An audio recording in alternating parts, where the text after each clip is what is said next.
Chapter 833. Brother Huang and the other hooligans were dragged by Ho Zi and the others. Their backs and heads had been cut by the stones on the ground, and they were screaming in pain. As for Luo Ran, who had fainted, he was naturally picked up by boss Luo himself. In the end, Yi Qian put away the silver wire. However, the frightened Luo Ran did not know that the reason he could not make a sound was because he was scared and not because he was unable to make a sound because of the silver wire in Yi Qian's hand. Fainting from fear was the result Yi Qian wanted. He wrapped the silver wire back into his arm bit by bit and looked at Luo Ran, who was lying on the ground like a dead fish. He sneered, "How dare you talk about killing people when you have so little courage? I really don't know where you get your confidence from. You can only blame yourself for being so easy to talk to and giving people the wrong impression that you're easy to bully." Xia Jinyuan rubbed his forehead gently when he saw that she had scared a boy unconscious. He said helplessly, "Usually, all you have to do is show a little bit of ruthlessness and you'll definitely be the #1 bully in school." Little Fox had always been an obedient girl in front of her classmates. She was easy to talk to, modest, and polite. This was why she gave people the wrong impression that she was easy to bully. Yi Qian blinked and shook his head. With a serious expression, he said, "That won't do. Special Forces soldiers need to know how to disguise themselves. My public image is that of a high school student. How can I do something that will ruin my own image in school? If he goes back to school and tells everyone about what happened tonight, it will also ruin your image as a good student." As Xia Jinyuan spoke, he waved one hand behind his back and the silent motorcycles all started moving. After the rumbling sound, the barren land returned to darkness and only the two of them existed. As for the unconscious Luo Ran, he pretended that he did not exist. The cool night breeze carried the sounds of the night insects.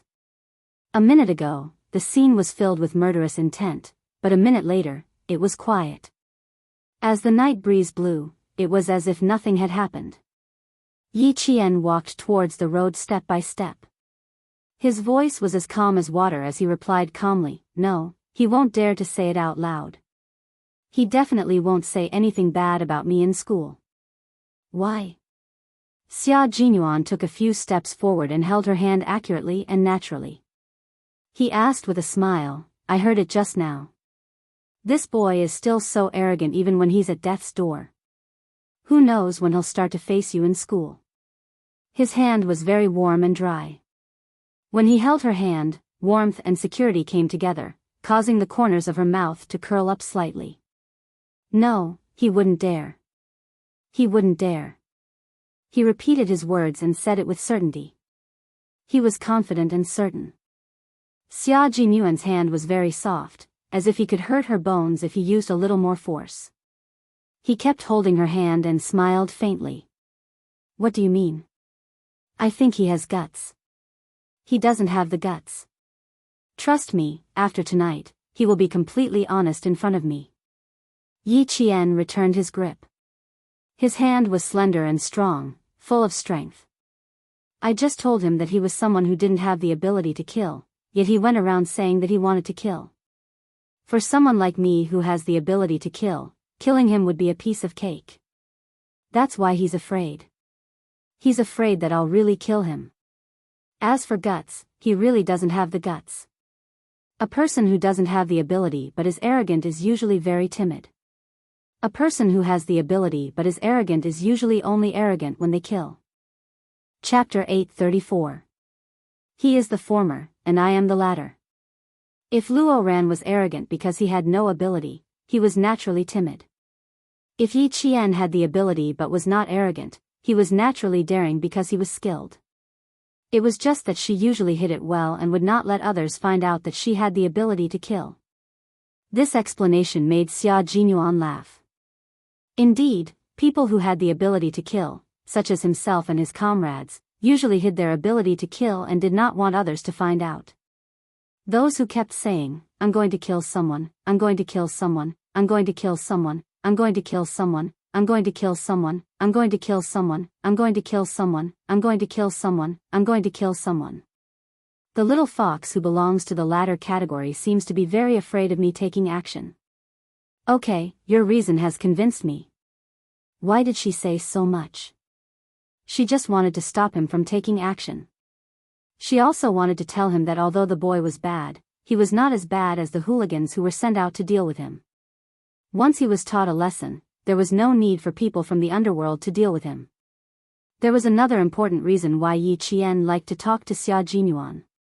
She did not need to say too much because he could always understand her. Brother Huang was from the underworld. Fighting, robbing, and bullying students were common occurrences. She would not stop him from letting people from the underworld teach him a lesson. However, Luo Ran was different. He was a high school student from the province. If Xia Jinyuan were to take action, it would not be appropriate. He was a soldier, while Luo Ran was a problematic student. There was a huge gap between their statuses. Regardless of whether Luo Ran was a problematic student or not, as long as Xia Jinyuan took action, if there were any mistakes in the future, it would become a criticism that could not be washed away. It was more appropriate for her, who was also a student, to take action. Moreover, the people who appeared tonight were all Ho Zi's people. She did not trust them. Stopping Xia Jinyuan from taking action was the only thought in her mind at that time. It did not take too long to walk from the wasteland to the main road. A few minutes later, the two of them were standing under the misty streetlights. Yi Qian pointed at the Venus Hotel across the road and said with a smile, "Captain Xia, you can't continue dragging me along. I have to go back to this hotel. Tonight is a senior brother's birthday party. Help me book a room in the Venus Hotel opposite the Caesar Hotel. I have to go there now." Xia Jinyuan raised his eyebrows. "No wonder I couldn't find you at school. Uncle Chen said he didn't see you either. So you came here to play. If you don't mind, can I accompany you?" "I don't mind, but I'm afraid that Captain Xia will mind." Yi Qian's smile had a hint of mockery, and even his gaze had a hint of meaning. "There are dozens of students playing inside. Xia Jinyuan is an adult, so I'm afraid you'll feel awkward if you come over to play with a bunch of students." What a little fox. She used another way to say that he was old and old. Captain Xia, who was not discouraged, straightened his clothes and smiled slightly. He said elegantly and reservedly, "Will my appearance steal the limelight of the host?" "I think so. After all, I was born with a handsome face that even a little fox would occasionally be entranced by. If I really went with you, I'm afraid the host tonight will be embarrassed." She had her normal social activities. As long as there was no danger, he had no right to interfere. No matter how much he liked her, he still needed to set her free. Especially when the little fox in front of him did not like to be restrained and only wanted to fly alone. Chapter 835. "That's indeed possible, so all the more reason I can't take you there." Yi Qian raised her hand to let go of their tightly clasped hands. Standing in the dim light, she smiled gently and said, "Can you let go now? I have to go back to the hotel." Xia Jinyuan narrowed his deep eyes slightly. Not only did he not let go, he tightened his grip on her hand, and his thin, sexy lips curved into a faint smile. He chuckled softly and said, "We can't stay together tonight, but I think you won't mind if I walk you to the hotel entrance. This is what a gentleman should do. I can't let a girl walk alone in the middle of the night." Since he said so, there was no way she could refuse. "If I refuse a gentleman's request, it seems very impolite. Then, I'll have to trouble you, Captain Xia." It was difficult for her to refuse him. She didn't know when he returned to the southern province, but he came to look for her at school in the middle of the night. Did he go to school right after he got off the plane? Although the street lights were a little dim, Yi Qian could still see the tiredness between his eyebrows when she looked up. No matter how tired he was, he came to look for her at school. No matter how cold his heart was, a corner of it would melt. Xia Jinyuan was indeed very tired. This was a decapitation operation. After the members of the Snowfield Brigade finished their mission, they didn't even return to the base. After they returned to the country, they immediately scattered and erased all traces of their departure. This was because the target of the decapitation operation had a special status and enjoyed an international reputation. However, his criminal activities had reached China and endangered the stability of China's borders. It was inevitable that China would take action. Xia Jinyuan, who hadn't slept for a few days, walked Yi Qian to the hotel entrance and took the initiative to let go of her hand. I may not be able to come to you until around 11:00 tomorrow morning. I need to get a good night's sleep.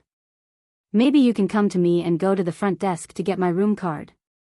He was too tired. If his brain didn't relax and rest well, his nerves would be in a long-term state of depression, and all his bodily functions would be affected. Although he wanted to be with her, he had to ensure that he had a healthy body first. Rest well. If you have anything to say, we can talk about it tomorrow. When Yi Qian saw that even his voice was a little hoarse, his heart ached a little. He couldn't even bear to look at him. See you tomorrow, Captain Xia. Waving at him, Yi Qian walked back to the hotel with big steps. The sooner she got back to the hotel, the sooner he could leave and go back to rest. She left in a hurry. Xia Jinyuan's gaze was so gentle that it was as if there were ripples in his eyes. His gaze was so gentle that anyone who could receive his gaze would feel blessed. The hotel lobby was brightly lit. When Xia Jinyuan saw a few people who looked like students appear in the hotel on Yi Qian and walk over, he walked away. He really couldn't play with a group of students. He didn't know how little Fox got along with them. They seemed to get along very well. Even though they were far away, he didn't see the indistinct loneliness that existed in the outside world. It had been more than 3 years. Little Fox had matured day by day. She was also getting along better with people day by day. This made him feel reassured, very reassured. He had once told Uncle Chen that Yi Qian had a deep repulsion towards the opposite sex. If this repulsion was brought to the military, it wouldn't be obvious on the surface, but in reality, it would affect her overall performance in the military. Chapter 836. A warrior could not only fight alone, but they also needed to fight in a team. Rejecting the opposite sex would affect the team and make other comrades feel awkward. Over time, Yi Jian would be isolated and helpless, becoming a comrade who did not have good comprehensive abilities. The final result would be the worst. He had the ability, but he had to retire. Now that he saw that she was getting along well with her classmates, he did not have to worry about her not cooperating with the group. The figure outside had already left, and Yi Jian, who was secretly watching, also withdrew her gaze. She smiled at Yang Heng and said, "It's not a big deal. It's just that something urgent came up, so I went out. It's good that you're back. If you came back any later, my dad's people would have gone out to look for you." Yang Heng let out a long sigh of relief. It had only been half an hour since Yi Qian left. Why did he feel like he had been waiting for hours? Wang Jin patted Yang Heng on the shoulder and joked with Yi Qian. Yang Heng was worried sick when you went out for half an hour. We almost thought that you were kidnapped by human traffickers. We were looking for you all over the hotel. He even said that if we couldn't find you, we would immediately tell his dad so that he could send people out to look for you. After that, he pretended to be shocked and added, "I was scared to death. I just found out that Yang Heng was the director's son. When I saw someone call him Director Yang, I was so scared that my knees went weak." At that time, Wang Jin raised his hand and gently patted Director Yang's abdomen. He smiled and said, "Uncle Yang, look at your good figure. You must be working out regularly." In the end, someone came over and respectfully called him Director Yang. He was scared out of his wits. Yi Qian laughed. "What are you afraid of? Director Yang is Director Yang. Yang Heng is Yang Heng. You don't look for Director Yang often." He then said to Yang Heng, "I'm sorry. I didn't expect to cause you trouble. Don't be so polite. I definitely wouldn't be worried if you went out for a while in school. But I brought you here today, so I have to be responsible for the safety of you girls. No matter who leaves early, I will be worried." Yang Heng glanced at Wang Jin, who was trying to sound flirtatious, and explained to Yi Qian, "I treat everyone equally. Don't misunderstand." Wang Jin laughed out loud when he heard that. He was not the only one who laughed out loud. The other boys who were standing by the side also laughed out loud. Yangheng, oh Yangheng, don't you know that the more you explain, the worse it gets? As Wang Jin spoke, he wiped a piece of cream off the cake in his hand and suddenly reached out to wipe Yi Qian's face. The change only took half a second. Wang Jin's screams could be heard from the hotel lobby. Fuck, it hurts, it hurts. My hand is broken, my hand is broken. Fuck.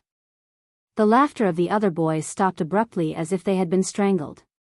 They stared at Wang Jin's arm that was twisted so much that the back of his hand was twisted backwards. They couldn't help but touch their own arms. Although he didn't twist them, it still hurt a lot. Looking at Yi Qian, who was holding onto his arm, the boys took a small step back. Previously, Yang Heng had said that if a girl went out in the middle of the night, wouldn't it be dangerous if she bumped into hooligans? Yes, it was dangerous. But they guessed that it was the hooligans who were in danger, and not Yi Qian. At this moment, Wang Jin's right hand that was trying to attack Yi Qian with the cream, was being twisted backwards. At the same time that his arm was twisted, his acne-covered face was also twisted in pain. Chapter 837. It was really dangerous.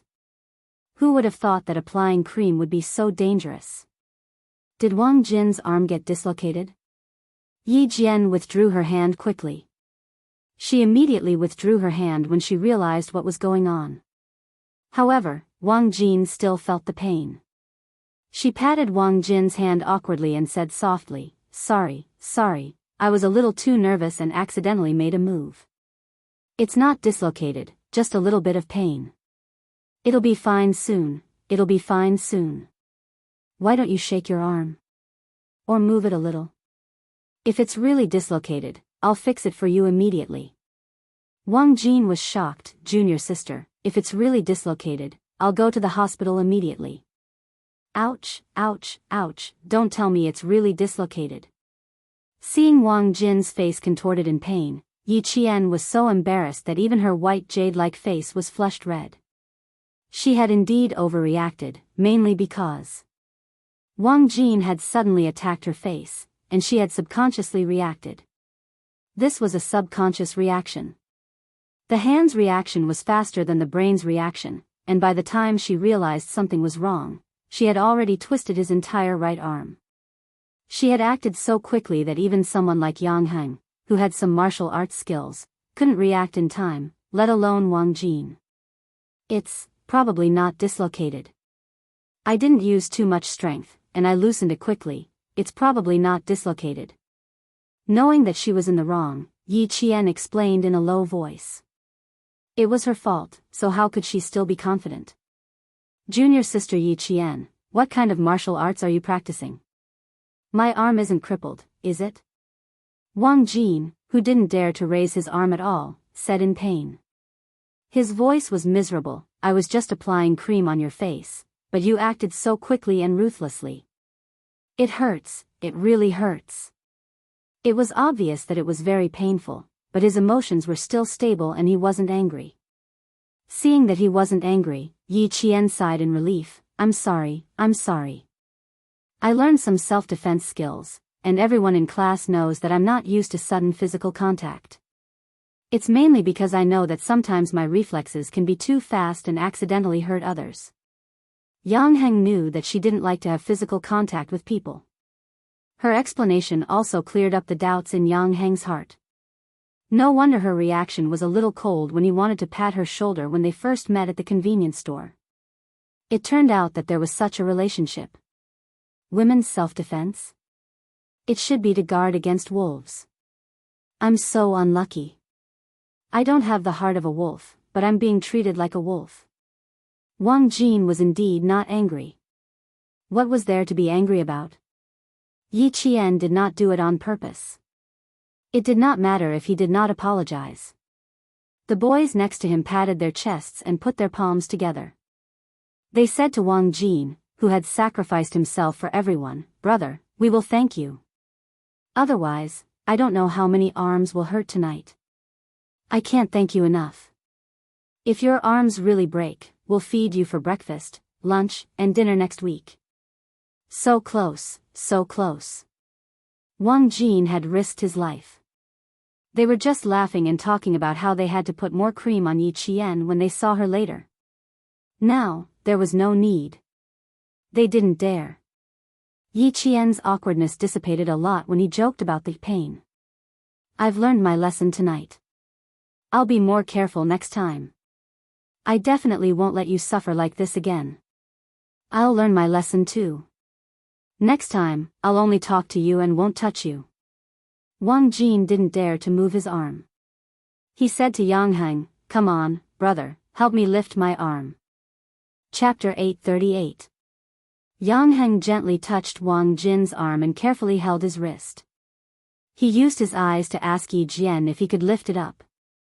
Seeing Yi Qian nod, he slowly lifted Wang Jin's arm.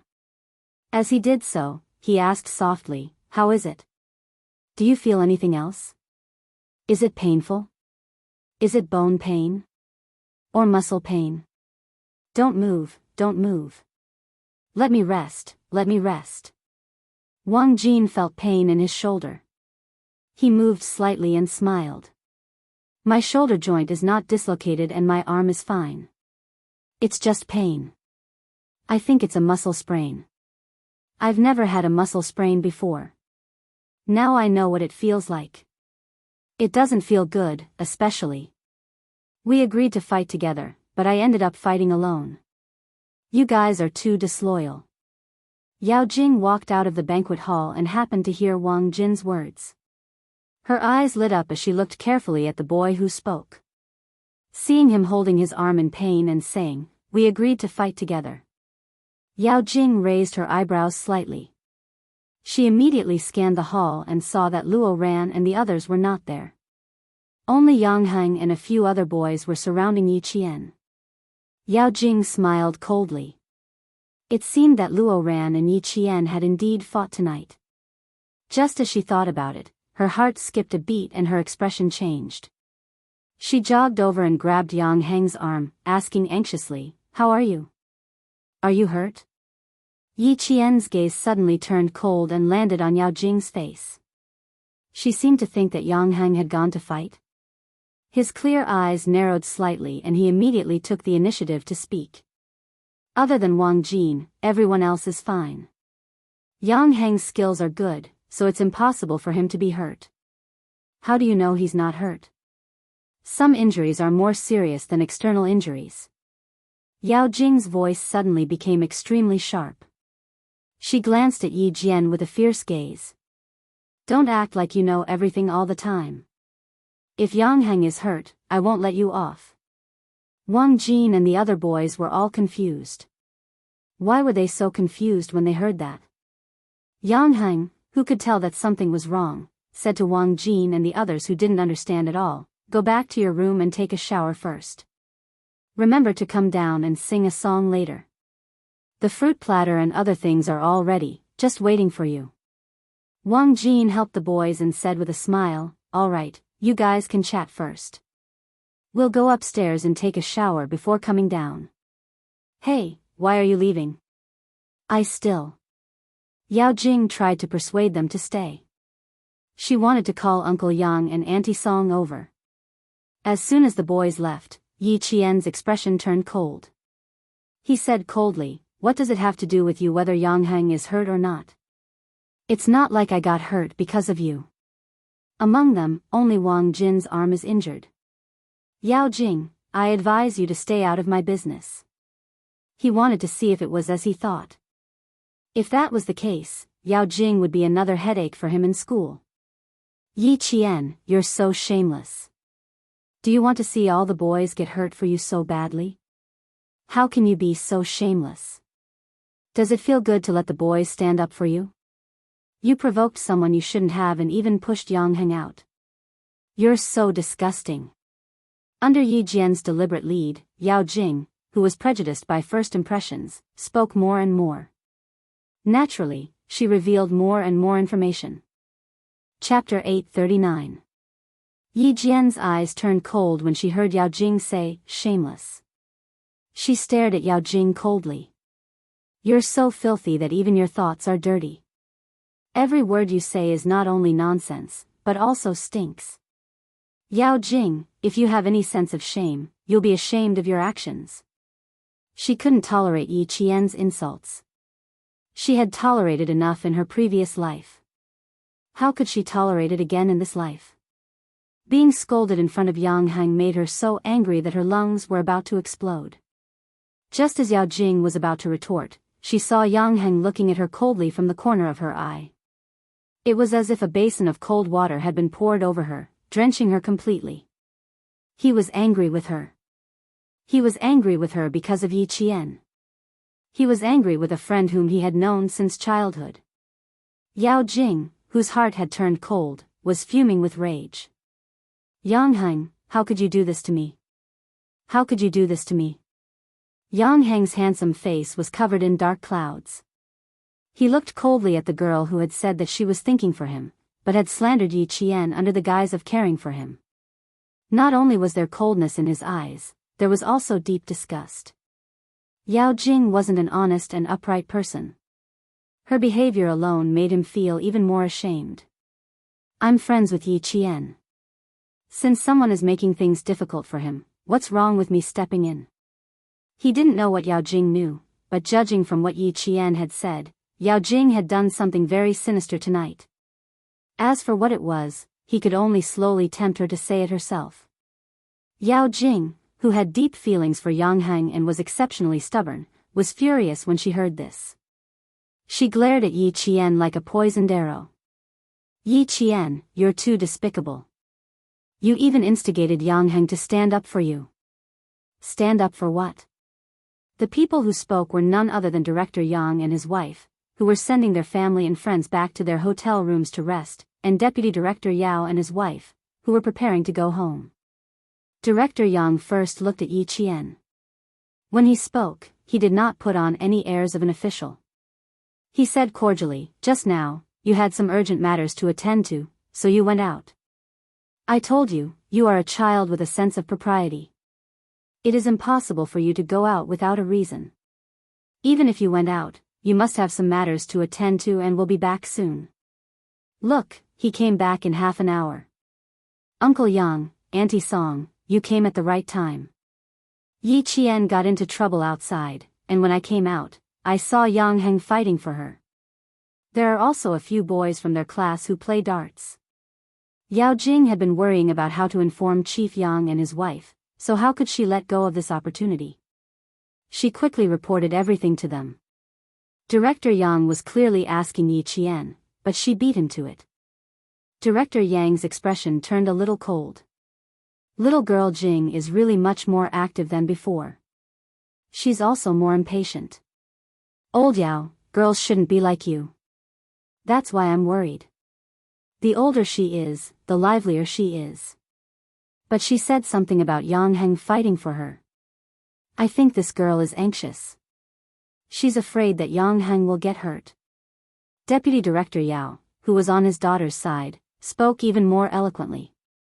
His daughter didn't follow the rules and interrupted others, so he made it sound like his daughter was worried about Yang Hang and was impolite in the heat of the moment. In other words, she wouldn't usually act like this. She would only act impolitely when it came to Yang Hang. Chapter 840. Director Yang, who still had a smile on his face, said coldly, Come on, Jing, tell me what's going on. Uncle, I don't know what happened. I only heard that it was because of Yi Qian. They fought for her. I saw that one of the boys' arms was injured. I was afraid that Yang Hang would be injured, so I came to ask. Yao Jing was indeed smart. She didn't insist that Yi Qian asked Yang Hang to fight. When she saw the adults, she always prefaced it with, I saw it when I came out. This sentence meant, I saw it, but I don't know. She didn't know, which meant that she wasn't sure. If she was wrong, it was because she only saw it and didn't know. Yi Jian's lips curled into a smile. Yao Jing was such a scheming person. Whenever there was a problem, the first thing she would think of was to push the blame onto others so as to clear her own name. She also loved to talk with two sides. She said one thing at the beginning, but after meeting different people, she said another thing. This kind of person could be said to be tactful, but in fact, she lacked sincerity. She didn't even have the essence of sincerity. So what if she was tactful? Others weren't fools. Couldn't they see it? Mother Yang was more and more displeased with Yao Jing's way of handling things. No matter how much she disliked her, she was still someone else's child. She wouldn't care. At most, she would treat her indifferently. She smiled and walked to Yi Qian's side. She said kindly, "Auntie wants to apologize to you. I said something I shouldn't have said at the banquet. I hope you can forgive Auntie this time. Tomorrow, Auntie will cook a table of good dishes at home and apologize to you." Her daughter's indifference made Mother Yao's eyes flicker slightly. She secretly glared at her husband and walked to Yao Jing's side. She said softly, "What do you want to say? Look at the situation. Is there something wrong with your brain? Go and apologize to Auntie Song." It seemed that Huiying treated Yi Qian differently. The more it was like this, the more she couldn't let her daughter be disrespectful. She only had one precious daughter. As long as she married into the Yang family, who was tolerant and generous and wouldn't mistreat her baby, she could truly be at ease.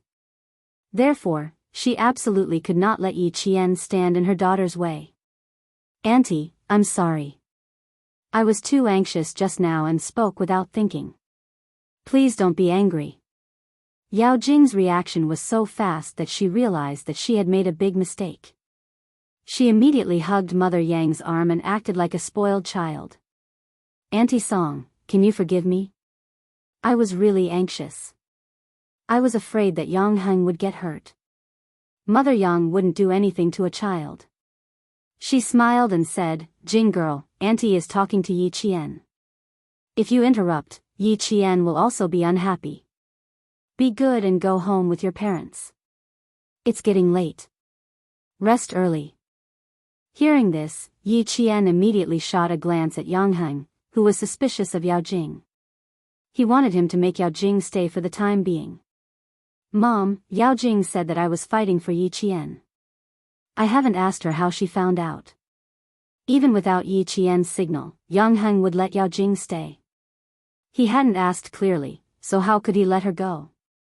Yi Qian also said to Mother Yang, "Auntie, I'm not unhappy. We just talked to Yao Jing about something. If it's convenient, you can listen. If it's not convenient, you can go back to your room and rest. I promise that Yang Heng and I won't do anything that will make you worry." Chapter 841. Seeing Yi Qian's calm expression and not afraid of what her daughter had said, Mother Yao's heart sank. Her many years of experience in politics made her have a vague premonition that if she continued, it would be very bad for her daughter. With such a premonition, she made a prompt decision and said, "In my opinion, it's not a big deal. Maybe it's just a quarrel between children. Jing, why are you butting into other people's business?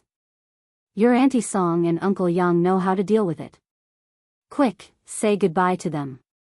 We have to go home." Last time at school, the couple couldn't get off the stage. This time, they couldn't let a child do the same in front of Huiying and her husband. Mother Yao was afraid of Yi Qian. Deputy Bureau Chief Yao always listened to his wife on family matters. When he received the hint, he laughed and patted Bureau Chief Yang's shoulder. "Boys are much more mischievous than girls. Ask them what happened." Jing won't say anything out of concern for Heng. "It's getting late. Let's go home." Deputy Bureau Chief Yao, "This matter has something to do with Yao Jing." "It has nothing to do with Yang Heng," Yi Qian said calmly, but it made the Yao family's expressions change. Yao Jing stared at Yi Qian with a piercing gaze. "What does it have to do with me? You caused Yang Heng to fight and you still have the face to say that?" She even knew that she went out to fight. It seemed that Luo Ran didn't appear at the hotel because Luo Ran found out that she was here, but because Yao Jing tipped them off. Although he wasn't afraid of a snake that showed its fangs from time to time, it still affected his mood. Yi Qian narrowed his eyes and said guiltily, "How did you know that we went out to fight? Now you know you're guilty. It's too late. You've messed with someone you shouldn't mess with. Don't even think about having a good time in school." "How could I not know? That senior brother Wang Jin already said it. Yao Jing sneered. Her gaze towards Yi Qian was filled with disgust. Senior brother Wang Jin said, "We clearly agreed to attack together, but in the end, I'm the only one who's going. You guys are too disloyal." Yi Qian, Wang Jin has already said it himself. Are you still trying to deny it? A girl like you actually lured a few boys to help you fight. You have no shame at all. Not only was he rude, he had even lost the most basic morals as a human being. Yi Qian's eyes suddenly turned cold. He looked at Yao Jing and scolded, "A girl is slandering another girl for her own selfish desires without any basis. Yao Jing, not only do you have no shame, you don't even have the most basic morals as a human being." She usually had a slight smile on her face and a gentle expression on her face when she interacted with others. But now, her expression suddenly turned cold. The aura she exuded was so strong that even the adults were stunned. Her originally gentle and beautiful face instantly turned extremely cold. No one dared to look her in the eye. Yi Qian had been on the battlefield with a gun, carried out countless missions, and eliminated countless enemies. The aura he exuded was not something that a flower in a greenhouse like Yao Jing could compare to. She was immediately scolded by Yi Qian. She took a few steps back and fell into her father's arms. Deputy Bureau Chief Yao, who had been stunned by his daughter's bump, came back to his senses. When he thought of the army behind Yi Qian, he swallowed back the words he wanted to say. After a while, he sneered and said, "You're so sharp-tongued to bully a schoolmate. I think you're just a so-so. Jing Jing, let's go." Chapter 842. Deputy Bureau Chief Yao, your daughter tipped off a boy from our school who has been hanging out with gangsters all year round. She got him to bring a bunch of gangsters to the hotel to cause trouble for me. Yi Qian's words had just started when the couple's faces changed. Without waiting for Mother Yao to step forward to stop him, Yi Qian's voice was as cold as a blizzard. Every word he said was heavy and cold. "Deputy Bureau Chief Yao, you and your wife promised in the principal's office that you would discipline your daughter and not make things difficult for me, much less do anything against me. It hasn't even been a month since the promise was made and you've forgotten it completely. You didn't even restrain your daughter's words and actions."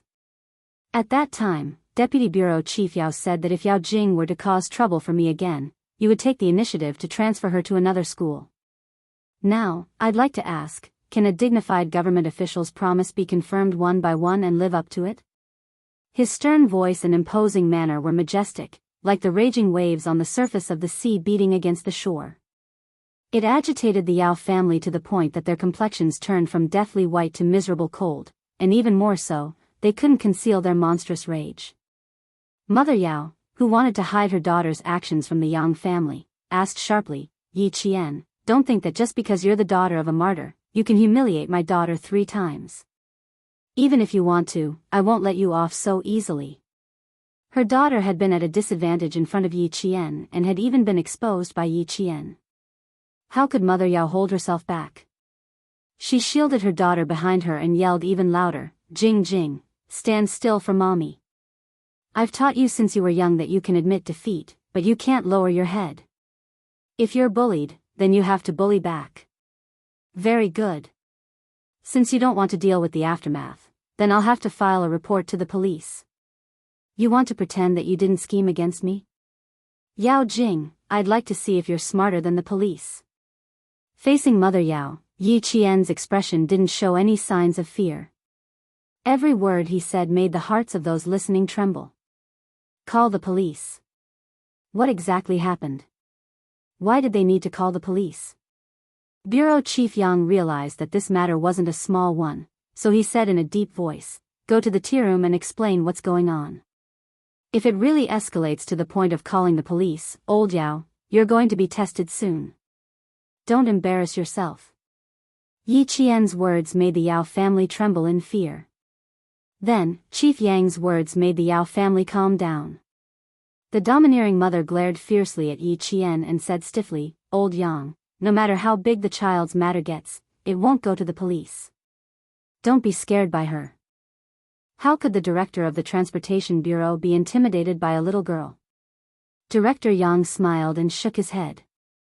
Old Yao and his wife had been promoted quickly in the past few years. They were a little arrogant and lacked a peaceful heart. They began to use their power to oppress others when things were not going well. If this continued, they would regret it for the rest of their lives.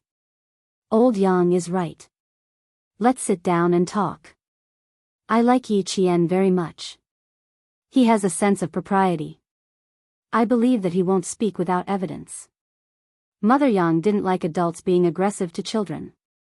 When she saw Yi Qian standing alone facing the Yao couple, she sighed in her heart. She gently held Yi Qian's hand and patted it. She solemnly said, "Don't be afraid. Anything can be solved. As long as you have evidence, no matter how difficult it is, it won't be a problem." Chapter 843. Yi Qian, who was not afraid, pursed his lips and smiled. "Auntie, I'm not afraid. I won't be afraid of things that I'm sure of. If I'm not sure of something, I won't use the excuse of, 'I only saw it, I don't know,' to slander others and clear my name." When Yao Jing heard the word, "call the police," she couldn't help but tighten her grip on Deputy Commissioner Yao's arm.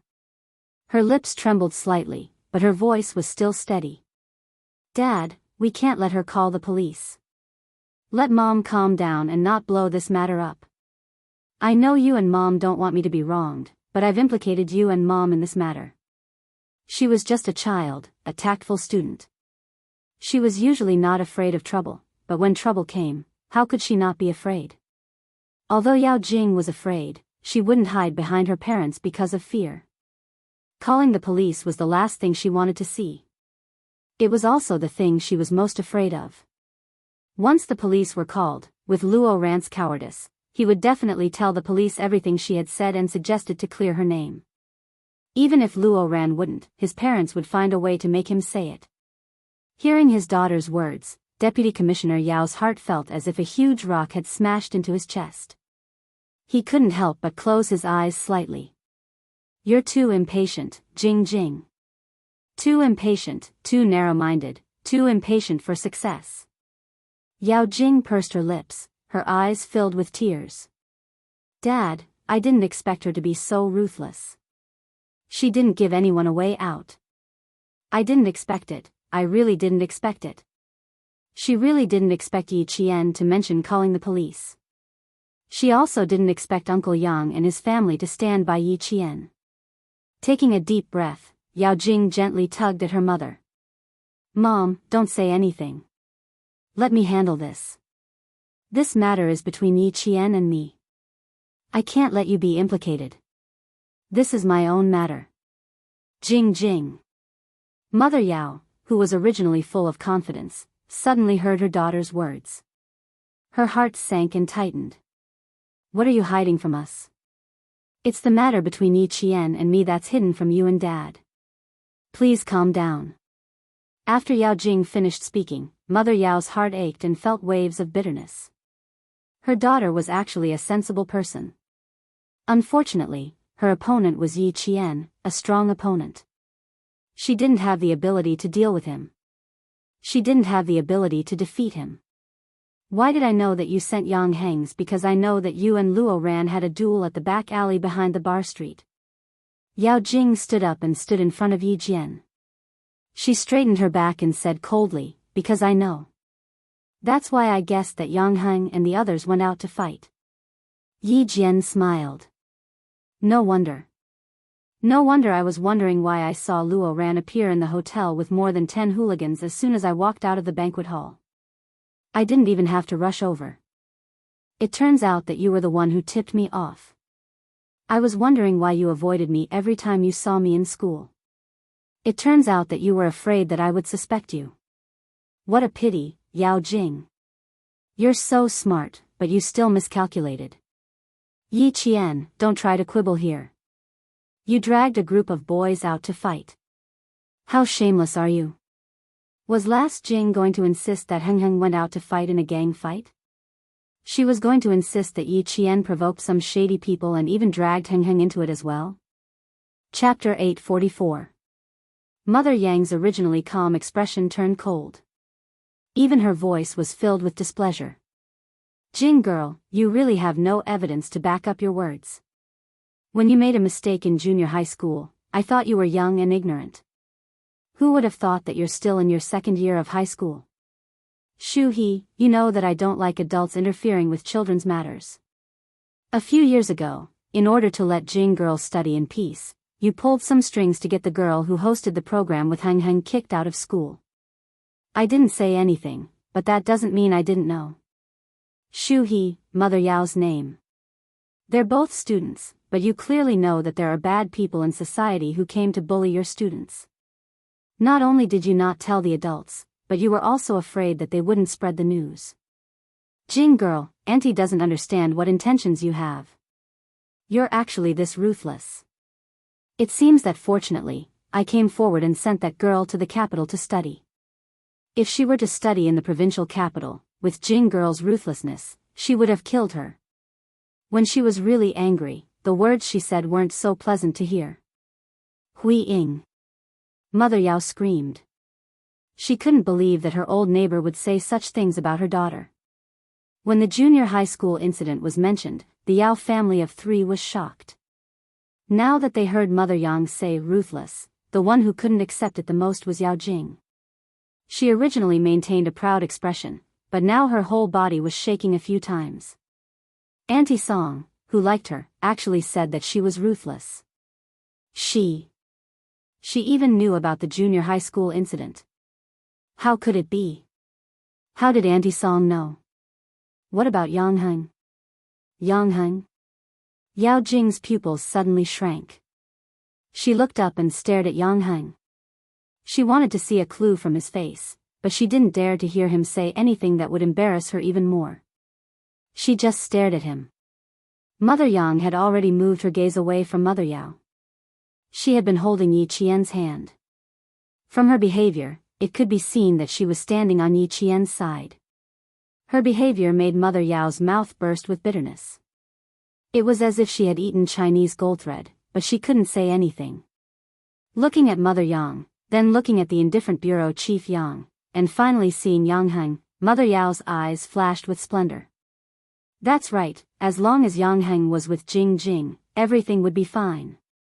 Heng Heng, you grew up with Jing Jing. She's a soft-hearted child who cries when she sees others cry. You, tell me quickly.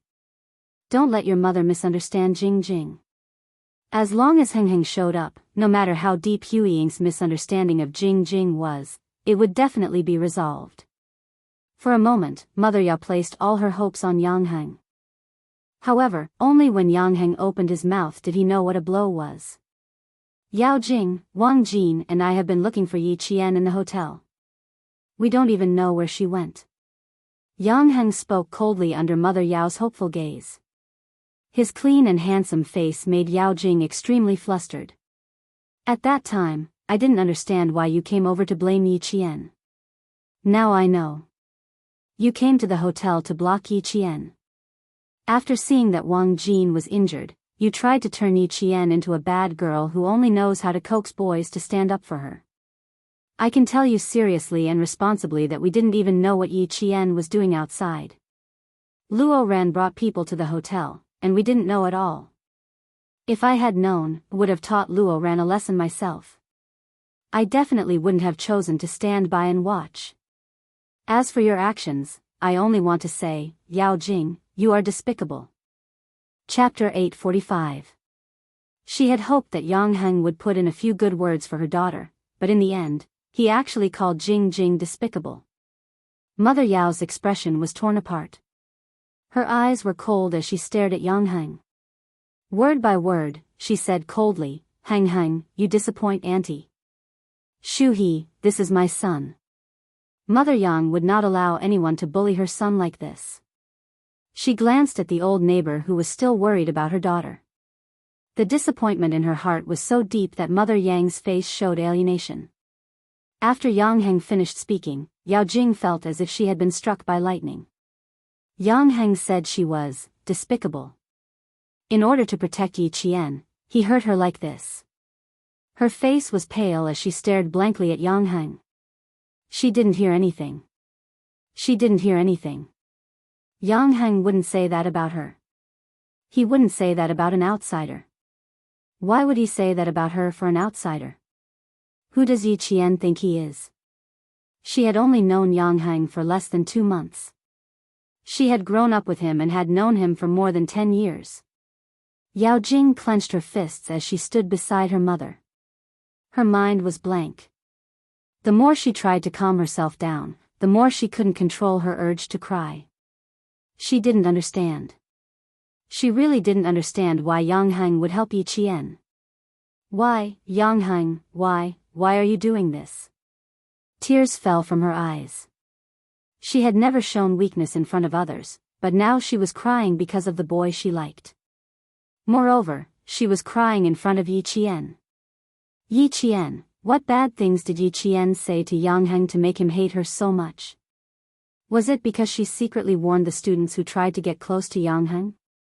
Was it because she had once begged her parents to kick out the girl who practiced her lines with Yang Heng every day and chased Yang Heng out of school? Why didn't he say it before? Why didn't he stand up and say that he hated her? If you don't like it, why didn't you say it? Since you don't like it, why didn't you tell me yourself? At this time, Yao Jing only wanted to ask Yang Heng why, but Yi Qian put it aside. Everything she did was for Yang Heng. Now that he said that, she was not reconciled. Mother Yao saw that her daughter's attention was on Yang Heng, but Yang Heng was helping Yi Qian to bully her daughter. She glared at Yi Qian anxiously and angrily. Yi Qian, what did you say about Yao Jing to Heng Heng? You're just a girl, but you're actually so vicious. For your own despicable motives, you didn't hesitate to abandon the most basic morals of a human to frame Yao Jing. Tell me now, Jingjing's father and I are listening. What do you want to achieve? What do you want? Tell us. As long as we can satisfy you, we will satisfy you. I only ask that you be magnanimous and let my Jingjing go. I will be forever grateful to you. Mother Yao's words were a disaster. She wanted to put all the blame on Yi Qian, but she had seen Yi Qian's ability to deal with every move, so she spoke quickly and hurriedly. She wanted Director Yang and Mother Yang to hear her words and stop Yang Heng from standing up to criticize Yao Jing. What she wanted now was for someone to stop Yang Heng and stop him from saying things that her daughter couldn't accept. Her daughter had already been wronged by Yi Qian, so how could she bear Yang Heng's criticism? Chapter 846. She didn't want her daughter to be wronged and Yi Qian to be accused of something he didn't do. Yi Qian's eyes darkened as he stared at the heartless Mother Yao. His tone was flat as he said, "Vicious people always judge others by their own standards. They always think that others will do the same bad things as them and live in fear. Once something really happens, they will immediately jump out and righteously accuse them of being the vicious ones." Facing Mother Yao's accusation, Yi Qian's expression was indifferent as if he was looking at an unreasonable scoundrel. He didn't care much about it, but he didn't let it go either.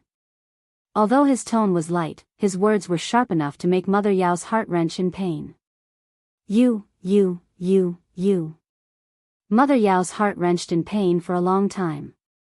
Her face was ashen as Mother Yang frowned. She finally said, "Even an adult like me can't win against you. No wonder my daughter has suffered losses in your hands so many times. Deceitful and unreasonable." Mother Yang was highly educated and a very gentle intellectual. When she heard this, she flew into a rage.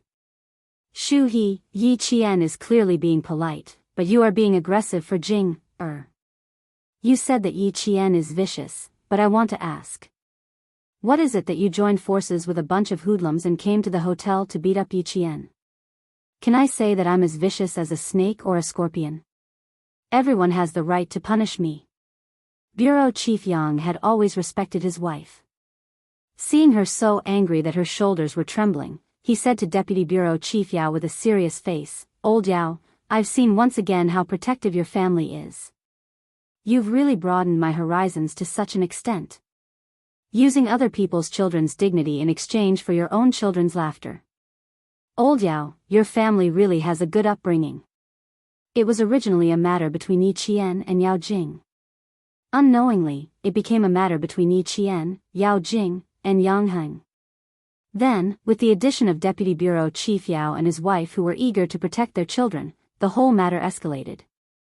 Yang Heng had been sneering for a long time when he heard Mother Yao distort right and wrong and accuse Yi Qian of being vicious. When Bureau Chief Yang finished speaking, his voice became colder and deeper. During the military training, Yao Jing instigated Luo Ran to catch poisonous snakes from the mountains and threw them on Yi Qian. She said that since there were many snakes in the mountains, Yi Qian wouldn't suspect Luo Ran even if he bit them to death. On the second day of the military training, one of the instructors caught a snake. Yi Qian happened to be resting with the instructors, so he took care of the snake in the instructor's hands. There were witnesses who saw this and knew that Yao Jing's plan to make Luo Ran catch a snake and bite Yi Qian to death didn't work.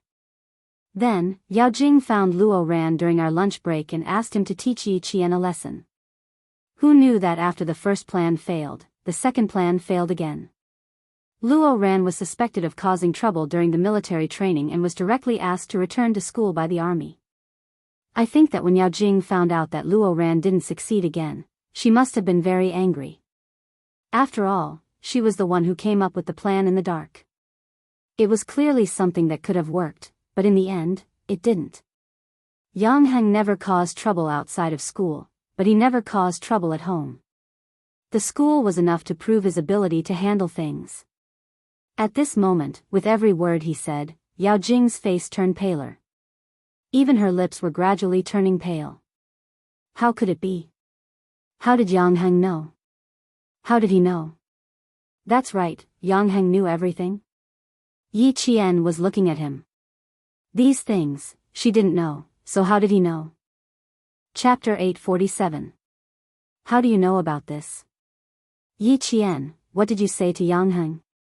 What did you say? Yi Qian and Yao Jing asked at the same time. It was such a coincidence that when Yao Jing heard Yi Qian ask the same question, she leaned into her mother's arms. She was a smart person.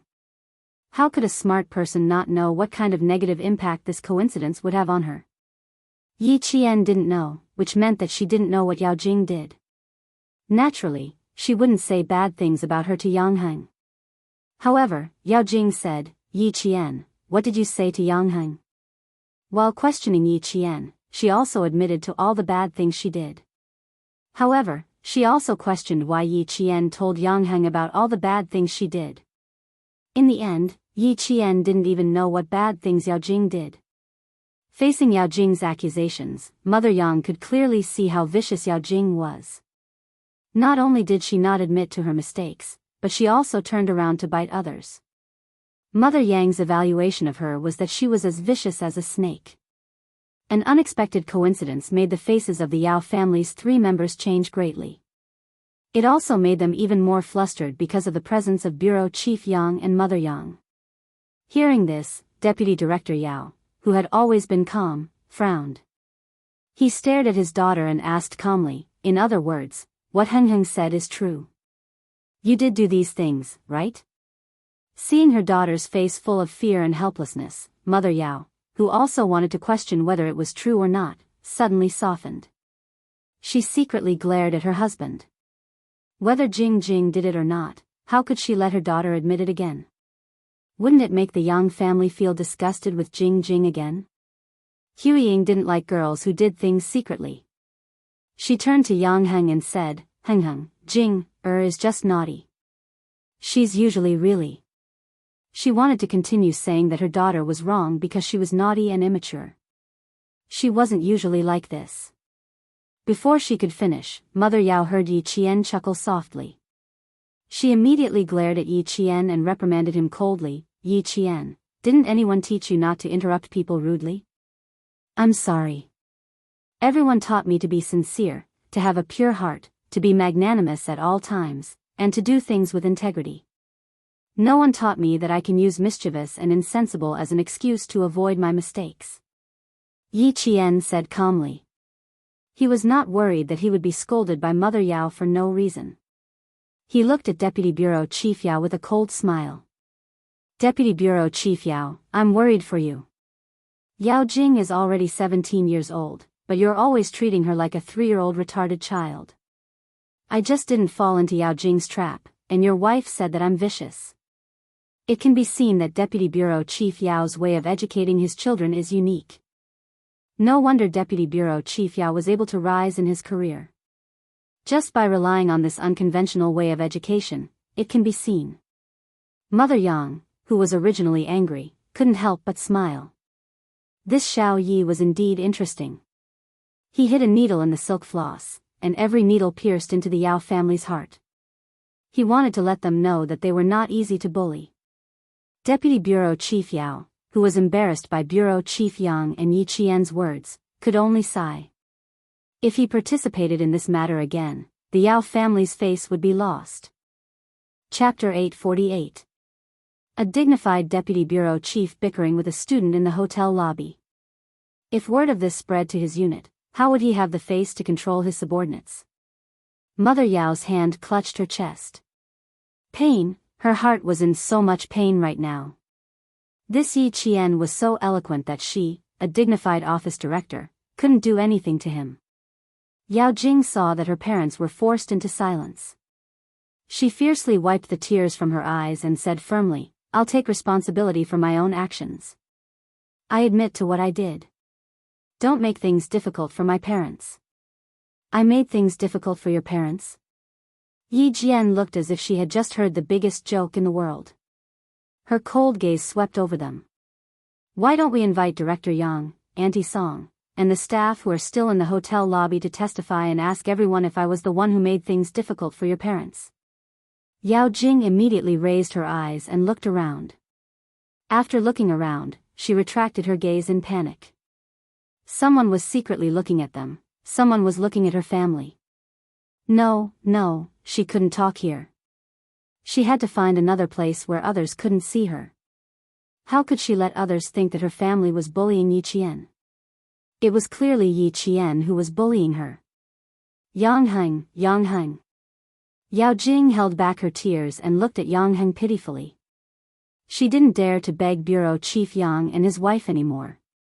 Ever since Yang Heng revealed what she had done, she didn't dare to. She didn't even dare to look at Yang Heng's mother. Yang Heng's heart didn't waver at all when he saw her tears and her pitiful expression. He glanced at her face and turned to the embarrassed and angry mother. "Auntie, you just said that Yi Qian humiliated Yao Jing and accused Yi Qian of being vicious for no reason. As a junior, I can't say that you don't know how to distinguish right from wrong, but there are some words that I have to say regardless of whether you are happy or angry. In your eyes, you only see Yao Jing's grievance. You don't know that the reason why she was wronged was because Yi Qian didn't jump into her trap. So, she felt wronged and failed. She felt that she couldn't even deal with a classmate who had no parents. She felt wronged, angry, and unhappy. You and Uncle Yao, on the other hand, think that it's someone else's fault that your daughter was wronged, angry, and unhappy. She instigated a boy to throw a poisonous snake at Yi Qian. Do you think this is kindness or evil? Letting a boy hit Yi Qian on the road, do you think this is kind or evil? Calling the hooligans of society to surround Yi Qian in the hotel, do you think this is kind or vicious? Yi Qian didn't do anything. He didn't even know what Yao Jing was doing in the dark, yet you're saying that she's vicious. Then, let me ask you, Yao Jing has done so many things, is her heart evil? Or kindness? Mother Yao, who was blushing from Yang Heng's words, was speechless for a long time. She clutched her chest and took deep breaths. This child really did not let go of her mistakes. After a long sigh, Mother Yao said earnestly, Heng, Jing is still young and doesn't know anything. As a parent, I can't bear for her to be wronged. Auntie believes that your parents are the same. So that's what Auntie thinks. You can't let your own child be wronged. It doesn't matter if someone else's child is wronged to the point that they have to transfer to another school. In any case, it's not your child, so you don't feel bad. After Yang Heng said so much, even Yi Qian retreated to the side. She wanted to say something, but Mother Yang pulled her and smiled. Let Yang Heng come forward. He knows how to deal with it. Chapter 849. Without his parents' support, Yang Heng wouldn't have been able to face the Yao family. Now that things had escalated to this point, if he didn't draw a clear line between himself and Yao Jing, he wouldn't be able to get rid of her in the future. Thus, he might as well tell them everything that was on his mind. The boy's voice was crisp and clear, indirectly slapping the Yao couple in the face. In your and Uncle Yao's eyes, your own children are treasures that you have to pamper. What about other people's children? They are born to be trampled on. Not only should you not be angry after being taught a lesson by Yao Jing, you should instead thank her for thinking so highly of you. You and Uncle Yao think that other people didn't jump into Yao Jing's trap because they didn't know what was good for them. They shouldn't have not jumped into Yao Jing's trap and made her unhappy. Sentence after sentence, Mother Yao, who was about to faint, couldn't stand steadily. Fortunately, Yao Jing, who was standing beside her, supported her and grabbed her daughter's arm. The corner of Mother Yao's mouth twitched, and she squeezed out a smile.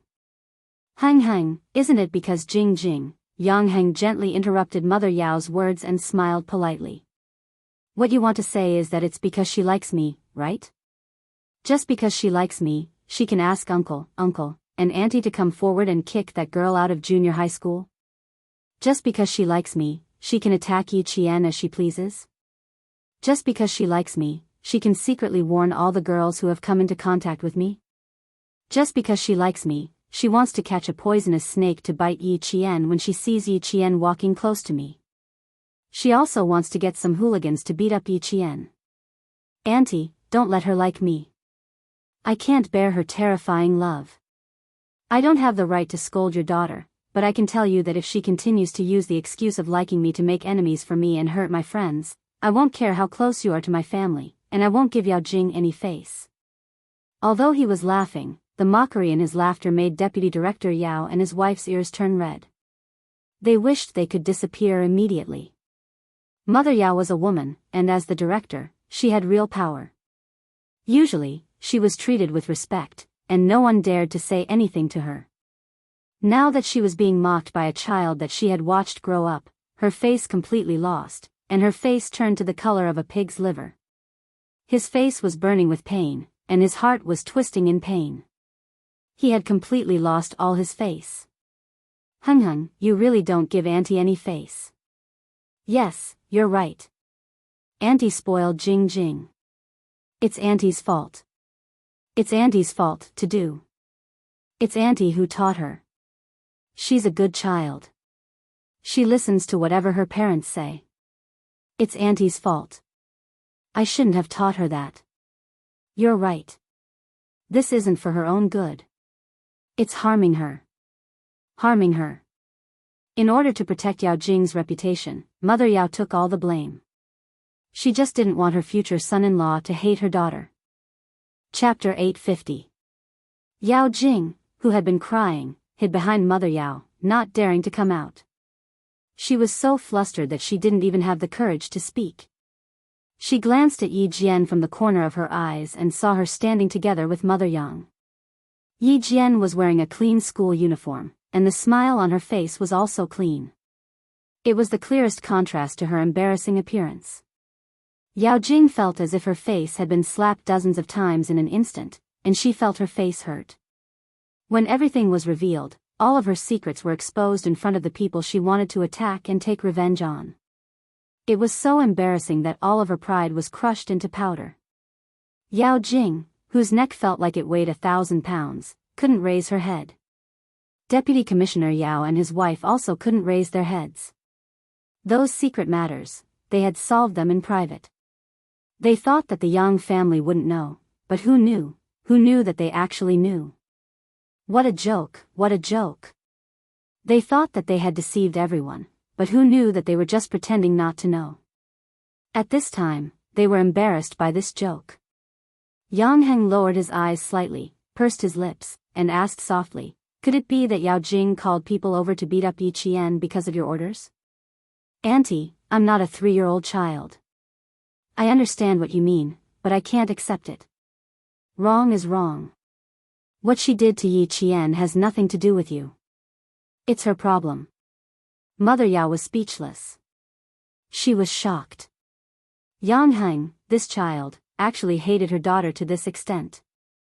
She was so sorry, but he still didn't comfort Yao Jing. Anxious and angry, Mother Yao, who hated her daughter for not living up to expectations, suddenly turned around and raised her hand. Using all her strength, she gave Yao Jing a tight slap on the face. The slap was so loud that it made people's hearts jump. Yao Jing, you've disappointed us too much. You've done things wrong again and again. You've disappointed your mother too much. She was too disappointed. Everything she did let Yang Heng know. Not only did she not defeat others, but she also lost herself. Since she was young, she had been taught to do things steadily and surely. She absolutely couldn't be stupid enough to lose herself while doing things. Look at what she did today. As her parents, they had no way to salvage the situation for her. It was a good game of chess, but now, it had become a dead move, a bad move. Yao Jing was stunned by the sudden slap. In all her memories, no matter what she did, she would always be praised by her parents. This time, she was actually slapped. Last time, Yi Qian had hit her. Even though she had apologized to Yi Qian, her parents still made it up to her when she got home so that she would feel better. This time, she actually hit her in front of Yi Qian. Shuha, why don't you take Jing back home? I think she must have been frightened tonight. Mother Yang was kind. Although she didn't like Yao Jing's behavior, she didn't want to push her too far. Go back and rest. Heng Heng's meaning is clear. I don't want to force my son to accept someone he doesn't like. Jing, it's your business who you like. Auntie won't interfere. But if you want to be Yang Heng's girlfriend, let me tell you now, it's absolutely impossible.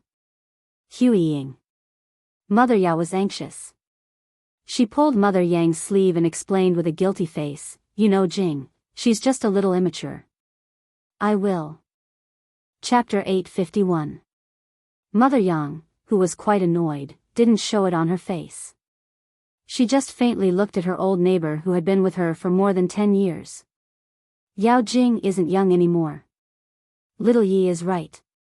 You always say that Yao Jing is young and insensible. Then what about Yi Qian, who you scolded for being vicious? Is she an adult? Is she older than Yao Jing? Must she be sensible? Must she give in to Yao Jing? Must she let your Yao Jing ruin her? You don't need to say more or quibble. We've been neighbors for 10 years. I don't want our relationship to be like enemies. Little Jing isn't young anymore. I can't accept what she has done. Vicious, unsympathetic, and irresponsible. Such a child is insensible in your eyes, but in my eyes, I'm sorry. I will never accept such a daughter-in-law. Mother Yang's words were like a real double-edged sword, stabbing into Mother Yao's eyes. Huiying, people aren't saints. How can you, from 4 years ago until now? Shuha, if you continue to speak, the relationship between our two families will really be broken. Mother Yang shielded Yi Qian by her side, blocking Mother Yao's sharp line of sight. Little Yi, I will protect this child in the future. It just so happens that I have always regretted that I don't have a daughter. She is 1 year younger than Yang Heng and we hit it off very well. I like her in my heart. As for little Jing, it's better if she doesn't interact with Yang Heng in the future to avoid misunderstandings. Mother Yao, who was feeling suffocated, breathed rapidly and made a puff puff puff sound. What did Huiying mean? What did she want to tell her? Hit it off with Yi Qian? They just met tonight and she said they hit it off. She even said that she regretted not having a daughter. What did she mean? Without a daughter, she recognized Yi Qian as her daughter-in-law? How could she be so careless? They only knew each other for a few hours and they already knew each other. Didn't she say that she wasn't in a hurry? Why was she in a hurry now? No. Li Shuha was optimistic about the Yang family. She knew them well. They were all good-tempered.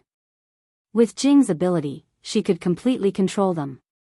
They must not fall into Yi Qian's hands. Absolutely not. Mother Yang's words completely stepped on Mother Yao's taut nerves. She winked at her husband, wiped her tears, and whispered, Huiying, I made you so angry that you became muddle-headed. You even said such hasty words. Okay. It's my fault. I'll apologize to you. You. Deputy Director Yao, who was afraid that Yang Heng would expose what Yao Jing had done, signaled him to quickly think of a way to stabilize the Yang family. Deputy Bureau Chief Yao didn't speak again because he was a dignified Deputy Bureau Chief. How could he go against the children of his old friend? If his wife and daughter came forward, at least he could preserve some dignity in front of Bureau Chief Yang. Not only did he have to save some face, but he also had to ask old Yang to calm things down tonight. No matter what his daughter did, it was disgraceful and she would be criticized and looked down upon. Receiving his wife's signal, he looked at his daughter who had a few red finger marks on her face. He pointed to the sofa in the lobby and sighed, "Old Yang, let's talk in private." Alas, this matter, I really regret not taking good care of little Jing. It was no longer a matter of bickering. It was a matter of helping his daughter get out of trouble and making Yi Qian give face to the Yang family and not pursue his daughter's mistakes.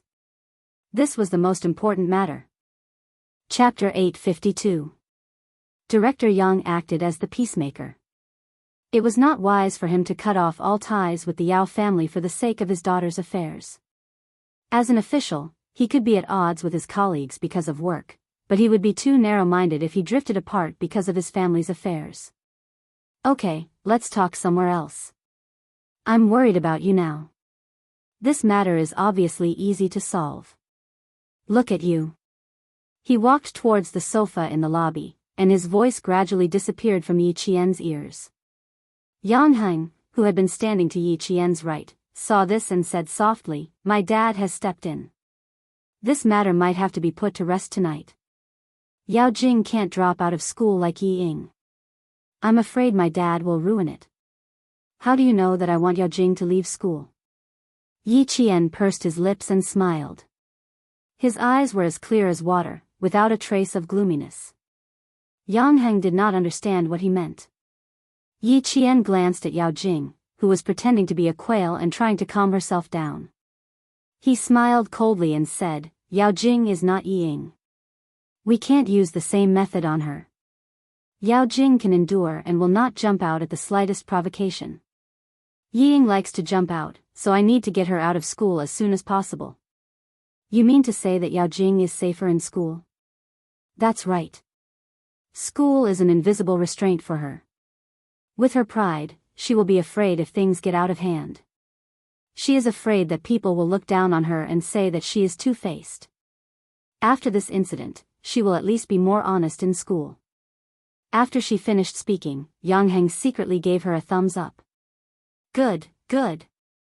I've known Yao Jing for so many years, and I've always had a headache dealing with her. You've only known her for a month and you've already found her weakness. Yi Qian, you're amazing. The boy's smile was clean, like the sunlight reflected on the surface of the water in summer.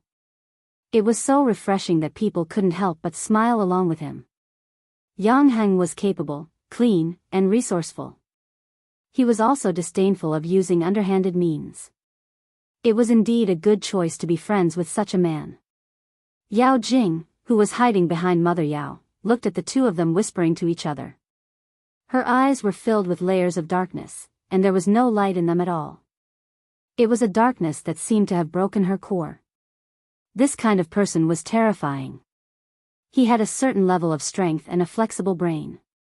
He liked to scheme against them in the dark. He was like a poisonous snake hiding in the dark. Just thinking about it made people tremble in fear. Mother Yao and Mother Yang kept apologizing to each other.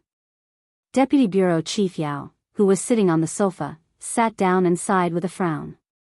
"Old Yang, I've made a fool of myself. I'm ashamed."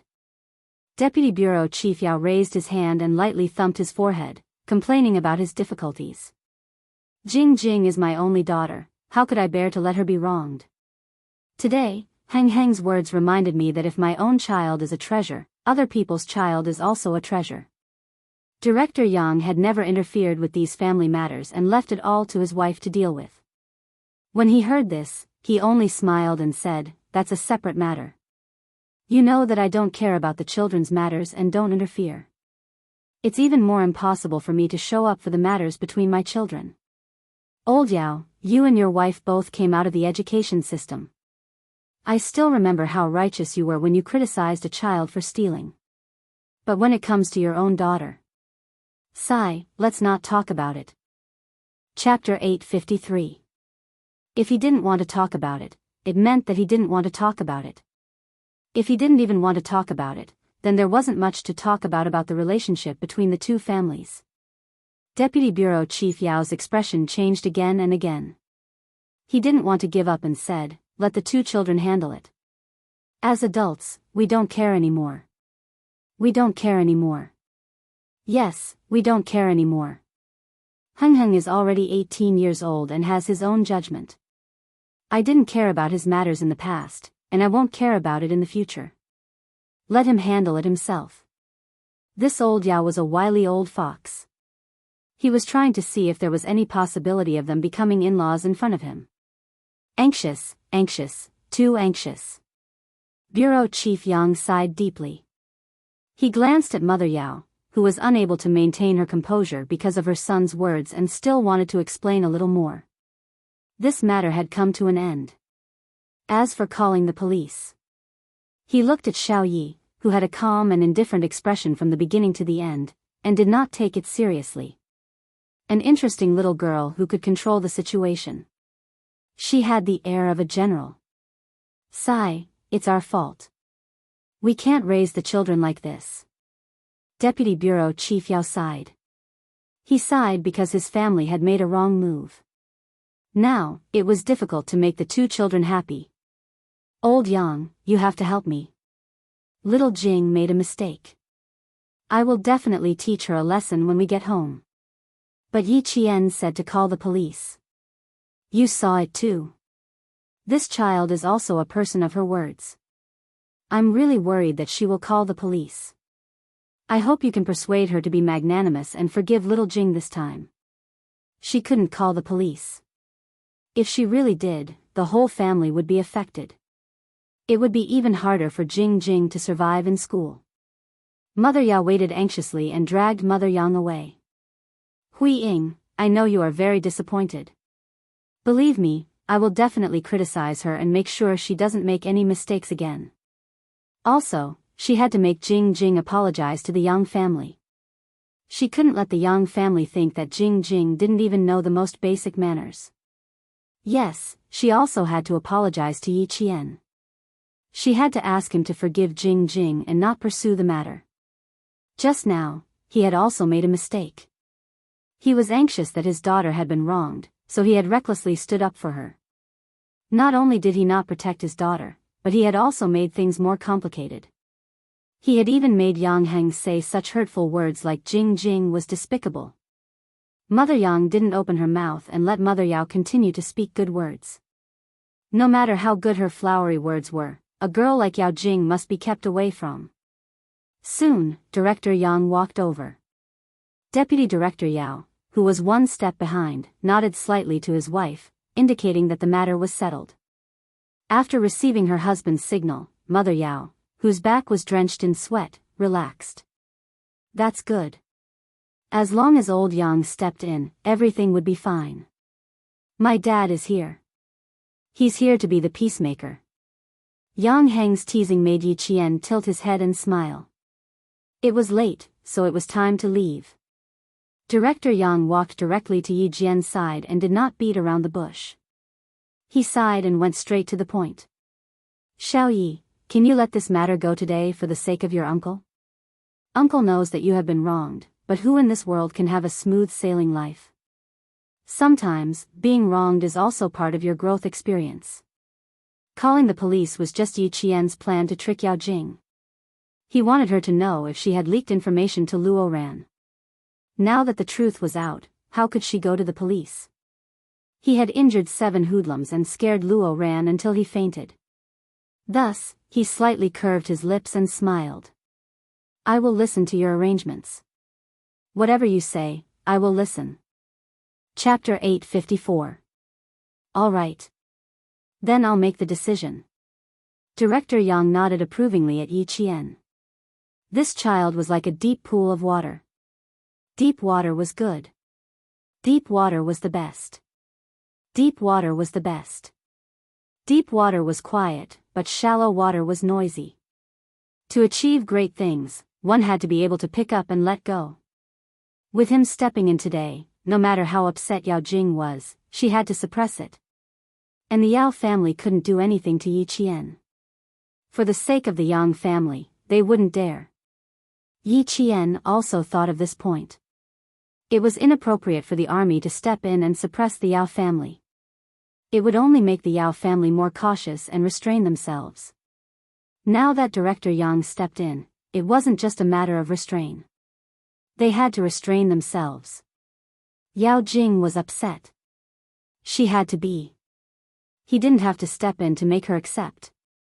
It was the Yao family who had to make her accept. Yao Jing, Dad will settle this for you. Mom's slap will calm your Auntie Song's anger and let Yi Qian know our attitude as adults. Now, apologize to Yi Qian. Remember, you have to apologize. Otherwise, she will tell the school what you did. You're finished. Your reputation will be ruined. Mother Yao warned and lectured in secret. Yao Jing, who was stunned by the slap, had no choice but to accept the fact that she had to apologize to Yi Qian again. Remember, what we're doing now is for your own good. Yao Jing, whose tears had almost dried up, lowered her head and listened obediently. However, the viciousness in her eyes was even more obvious. She calmed down a little and nodded. I know, Mom. That's good. That's good. I know that my Jing Jing is a good girl. She won't disappoint us. Mother Yao stroked her daughter's hair. Seeing the handprint she left on her daughter's delicate face, she regretted that she had slapped her too hard in a fit of anger. She should have just put on an act. Why did she really hit her? Yao Jing was furious, and so was Deputy Director Yao. But so what? He still had to apologize to Yi Jian again and again. I didn't expect my insensible daughter to get into trouble again. I still don't know what kind of trouble she got into. What kind of trouble did I get into that you, a student with a heart smaller than a needle, would not let go? It's not a big deal. Your daughter said it very clearly just now, and I also explained it very clearly. If Deputy Director Yao still doesn't know, you can simply understand it like this. Your daughter is in contact with the gangsters in the society, and they want to teach me a lesson. Yi Qian understood what he was implying. His calm eyes even had a hint of a smile. Deputy Director Yao, you should understand what I'm saying. If you still don't understand, why don't you ask your daughter why she knows those gangsters?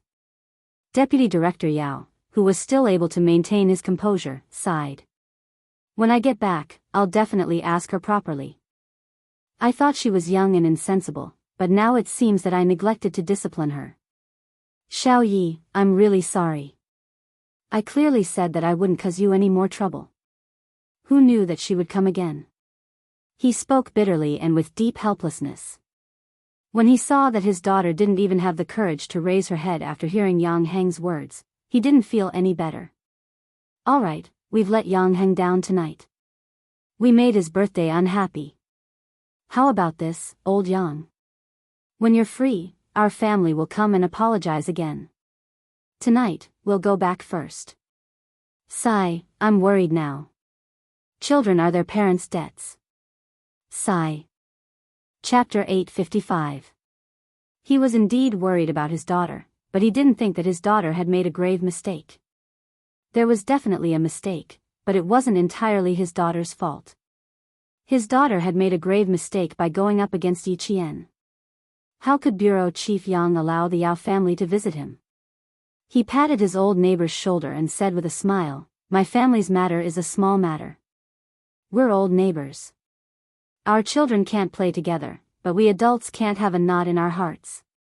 However, I want to remind you that little Jing has to apologize to classmate little Yi. I'll make the decision to let bygones be bygones. Don't take it to heart. After all, you're classmates from the same school." Apologizing to Yi Qian was a small matter. Even if it was embarrassing, she still had to apologize to him under such circumstances. She gritted her teeth and walked out with a few red finger marks on her face.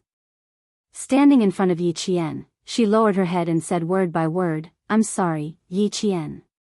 I shouldn't have informed Luo Ran and the others to come over.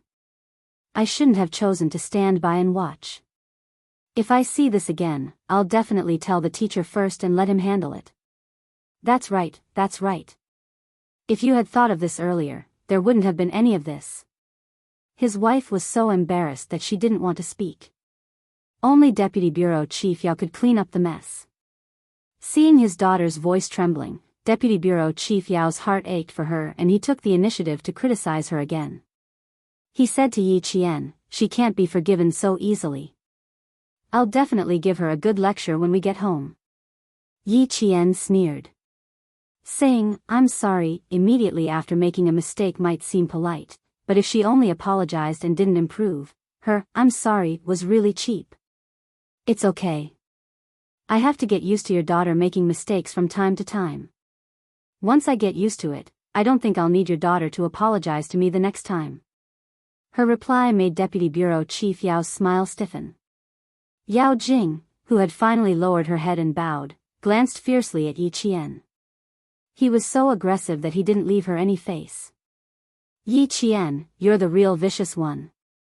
Endure, she had to endure. Auntie Yang already had a problem with her. If she couldn't tolerate it anymore and went along with it, it would be difficult for her to get close to Yang Heng. She secretly took a deep breath and walked in front of Mother Yang. Even if she secretly mocked herself for only knowing how to apologize and not being able to correct her mistakes, she still had to apologize to Auntie Song. "Auntie, I'm sorry. I just. She sniffled before she could finish her sentence. She sobbed and said intermittently, "I was jealous of Yi Jian. That's why I didn't inform the Lord immediately. Please don't hate me. I was just being impulsive. Auntie, please forgive me. Auntie, can you forgive me?" "Jing, it's not enough for others to forgive you. I'm not used to your apology, so I can't accept it now." Mother Yang sighed and removed Yao Jing's hand from her arm. She said earnestly, "You need to learn how to be a good person. Even if you have nothing, at least your nature isn't bad." If her nature was bad, would she continue to forgive her in the future even if she forgave her today? After Mother Yang finished speaking, she said to Yi Jian, "Xiao Yi, accompany me back to my room. Your Uncle Yang will make the decision to let bygones be bygones. Nothing will happen in the future, and the things that happened to Yang Heng in junior high will not happen again. Auntie can promise you that you will finish high school smoothly." Chapter 856. Although this child was aggressive just now, she knew when to stop. She said one thing and two things. Her words were sharp, but she had evidence. Even if such a child came from a poor family, she had learned how to be a person. This was a lifetime of wealth, and Yao Jing would never be able to compare to her. The current situation was actually an unexpected gain for Yi Qian. He didn't expect that even Yang Heng's parents would come forward to protect her, which made the Yao family afraid. Hearing this, the smile on his face was brighter than the morning breeze. "I also didn't think of mentioning these things in the future. It's not a good thing. Let bygones be bygones." Yang Heng's mother took her hand and turned to walk into the hotel. Seeing this, Yao Jing was so anxious that she wanted to rush over and pull on Yang Heng's mother's sleeve. "Auntie, I was wrong. I was wrong. Please don't, Yao Jing, my mother's health is not good. I don't want you to make a fuss in front of her." Yang Heng stood up and directly blocked Yao Jing's path. Facing Yao Jing, who had cried until her makeup was ruined, he said lightly, "It's too late. You can go home and rest." Yang Heng bowed slightly to Deputy Bureau Chief Yao and his wife and politely said, "Uncle, Auntie, I won't send you off. Goodbye." "Heng Heng, come here." Yang Heng's mother shouted. She didn't want to see her son have any contact with Yao Jing. The older he was, the more he didn't know how to improve. She was also very disappointed with the Yao family. Bureau Chief Yang raised his hand to look at the time and said to Deputy Bureau Chief Yao, "Okay, old Yao, go home. This matter is over." Yang Heng didn't fight, and his classmates didn't fight either. As for what Yi Qian encountered outside, I don't think it's a big deal. Since everyone is safe, don't think too much. Go back and rest. Let's go, I'll send you off. After that, he made a "please" gesture. The two fathers bowed their heads and walked out of the hotel. Yao Jing stood still and watched Yang Heng walk step by step away from her sight. He walked towards Yi Qian without looking back once. Looking at his thin back getting farther and farther away from her, she felt like her heart was being stabbed by a knife. She lost her voice and shouted, "Yang Heng, I hate you. I hate you." Yang Heng smiled. No matter how much she hated him, it had nothing to do with him. From junior high to senior high, ever since he saw her make a mistake, he had advised her countless times and said many good words. A few years had passed, but in exchange, she had become worse. After so long, she had not changed, so be it. He would let her parents worry about it. Mother Yao covered her daughter's mouth. Her heart ached as she whispered, "All right, Jing Jing, go back with Mom. Wasn't it just Yang Heng? What's the big deal? Our Jing Jing is so beautiful and smart. Is she afraid that she can't find a better boyfriend?" Although she said that, Mother Yao didn't have any confidence at all. Her daughter was smart and beautiful, but her temper was too big. If she didn't find a broad-minded husband who knew her well, how could she be at ease? Agitated, Yao Jing struggled and screamed, "Mom, I only want Yang Heng. He belongs to me alone. I like him, so he can only be mine. Mom, I don't want anyone. I don't want anyone." There weren't many people in the hotel, so her screams attracted a lot of attention. The group of people had been talking in the hotel lobby and didn't go to the side rooms.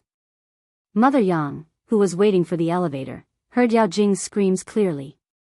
Chapter 857. When Mother Yang heard these words, the mild-tempered wife of the director was so angry that her face changed. She suppressed the anger in her heart and smiled at Yi Jian. "They are all singing in the private room on the 3rd floor. Go and relax with them. Don't be shy. Yang Heng will come down to play with you later." She had something to say to Yang Heng. Yi Qian understood and smiled, "Auntie, you are too polite." If Yi Qian was really with Mother Yang, she would feel very uncomfortable. It was better to go and play with her senior brothers and sisters. When the elevator reached the 3rd floor, Yi Qian walked out and waited for the elevator door to close before leaving. Although it was called a private room, it was actually a bar in the hotel. It could accommodate more than 100 people. The flashing lights were colorful and the songs were all Hong Kong and Taiwan songs. Even the senior brothers who were singing now had a different tune, making the students below the stage laugh. Here, there was nothing to be unhappy about. Sitting here, Yi Qian did not think about what happened just now. Yi Qian, who had beaten up the 7 delinquents, returned to the group of students. She was once again an excellent student in the eyes of the students. She was easy to get along with, had a good temper, and was a strong and beautiful girl. Come, come, come. Drink juice. Other than juice, there is also mineral water. If you want to drink, there is nothing. Yi Qian sat down. The senior class student sitting with her immediately poured her a glass of juice. They were much more familiar with each other and there was less of a sense of distance between them. After a night of fun, Yi Jian's polite attitude won their favor. Compared to Yao Jing, who made her own decisions, Yi Jian's peaceful and polite attitude won them over. Yi Qian smiled and clinked glasses with them. They sat together on the high bar and felt the atmosphere of the students. She had not experienced it in her previous life, but in this life, she felt a sense of novelty everywhere. The senior class was a very tense semester. It was rare to come out and relax. Even the relatively quiet girls in the class were sitting in the bar. They did not have to worry about the class teacher being angry. Before coming, Director Yang had informed the class teacher and promised that he would take care of every student. This could be seen from the dozen or so hotel staff standing around the bar. Some boys and girls were playing a game of finger guessing, each louder than the other. It could be seen that everyone was playing happily. When she saw Wang Jin sitting in the corner and arm wrestling with a few boys, Yi Jian, who felt sorry for him, walked over with a glass of juice. She didn't know if his arm hurt. She had to be more careful with her classmates next time so that she wouldn't accidentally hurt them again. My arm is fine. Why are you still thinking about it? Ha ha ha, it's fine, it's fine. It's fine. Seeing that she was still feeling guilty, Wang Jin swung his right arm high and laughed out loud. I won the arm wrestle just now. It's okay now. Where is Yang Heng? Why didn't he come with you? Did he go look for Yao Jing? Wang Jin had long forgotten about the pain in his arm. Seeing that Yang Heng was not accompanying Yi Jian, he immediately changed the topic. He blinked ambiguously and said with a smile, Junior sister Yi Jian, you have to work hard. Yao Jing is a formidable opponent. Yi Qian smiled. If it was because of Yang Heng, he wouldn't be a strong opponent. If it wasn't because of Yang Heng, she could be a strong opponent. Wang Jin was confused. After a moment of silence, he sighed, a future junior from a top university. Although there is only a one-word difference between a genius and a fool, there is a gap between the two. I don't understand what you are saying. I don't understand at all. Chapter 858. You can ask Yang Heng. He knows.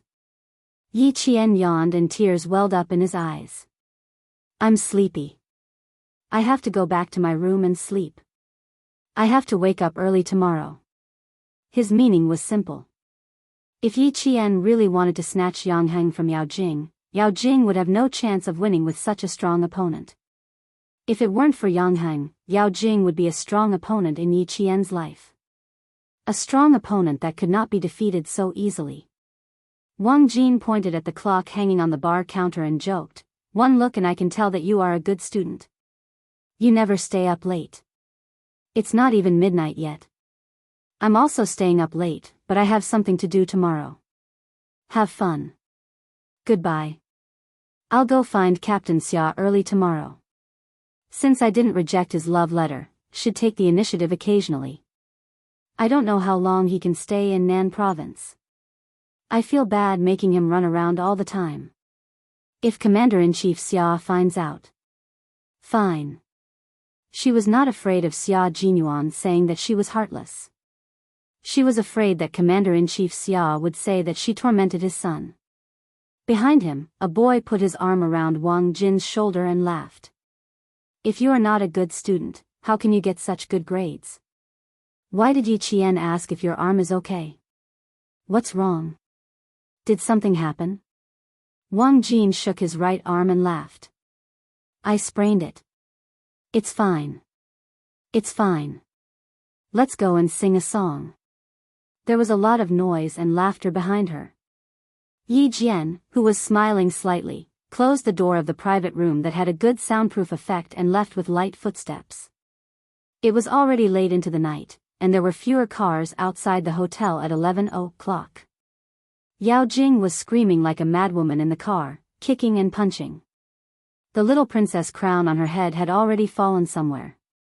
Her hair was disheveled, and she was venting her grievances and anger like a madwoman. Let her cry for a while. Don't disturb her. Deputy Director Yao, who was driving, drove steadily and motioned for his wife to sit still and not disturb his daughter's venting. A black car sped past on the opposite side of the road. The middle-aged man sitting in the car kept urging the driver, damn it, hurry up, hurry up. Run the red light. Charge through. Old Luo, if anything happens to our son, I'm not done with you. I'm not done with you.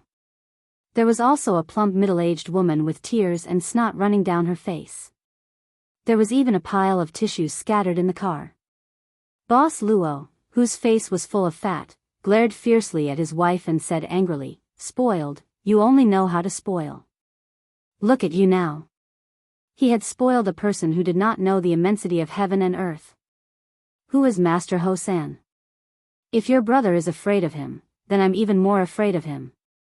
After provoking Master Ho-san, not only do you have to hope that nothing will happen to your son, you also have to fucking hope that nothing will happen to me? Boss Luo's wife choked. She collapsed in the car and wiped her tears. She didn't even dare to cry too loudly. Who didn't know Master Ho-san? His eldest brother used to work with Master Ho-san. Later, he made a mistake and was kicked out. Until now, he had been hiding in his hometown and didn't dare to come out. Master Ho-san had warned him to stay in his hometown so that he could live. What should we do? What should we do? Hubby, my brother said that if it's third Master Ho, our son will most likely die. What should we do? How can Grandma accept this? Cry, cry, cry, cry my ass. Boss Luo, who was cursing, took out a big cigar. He wore a square ruby gold ring and lit the cigar. He took a deep puff and said in a muffled voice, "If there's no way out, you have to admit it. You have to fucking admit it. As long as they didn't fight in school, the teachers wouldn't care so much. At worst, he would pay more money to the school to keep his son's school status." Chapter 859. Even if he got into a fight or got into trouble, as long as no one was killed and he could settle it with money, it was not a big deal. But this good-for-nothing bastard dared to mess with Master Ho-san. No matter how rich he was not as rich as Master Ho-san. No matter how powerful he was not as powerful as Master Hausen's background in the underworld. When something happened, there was only one word for it: admit it. One car was heading home, while the other was heading towards the Caesar Hotel. Yao Jing was screaming crazily in the car, while the other car had already stopped. Boss Luo and his wife, together with the driver, used a flashlight to find Luo Ran, who had fainted in the withered grass. Son, wake up, don't scare your mother. Son, wake up, don't scare your mother, don't scare your mother. Holding Luo Ran, whose face and lips were pale, Luo Ran's mother cried until she almost fainted. The driver carefully touched Luo Ran's nose and whispered to his boss, whose fat was trembling, "Boss, he's still breathing. I think he just fainted. Let's put him in the car first." "He's still breathing?" Boss Luo was from Guangdong province. He had lost his fertility after a car accident in his early years. Otherwise, his family would not have raised Luo Ran as their ancestor. He was the only child in the family, and there was no way for him to grow a second one. How could he not be a treasure? The driver nodded repeatedly. "He's still breathing, he's still breathing. I checked, and there's no blood, except here." The driver, who was in his early 40s, pointed at Luo Ran's neck. "Someone strangled him here, but there's no other injury." The driver's surname was also Luo, and he was from the same village as Boss Luo. With his reminder, Boss Luo also gently stretched out 2 fingers in front of his son's nose. "He's really breathing. It's all right." Master Ho-san was merciful. "Stop crying, what are you crying for? Take him to the car. Call your cousin, who's a medical student, over for a checkup." His son was still breathing, and the Luo family was still alive. Boss Luo was so happy that he pushed his wife away and bent down to pick Luo Ran up. He tried twice but was blocked by his beer belly, so he had to tell his driver, "Hurry up, take my son to the car, get in the car first." As long as his son was still breathing, it was fine. If he really ran out of chi, he could only accept it. At this moment, Boss Luo didn't want to stay here for even a minute. He just wanted to leave as soon as possible. The black BMW with a local license plate sped away. In less than 2 minutes, Ho Zi, who was wearing a loose bathrobe that revealed a large portion of his strong and muscular chest, received a call from his subordinate. He didn't have much interest in it, so he replied with a soft and hung up the phone. He turned around and poured the red wine into a large crystal wine set.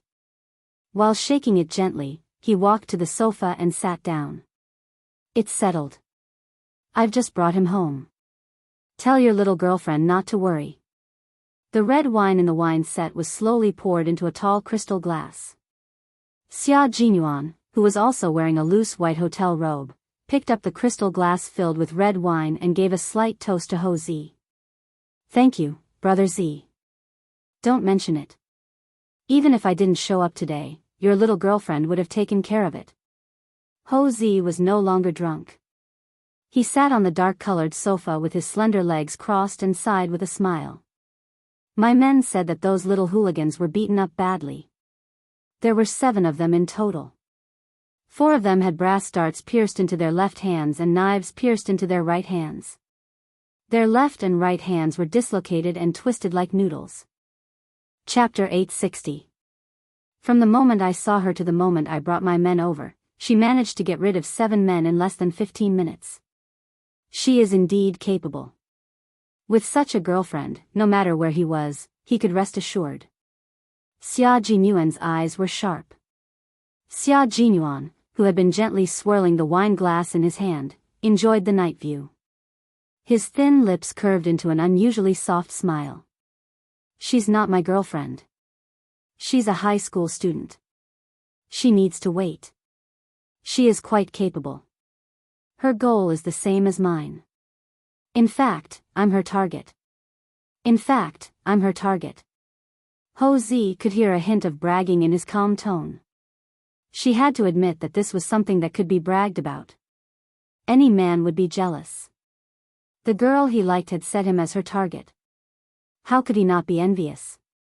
Ho Zi, who had just been broken up with, suddenly lost interest in talking to Xia Jinyuan about Yi Qian. She didn't want to hear a man who was so proud of his success to show off in front of her, who was about to fall out of love. She calmly changed the topic. The scenery is good, right? Do you feel like the mountains are small? The Caesar Hotel had 23 floors. Naturally, it was impossible for every floor to be a hotel. The hotel was divided into 2 main entrances. From the 1st floor to the 14th floor, there were hotels. From the 14th to the 20th floor, there were offices. On the 23rd floor, there were 2 bedrooms and 1 living room. For example, Xia Yiwei and Xia Jinyuan. The sofa faced the large floor-to-ceiling windows. Even if one were to sit on the sofa, they could have a bird's-eye view of the southern province. Xia Jinyuan clinked glasses with Ho Zi. After taking a sip, he slowly said, "It's lonely at the top." He wanted to sleep, so he forced himself to wake up. Do you want to hear nice words? Not at all. I asked you to accompany me to relax, not to make things difficult for me. Ho Zi finished the red wine in her glass in a few mouthfuls and immediately poured herself another glass. I've already treated you to such a good French red wine. Can't you give me some face? Xia Jinyuan stretched his long legs and lazily replied, "No, an old man like you doesn't need a young person like me to give you face. Face is given to oneself, not by others." 37 years old. Am I old? You're 37 years old, not old. My sister is 34 years old, don't you think she's old? Xia Jinyuan's voice was a little cold. Brother Z, don't expect me to say something nice to you. My sister wants to marry you, but you don't want to marry her. There's only one result, an amicable parting. It's a relief for her and a relief for you. Ho Zi clenched her teeth so hard that her cheeks tightened. Her red phoenix eyes were filled with murderous intent. She said in a low voice, "Tell me, do you think we can get married?" Who am I? Who was she? Who is your family, Xia? Could it be done? Can this marriage go through? She said she wants to get married. Do I dare to agree? Does your family Xia dare to marry her to me? One was the boss of the underworld. His hands were stained with blood and he had countless enemies. He didn't dare to marry her because he didn't dare to take the risk. His phoenix eyes were bloodshot as he stared at Xia Jinyuan. He was like a proud phoenix with bloodshot eyes. His wings were gorgeous, but no one could get close to him. Sixth brother, you're a man. Think about it if you were in my position. Would you dare? Dare? Why wouldn't I dare?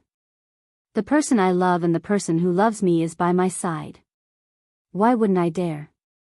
I would even dare to die. Not to mention enemies and enemies. Chapter 861.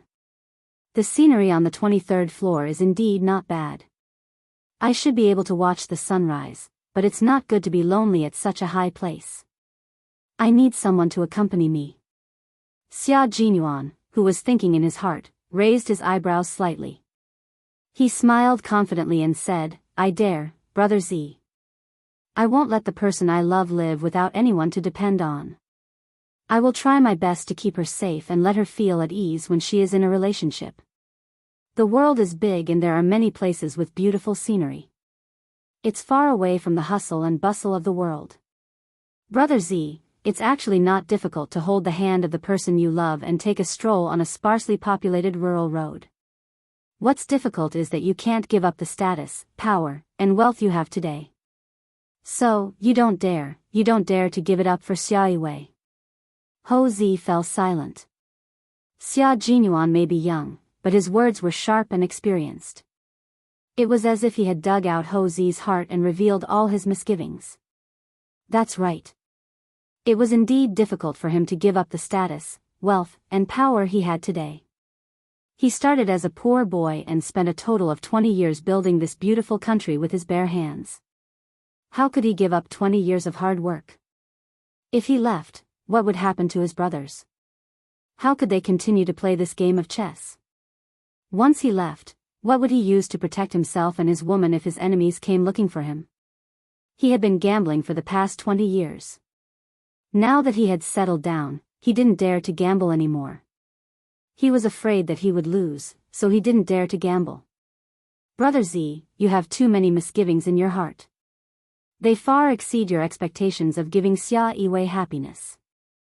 I admit that you love my sister, Xia Yiwei, but I want to tell you that there are not so many misgivings in love. Love is a promise. If you can't give her that promise, you can only choose to let go. After so many years, after 17 years of ups and downs, in the end, because of different identities, different statuses, and different misgivings, the people he once trusted became strangers. In the end, they no longer traveled together and their lives no longer intersected. This was a pity, but it also reminded him that he must not let the little fox drift further and further away from him. They must hold each other's hands tightly and walk side by side on the road of the military. They had the same goal, the same duty, the same military uniform, the same military cap, the same steel gun for the country. They would never leave each other in the flames of war. Only then could they continue to walk together and love each other. Ho Zi's red eyes seemed to sparkle with tears, but they quickly disappeared. He asked Xia Jinyuan, do you mean that my breakup with your sister is inevitable and there's no turning back? I'm not a part of your relationship. I have no way of knowing what's going on in your hearts, nor do I know how important this relationship is to you. Therefore, I can't give you an answer. I have no way of knowing what the outcome of your relationship is. Xia Jinyuan had finished the red wine in his glass. He gently placed the glass on the coffee table and rubbed his tired eyes. He stood up and said, I still have to chase after my future girlfriend tomorrow. Good night, Brother Z. Only the two of them understood their relationship. No matter how clear others saw it, they could not tell what the outcome of their relationship would be. There were only two outcomes, break up or stay together. There were also only two choices, break up or stay together. It all depended on which outcome they chose. Ho Zi did not ask him to stay any longer. With a thoughtful expression, he softly said, goodbye. Then he sipped his red wine and quietly thought about it. He needed to think about it carefully. Chapter 862. His lover of 17 years, the only woman he loved in his life, was it possible for him to watch her marry another man? Xia Jinyuan walked to the door and unlocked it. He turned around and saw a lonely figure sitting on the sofa. His elegant and handsome face was solemn, and there was a dark look in his eyes. This was all he could do to help. If Ho Zi couldn't bear to give up his current position, Xia Yiwei wouldn't have a problem marrying his first love. After all, the two of them broke up because of a misunderstanding. One of them was still single, waiting for Iran, while the other was at an age where she had to get married because her relationship wasn't going well. If you fell in love, you shouldn't worry too much. If you really had so many worries, why did you get together in the first place? If you hesitated, you would end up as a loser. If you kept thinking about waiting until little Fox went to college, you'd end up letting those little boys make the first move. The biggest mistake you can't make for someone you love is to be self-righteous. If you don't regret making a move, and if you fall in love, you don't regret it. What's so difficult about dealing with the things around you that might interfere with your relationship? What's really difficult is your own heart. You can't make up your mind, you can't decide what to do, and you have too many worries. He wouldn't have so many worries about his own feelings. No matter how difficult the situation was, it wouldn't stop him from making a move. After pausing at the door for a while, Xia Jinyuan suddenly said, "Brother Z, my return this time might bring you a certain amount of danger. But the only person I can think of is you. I, Ho Z, have been walking on the edge of a knife for so many years. You came to me because you think highly of me and you trust me. If there's any danger, as long as I can handle it, it won't be a problem." Ho Z, who was still living a life of turbulence, seemed to have known all along. He said calmly with a hint of arrogance, "Your identity can bring me danger, and it's indeed dangerous enough. I've done so many things, but I've never done anything bad to protect a soldier. There's no harm in giving it a try." In the face of danger, only Ho Z, who was in the underworld, would dare to say that there was no need to guard against it. Xia Jinyuan smirked and said, "Brother Z, if you have the chance to make a serious choice, how do you plan to live with Xia Yiwei? Continue to live your own life and let Xia Yiwei get married? Make a serious choice? Single choice?" Ho Zi's gaze froze. She turned her head from the sofa and looked at the young man standing at the door like a pine tree. "Are you willing to see your little girlfriend marry someone else?" It seemed that the matter between him and Xia Yiwei had not reached a dead end yet. Xia Jinyuan nodded and smiled faintly. "I understand. Rest early." If Ho Z could seize the opportunity, he and Xia Yiwei would have a bright future. If he missed it, Ho Z would still be the current Ho Z, while Xia Yiwei would become someone else's wife, Xia Yiwei. "What opportunity is it that you can't tell me now?" Ho Z got up from the sofa and stared fixedly at Xia Jinyuan. "The opportunity one want is an opportunity that requires me to reshuffle everything in my hands. Can you afford to give it to me?" Xia Jinyuan raised his eyebrows and said calmly, "Working with the territory under your feet, I wonder if this opportunity is big enough? Moreover, Brother Z is the only person I can think of who can help me now." Chapter 863. An opportunity to cooperate with the territory under his feet. Ho Z swayed the red wine in his glass and stared sharply at Xia Jinyuan for a long time. After confirming something, he downed the red wine in his glass and smiled. "I believe in you, old six. I believe in you too, Brother Z." Xia Jinyuan closed the door and left the room of the 37-year-old man who finally understood that Xia Yiwei was so important that she had become his life. A faint smile flashed across his cold eyes. Xia Yiwei was really a difficult woman to deal with. A simple breakup was enough to force a mafia boss to this extent. You don't want the world, but you want the beauty. Xia Yiwei, you've succeeded. Standing by the corridor on the 23rd floor, Xia Jinyuan looked through the glass and his deep eyes flickered slightly. Someone's wish came true, but he didn't know if he would be able to achieve it. The night was not bad. There were no stars or moon, and there was a little wind. It was a night very suitable for Yi Yu. If his wish came true tonight, he would be able to fight side by side with Little Fox and also have a Yi Yu, a night rendezvous. Watch the sunrise. Sit on the sofa in the room on the 23rd floor and watch the sunrise together. He felt that it was not bad. Then, he would wait for the military to call. Although he said that he had returned to the southern province, it was dangerous to return to the southern province. It was dangerous to lure all the snakes to the southern province. He was in the country and the mission was not interrupted. Now, he just had to wait for the military to approve his request. The phone in his bathrobe vibrated. Xia Jinyuan's eyes darkened, but he didn't seem to notice it. There was a faint smile at the corner of his mouth. The man, who was wearing a bathrobe that couldn't hide his elegance, walked back to the room gracefully. This phone was specially modified. There was no one else other than the military and his comrades who would send a message at this time of night. He originally wanted to find Little Fox and drag her to watch the sunrise together, but it seemed that it would be a little later. I'm Q King. Q King, someone from abroad has sneaked into the country to carry out the second plan of the storm mission. The mission of luring the snakes out of their holes has begun.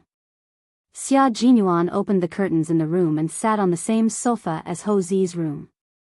He looked down at the city from above. Roger that. We've already contacted Ho Zi, the leader of the underworld in Southern Province. Our identities have been covered. We're ready for action. The phone was silent for a few seconds, but it felt like the entire night was about to pass. Your decision is very dangerous. Whether it's letting Ho Zi get involved or asking Yi Qian for help, it's all very risky. The military department opposes it out of caution, but Commander-in-Chief Xia supports it. Q King, your current identity is too special. We can trust Yi Qian, but Ho Zi, once she finds out and reveals your whereabouts, you should know what kind of trouble you'll be in. The voice on the other side of the phone was low and cold. It was the leader of all the members of the Snowfield Brigade, a major general in the army. Xia Jinyuan met him in Yi Qian in Pakistan. Xia Jinyuan said calmly, I'm sure Ho Zi's file is already on the military department's conference table. Although he's a member of the underworld, he's very principled. There have been people from abroad who have contacted him many times and tried to instigate him by offering him many favorable conditions. All the people sent were secretly dealt with by Ho Zi, and the foreign organizations didn't dare to retaliate. Just based on this, I believe Ho Zi won't reveal my identity. Chapter 864. Why did he come to Southern Province to look for Ho Zi?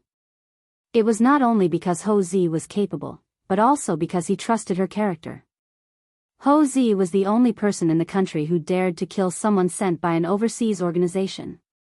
If it weren't for this, the military wouldn't have allowed you to contact Ho Zi, the Major General said solemnly. Although it's great that I'm willing to die in exchange for your life, and your decision is admirable, I don't want to see anything happen to any of you. The military has agreed to all your requests. Yi Qian is approved to join the operation as your second shield. She will be our hidden sword in Southern Province.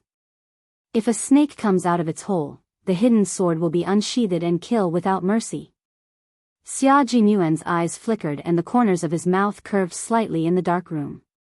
Since he had come to Southern Province, how could he not have Little Fox to fight alongside him? If Little Fox wanted actual combat experience, he would give it to her. As long as there was a chance, he would definitely give her actual combat experience. This was because he had promised that he would hold Yi Qian's hand tightly and grow with her. A gentleman's promise could not be bought with money. He had always kept his promise in his heart. At this moment, his wish came true. We still need to see her reaction. We won't inform her directly for now, the Major General said. The military hopes that she can be your support in Southern Province. We'll test her first before informing her. Yi Qian was a student. Even if her file appeared in the military and was recorded in the system, she was still a student. The military did not know her movements at all times. When the Major General said, see her reaction, it was actually a test. He wanted to see if Yi Qian was qualified to be a hidden sword who could lure the snake out of its hole and kill without mercy. Major Xia, who wanted to hold Yi Qian's hand to watch the sunrise, nodded and said calmly, okay, follow the order strictly. G3 will contact you later. Be careful. After the Major General said what he needed to say, he hung up the phone. A text message soon appeared on Xia Jinyuan's phone. It was a text from G3. It was also the text that Xia Jinyuan had been waiting for. G3 sent a message saying that he was rushing to Southern Province. K7, who had not been able to contact him, sent a message at 11:05 p.m. saying that he had entered the country safely. During this mission, K7 was injured and lost contact with his teammates. No one knew where he was. There were still 14 hours before the 120-hour deadline. G3 suddenly received a message from K7 saying that he had entered the country safely. It was good news to receive K7's message, but if he had entered the country, why didn't he give G3 his coordinates? Xia Jinyuan, who was a little worried after receiving the message, sat there quietly until 3:00 in the morning. It was already 3 o'clock. Xia Jinyuan looked out of the window and smiled. It seemed like he could bring little Fox here to watch the sunrise together. At this time, Yi Qian had already fallen asleep. She had no idea that she would soon be fighting alongside Xia Jinyuan as a student. She was sleeping soundly and maintained her sleeping position. Even when she was sleeping, Yi Qian was very disciplined. When she opened her eyes again, there was a cold glint in her eyes. She pulled out a pillow with her right hand and threw it at the shadow standing beside her bed. She then rolled to the side of the bed and half-squatted to hide. Someone had snuck into her room and she did not notice immediately. She had not trained for half a month and her vigilance had dropped so low. The moment she threw the pillow, she suddenly chuckled. It's me. Chapter 865. It's me, Xia Jinyuan. It's him, the man she saw tonight, the man she had agreed to meet tomorrow. The man who came to see her immediately after completing a mission. Yi Qian, who had already picked up silver wire, heaved a sigh of relief. He sat down on the carpet and said impatiently, Major Xia, why aren't you sleeping in the middle of the night? Are you on a mission? Yes, I'm on a very important mission. Xia Jinyuan, who had sneaked into the room in the middle of the night, put the pillow back on the bed. He smiled calmly and said, I'm carrying out orders. In order to ensure Xia Jinyuan's physical and mental health, I have to arrest a little fox to prevent him from going crazy. Yi Qian was speechless. You win, Major Xia. Also, it's really dangerous to have a special forces soldier as a boyfriend. You have to be wary of him sneaking into your room in the middle of the night to ambush you. Yi Qian, who was rubbing his temples, climbed back onto the bed. He looked at the man who had suddenly appeared in the room and was already standing by the bed. Yi Qian was both angry and amused. He said, I was still in shock when you went crazy. Captain Xia, don't you feel the slightest bit embarrassed about doing such sneaky things when you're on the battlefield? No, I'm very glad that I'm a special forces soldier who can leap onto roofs and vault over walls. And I'm proud of it. Major Xia had always been thick-skinned, especially in front of Yi Qian. It was at least 10 centimeters thick and invulnerable.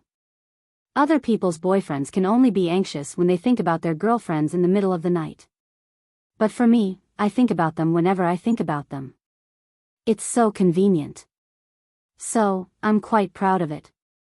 So, having a special forces soldier as a boyfriend, I have to set up many traps in my room before I go to bed in order to prevent him from harboring ill intentions. Yi Qian was so angry that he laughed. He was actually quite proud of something like this. This person, the more he interacted with him, the more he felt that he wasn't an inflexible man. He was just an idiot. She opened the bedside cabinet, turned on the light, and looked at the time. 3:30 a.m. At 3:30 in the morning, Xia Jinyuan appeared in her room. Previously, when he sent her to the hotel, she saw that his face was full of fatigue. Now, when it was time to sleep, he appeared in the guest room of the Venus Hotel. What were the hotel staff and security personnel doing? It was not their fault. How could they have discovered the infiltration of a top special forces soldier? 3:30. You went back to the hotel to take a nap. Are you feeling energetic now? Yi Qian sat on the bed and stared at the man who was smiling elegantly.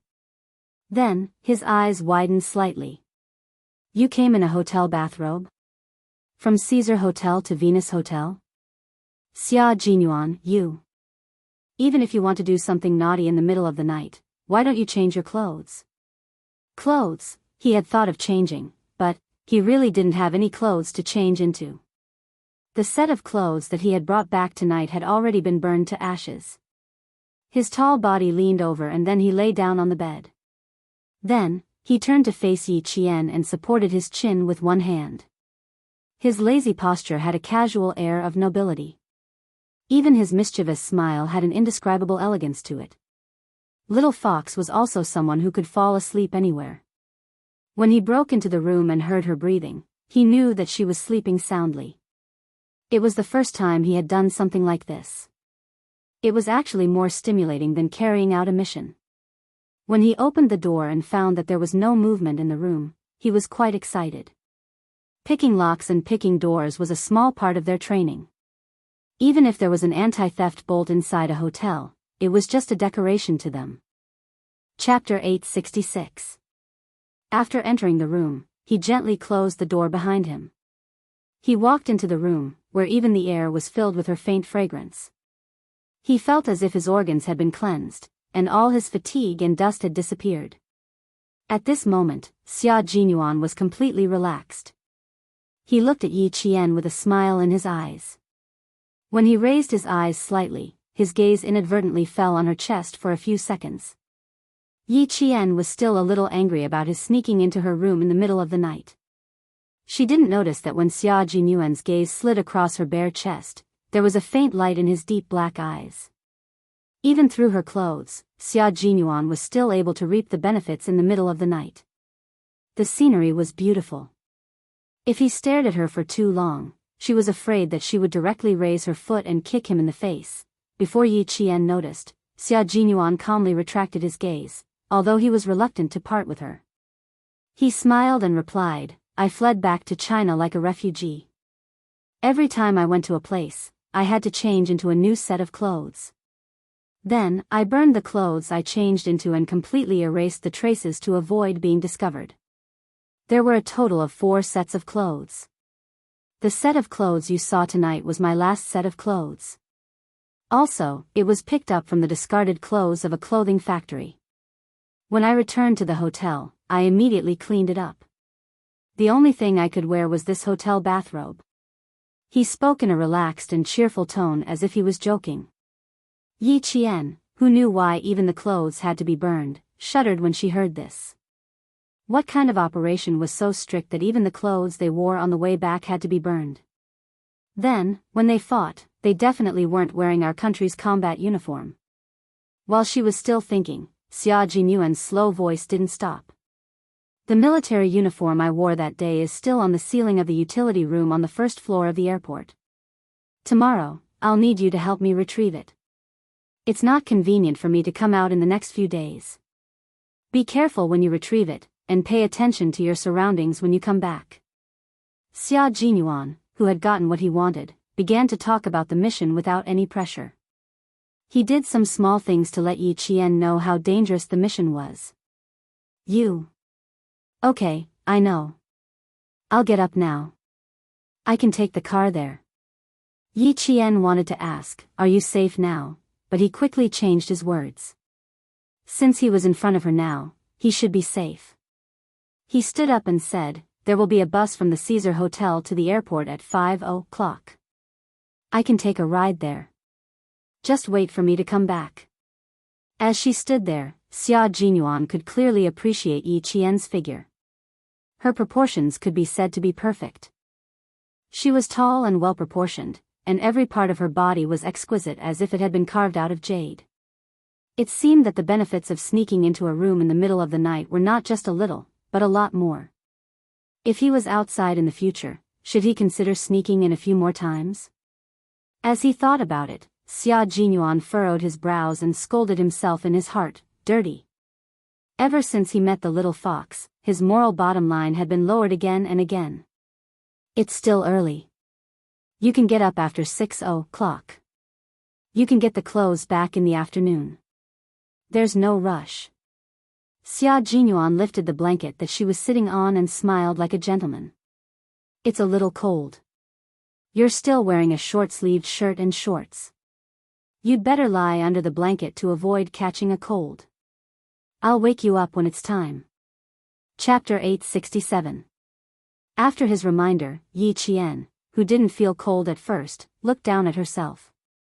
After she saw it, her white jade-like face instantly turned red. She jumped onto the bed with the same agility as she did during training and hugged herself tightly under the white blanket. Xia Jinyuan, she shouted angrily. The major raised his eyebrows with a confused look on his face. What's wrong? What's wrong? Why is he still pretending to be innocent and unaware? Yi Qian threw another pillow at his face. Do you dare say you didn't notice? You didn't see? No. No. Took a few more glances. Yi Qian, who was skilled in martial arts but had never been in a relationship in her 2 lifetimes, was too innocent to say the rest. Once Major Xia got angry, Yi Qian, who hadn't let loose in front of him, couldn't defend herself. Xia Jinyuan caught the harmless pillow and shook his head helplessly. I noticed, I saw, I even took a few more glances. I really wanted to remind you at the time, but I was afraid you would be embarrassed, so I didn't say anything. Little Fox found out when he said, "Be careful of catching a cold." Yi Qian didn't want to talk to him anymore. Now she understood why Xia Yiwei said Xia Jinyuan was the most troublesome person in the family. She already felt a headache coming on. This man always made her mad, but she couldn't find a reason to be mad at him. In the end, she just had to hold it in. She was holding it in until she hid under the blanket and didn't want to come out. When it came to these things, Yi Qian was as pure as a piece of paper. It was obvious that she was confused when it came to relationships and didn't know how to get along well with a man. Fortunately, Major Xia was also a blank piece of paper. He had a high EQ, but he had never been in a relationship before. After he met her, he immediately thought of being a gentleman and not scaring the underage little fox away. He softly coaxed her. I really didn't take a few more glances. I'm still a boyfriend, so how would I dare to take a few more glances? I was looking into your eyes and thinking about something else. Don't be cooped up in the blanket. Be careful not to suffocate yourself. If you really don't want to sleep, we can chat. Or you can pack up and we'll go back to the Caesar Hotel. I booked a room on the 23rd floor. We can sit on the sofa and watch the sunrise together. When he coaxed Yi Qian, his expression, voice, and eyes could all be seen and heard. Yi Qian could feel his gentleness and warmth close to her heart. Yi Qian gradually walked out of the awkwardness. She poked her head out of the quilt and looked at Xia Jinyuan, who was leaning against the bed and talking to her with his eyes closed. She frowned and said, "How long has it been since you had a good sleep?" There were dark circles under his eyes, which were the result of severe lack of sleep. 4 days and 4 nights. I haven't slept for that long. Xia Jinyuan's fierce expression disappeared when he heard her question. He took a deep breath of her sweet scent and said, "When I came back last night, Houzi chatted with me. Time passed by before I knew it." Yi Qian saw his frown and said softly, "Lie down and sleep for a while." Yi Qian understood how difficult and dangerous their missions were. She couldn't bear to see him like this. It was because she understood that she was especially gentle with this muddle-headed major. Chapter 868. No, I'm not sleepy yet. Although Xia Jinyuan's eyes were closed, his brain did not rest. Talk to me. Maybe I can fall asleep while listening to your voice. Yi Qian pursed his lips. Now that we're back in the country, why do you still look so worried? Did you encounter any difficulties? There was an accident during Operation Decapitation. Xia Jinyuan calmly explained the mission they were carrying out this time. He spoke without any pressure because he had received approval from the military, but Yi Qian, who did not know the situation, was shocked. Li Yan coldly reprimanded, "Xia Jinyuan, open your eyes." How could he reveal the mission so easily? Didn't he know who he was? The top 10 confidentiality rules of the military. Look at what you're saying now. First, do not reveal secrets that should not be revealed. Second, do not ask about secrets that should not be asked. Third, do not look at secrets that should not be seen.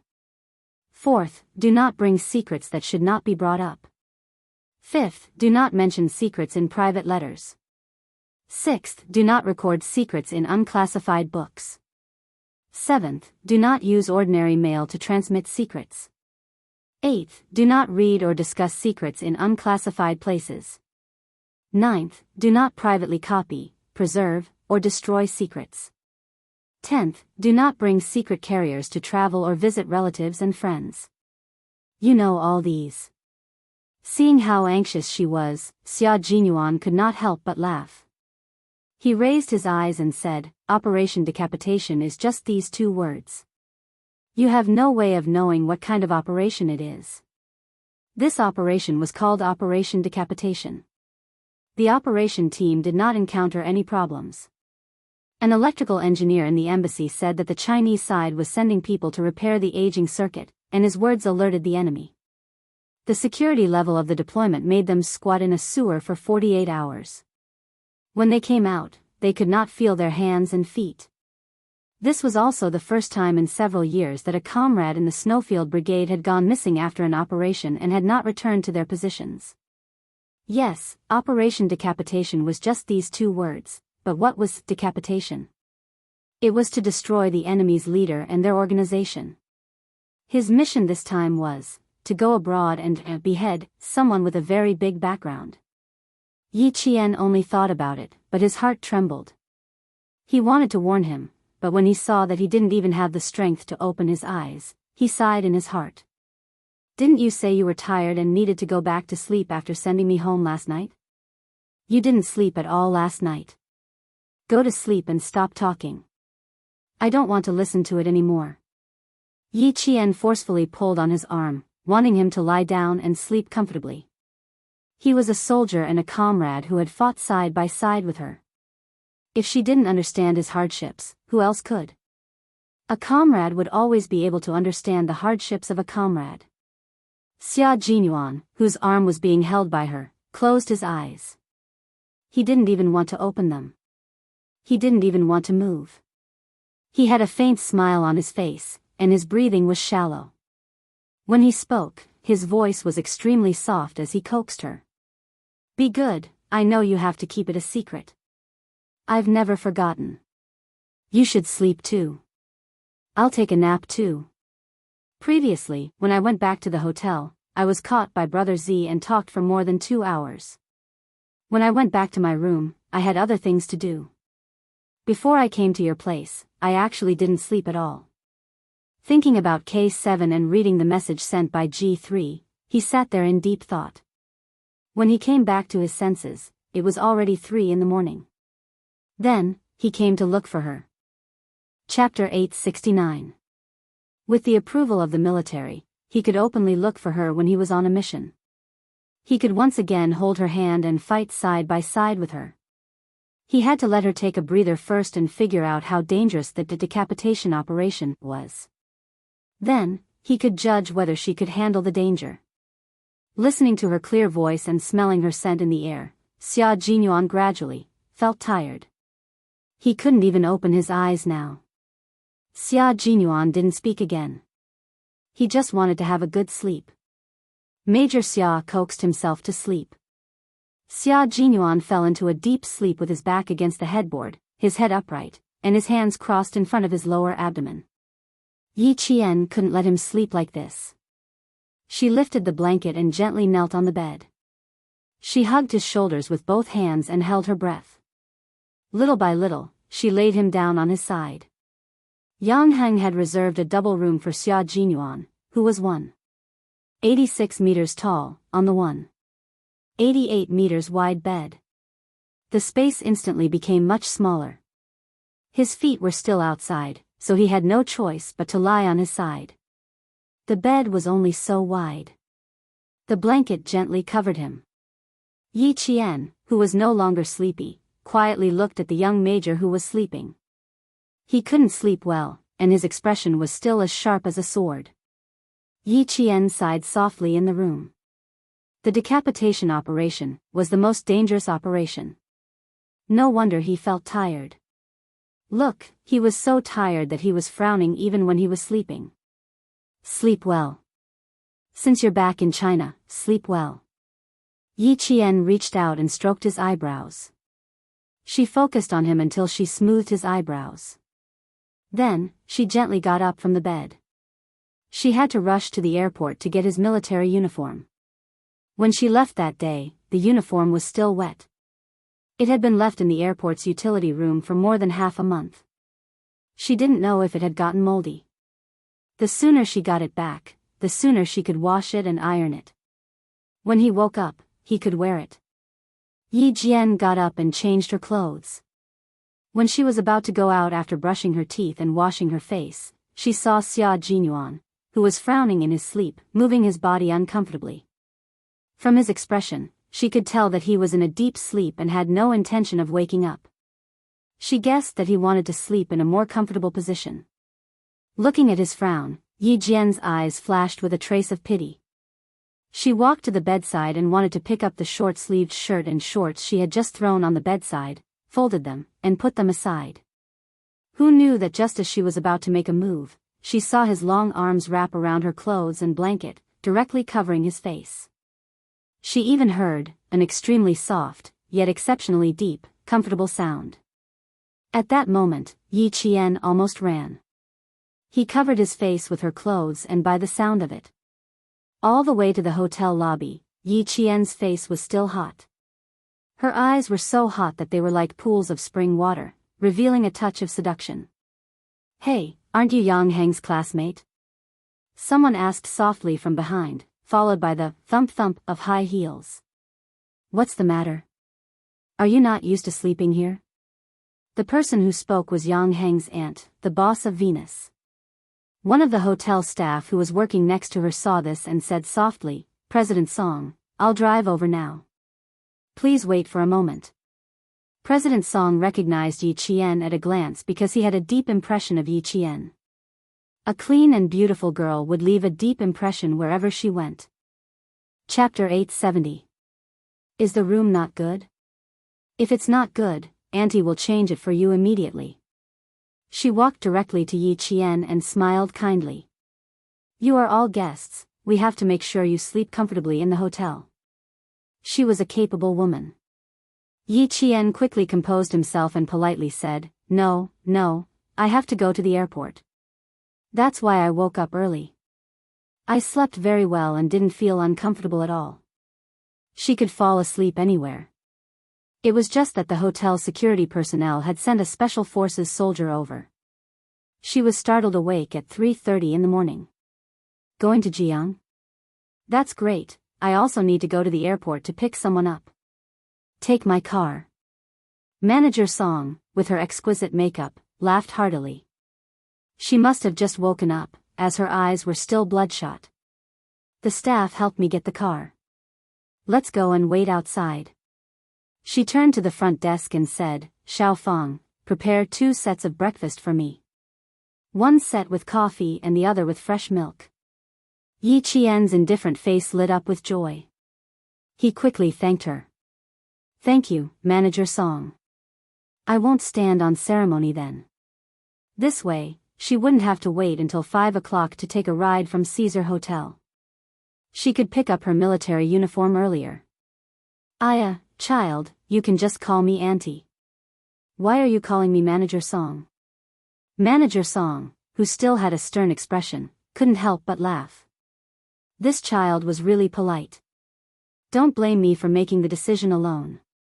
Let's go, the car is here." Yang Heng's Auntie Song was a divorced woman. They divorced 8 years ago, and her daughter was awarded to her husband. Now, she was going to pick up her daughter from France, whom she hadn't seen for more than 2 years. The car drove over. Yi Qian's gaze fell on the 1997 red Ferrari. He saw that Auntie Song was yawning several times. Yi Qian, who originally wanted to say that she could drive to the airport, silently shut his mouth. "Auntie, did you not rest well last night?" Yi Qian sat in the front passenger seat and couldn't help but ask. When she was training with the motorists, the most common thing the instructor said was, "Don't drive when you're tired." Looking at Auntie Song, who looked rather tired and yawned non-stop, Yi Qian was still a little worried. It was not good to drive while tired. President Song smiled as he started the car and slowly drove into the entrance of the lobby. "You didn't sleep the whole night. Are you worried that I can't drive well?" "Don't worry, I still have the skills. I used to be able to drive steadily even if I didn't sleep for several nights in a row."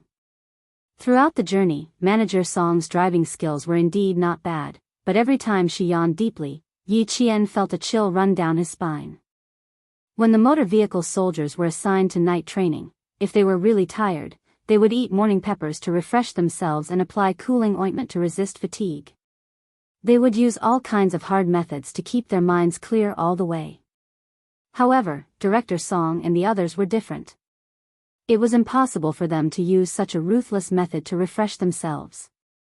If they were so tired all the way, there would definitely be problems driving.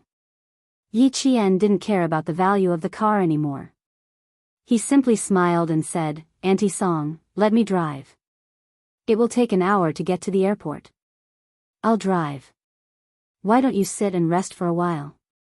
Just as Yi Qian finished speaking, a strong light suddenly shone from the opposite side. This was not the strong light of a small car, but the strong light of a large truck rushing towards them. President Song, who hadn't had a good rest, couldn't help but squint when the strong light shone on her. She didn't even realize what was happening in front of her. Chapter 871. Yi Qian, who had been paying attention, didn't even have time to say, "Be careful." He released his seatbelt in a second and leaned toward the driver's seat. His hands gripped the steering wheel and turned it quickly.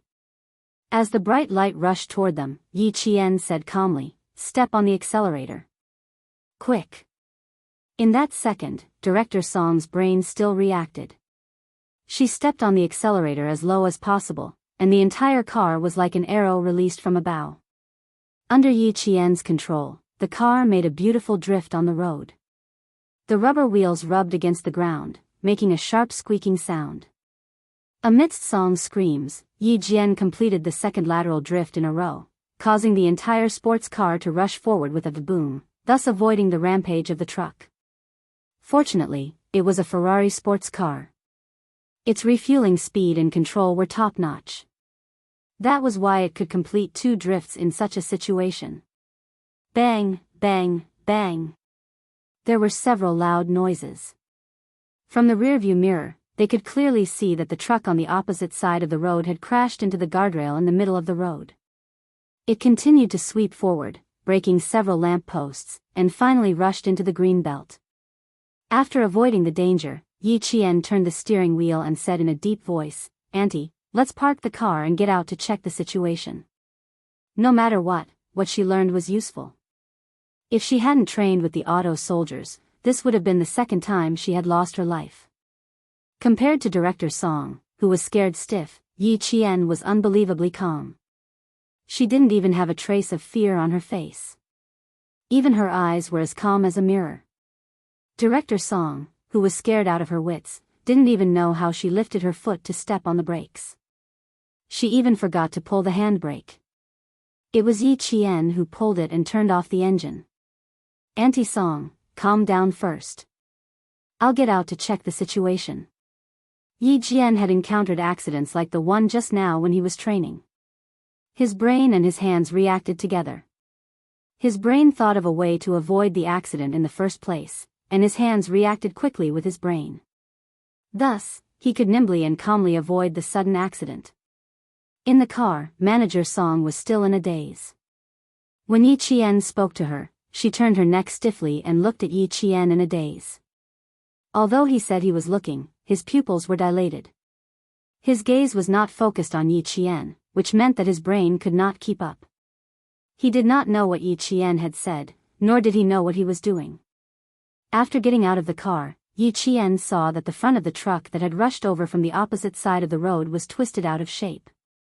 Car parts were scattered all over the road, and the long truck compartment was overturned in the middle of the horses, blocking the road to the airport. Yi Qian's first reaction was to look across the road to see if any cars had been hit. A gust of wind blew past, bringing with it the smell of gasoline and paint. These were all very pungent smells. Yi Qian, who was sensitive to smells, wrinkled his nose uncomfortably. Something happened. Something's wrong. Quick, call the police, call the police. On the opposite side of the road, the 2 private cars that had picked up people from the airport stopped one after another. Those with cell phones quickly called the police, while others called the ambulance. Then, another car sped into the city without stopping on the opposite side of the road. The speeding car meant that the traffic on the opposite side of the road was smooth, and no cars were hit. On her side, the scene was very tragic. Car parts were scattered everywhere. 5 lamp posts were knocked down, and the lamp post at the edge was lying on top of the truck compartment. The cables buried in the ground were dragged out.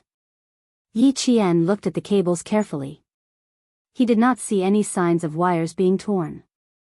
Chapter 872. The cars heading to the airport saw this from afar and stopped on the side of the road. The large truck in the middle of the road blocked their path. Yi Qian had already run to the front of the deformed truck and realized that the front tire was missing. The pungent smell of gasoline wafted from the front of the truck. The engine of the truck had shut down after the collision, and the entire engine had stopped working. The truck was too high, so Yi Qian jumped on the road and shouted, "Can you hear me? Can you hear me? Can you tell me how many people are in the truck?" The smell of blood mixed with the smell of gasoline and gradually drifted into her ears. It started faintly and grew stronger. Yi Qian, who did not hear a reply, took a deep breath. She needed to climb onto the truck to see what was going on inside. When she saw that the fuel tank was intact, she did not hesitate to climb onto the side of the humongous truck. Using the dim street lights in front of her, she looked through the broken windows and saw that there were 3 people in the truck. The driver was the most seriously injured. The lower half of his body was stuck in the deformed front of the truck. Blood flowed from his head down his face to his neck. In addition to the bleeding from his head, the driver's lower body was more seriously injured. However, there was no way to save him in a short time. Yi Qian pulled on the door with a heavy gaze. In fact, the door was already deformed, but she did not give up and wanted to try. She pulled a few times, but the door did not move at all. Yi Qian could only give up trying to open the other door. "Yi Qian, get down." Manager Song, who had calmed down, came over with weak legs. When she saw Yi Qian standing beside the deformed truck, she was so scared that her heart almost jumped out of her throat. "Get down, get down. The gasoline is so heavy. Be careful of the explosion." Just now, it was this young lady who saved her life. She really saved her life. If she hadn't suddenly leaned over and agilely turned the steering wheel to make 2 drifts, the car she was driving would have been completely deformed by the head-on collision. If she had not met her tonight, her life would have been over. Completely over. Seeing her climb onto the big truck that had already been scrapped despite the danger, her knees went weak. She yelled at the top of her lungs, "Get off now. It's dangerous. Get down. Quick." She used too much force and choked on the wind. Manager Song, who had always paid attention to her image and was now coughing in a sorry state. "It's okay. The fuel tank is not damaged. The engine turned off automatically and there is no flame. There's no danger of an explosion for now." Yi Qian, who had jumped of the truck, frowned and said to Manager Song, "The driver's life may be in danger. There are 2 people in the front passenger seat."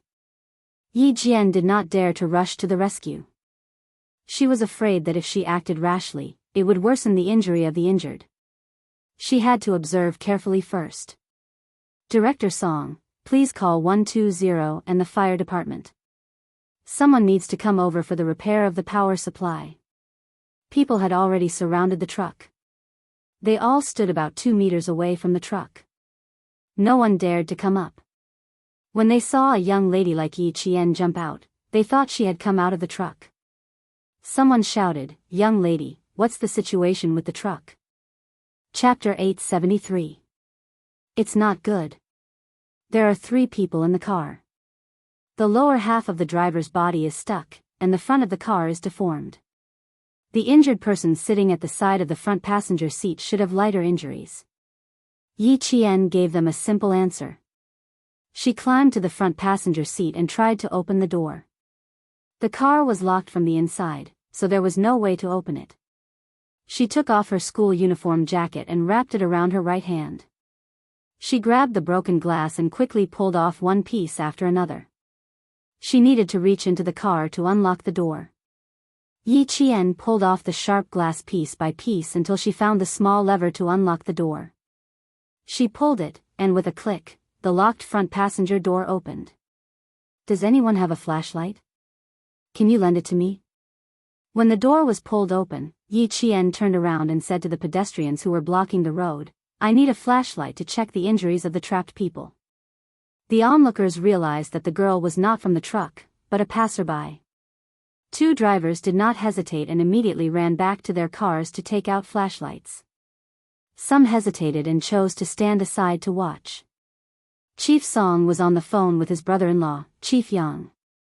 He said anxiously, "Brother-in-law, there was a car accident at the intersection of Zhongjin Road near the airport. A truck came from the opposite side of the road, and the front of the car was deformed. Yi Qian, this brave girl, is rescuing people by herself. Get someone here." Chief Yang was the chief of the Transportation Bureau. The traffic accident happened to be the Traffic Police Department's responsibility. Hearing this, he was not sleepy anymore. He did not even bother to ask why Yi Qian was with his aunt at night. He got out of bed and said, "Have you called the police? What's the situation? Give the phone to Yi Qian." "I called the police, I called the police. I also told the fire department." "Wait a moment, I'll give the phone to Yi Qian." Chief Song walked around the back of the car with the phone and saw a few people shining flashlights into the car. Yi Qian was holding onto the car door with one hand and peeking his head into the car to observe. Her heart was still palpitating as she trotted over. Before she could pass the phone to Yi Qian, she was shocked by the tragic situation in the car. She stopped in her tracks. Under the flashlight, the car was covered in blood. The three people inside were lying on the ground like they were covered in blood. None of them had any reaction.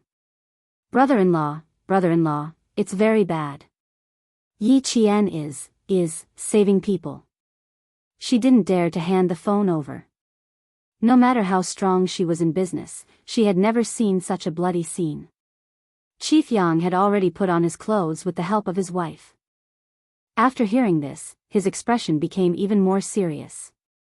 "Remind Yi Qian that the car has an oil leak and caught fire. Tell the people participating in the rescue not to bring any fireworks. No smoking at the scene." Chief Yang instructed on the phone. At the scene, Yi Qian said, "The driver's right leg is stuck. We need to stop the bleeding. Who has a jack or a wrench in the car? Let's save the injured people on the outermost side first." Although Yi Qian had never participated in a rescue before, he had learned how to participate in a rescue when he was training with the soldiers. With a calm gaze, she calmly ordered the adults around her. She followed the rule of observing first before rescuing. After giving the instructions, she checked the condition of the injured people on the outermost side. Female, about 40 years old, slightly plump. Unconscious, breathing, pulse strong, head hit, no signs of bleeding. There was no major bleeding on the upper and lower body, but the person fell forward. There was a possibility of internal injuries or broken ribs. Chapter 874. Can you hear me? Can you hear me? After observing that there was no obvious serious injury, Yi Qian pressed her finger on the middle-aged woman's philtrum. Her voice was slightly cold as she calmly called out each word clearly. After about a minute, the middle-aged woman let out a low moan and regained consciousness. "Do you feel any pain in your chest?" Yi Qian immediately asked after the middle-aged woman opened her eyes. Professional terms came out of her mouth one after another, making the people involved in the rescue think that she was a medical student. "No, I was knocked unconscious. My husband. The middle-aged woman said and turned to look at the driver's seat. She saw that her husband's head was bleeding and he was sitting quietly with his head lowered. Seeing this, the middle-aged woman suddenly became agitated. She grabbed Yi Qian's hand and begged, save my husband, please save my husband." Two trucks on the opposite side of the road suddenly braked and stopped. The two drivers in the trucks jumped out and ran over. Old Guan. Before they arrived, they were already shouting, Old Guan. Old Guan was the driver of the accident. They were a family. The middle-aged woman was Old Guan's wife, and the one sitting in the middle was Old Guan's partner. With the help of the driver's friends, the rescue operation progressed even faster. The driver's friends kept saying with trembling lips, "Daughter, you have to help us. Old Guan can't die. He can't die. Uncle, everyone is working together now. We don't want to see the worst outcome. You should comfort the anxious woman first. We'll use the tools to save her."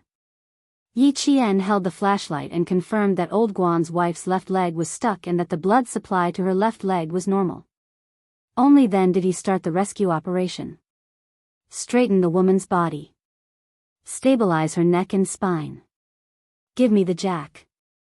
At this time, Yi Jian had undoubtedly become the temporary commander-in-chief. She used what she had learned in medical school and what she had learned in the army to start the rescue. There was no way to completely stuff the jack under the car. Half of it was still outside. Even so, it played a rescue role. With the addition of the wrench, the first person rescued was the emotional middle-aged woman. After being rescued, no one dared to let her get out of the car. Instead, they carefully carried her out. After Old Guan's wife was rescued, she collapsed on the roadside and cried loudly. Someone gave her water and a clean towel to wash her face. Before the traffic police and firefighters arrived, the people who participated in the rescue were all silently contributing their own small efforts. 5 minutes later, 3 doctors who had entered the village for a volunteer medical consultation drove past. When they saw the situation, they immediately participated in the rescue. Stop the bleeding first, then inject the intravenous injection. The rest of the people can rest for a while. These 2 injured people need to be rescued by the firefighters. Prepare the tourniquet and intravenous injection. Quick, quick, quick. With the presence of professional doctors and their medical supplies, the whole wait was no longer as stressful. When Old Guan's wife saw the doctors, it was as if she had seen hope. She cried until her voice was hoarse. She sat weakly and did not even feel the needle pricking the back of her hand. With the tourniquet in hand, Yi Qian slowly climbed into the deformed car. With the help of the doctors, he first wrapped the tourniquet around the driver's injured right leg. Then, he took the intravenous needle and inserted it into the driver's arm. Chapter 875. The drip was still flowing, proving that the driver's vital signs were still there. "Here, young lady, give this patient an intravenous injection." The doctor handed the intravenous needle to Yi Qian, who had ignored the danger and crawled into the car to save the person. He said to her calmly, "We'll watch from the outside. Be careful inside."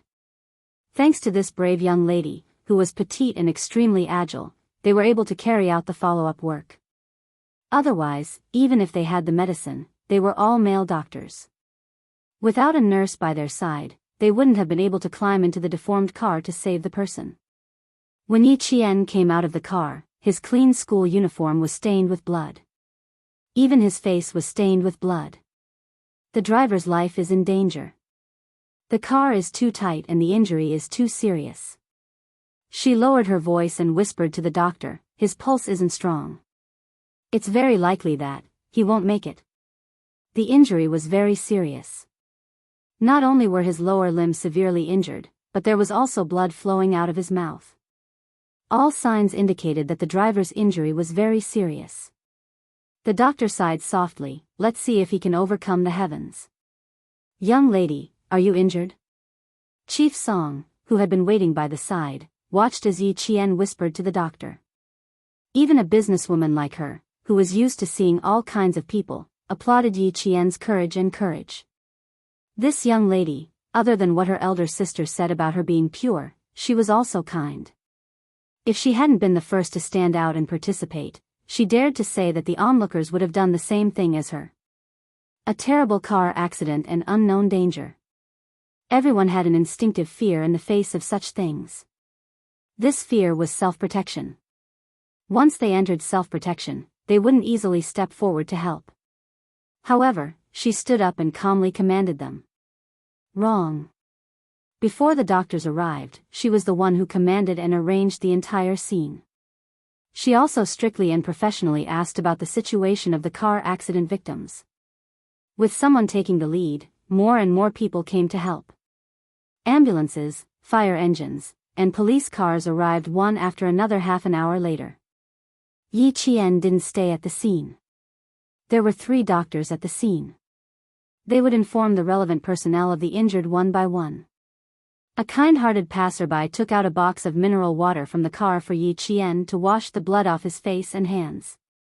Director Song opened another bottle for Yi Qian to wash his face. You must be tired. You've been rescuing people for half an hour. Yi Qian said embarrassedly, I'm sorry, Auntie Song. I was so busy that I forgot. If you're embarrassed, I'll be too ashamed to show my face.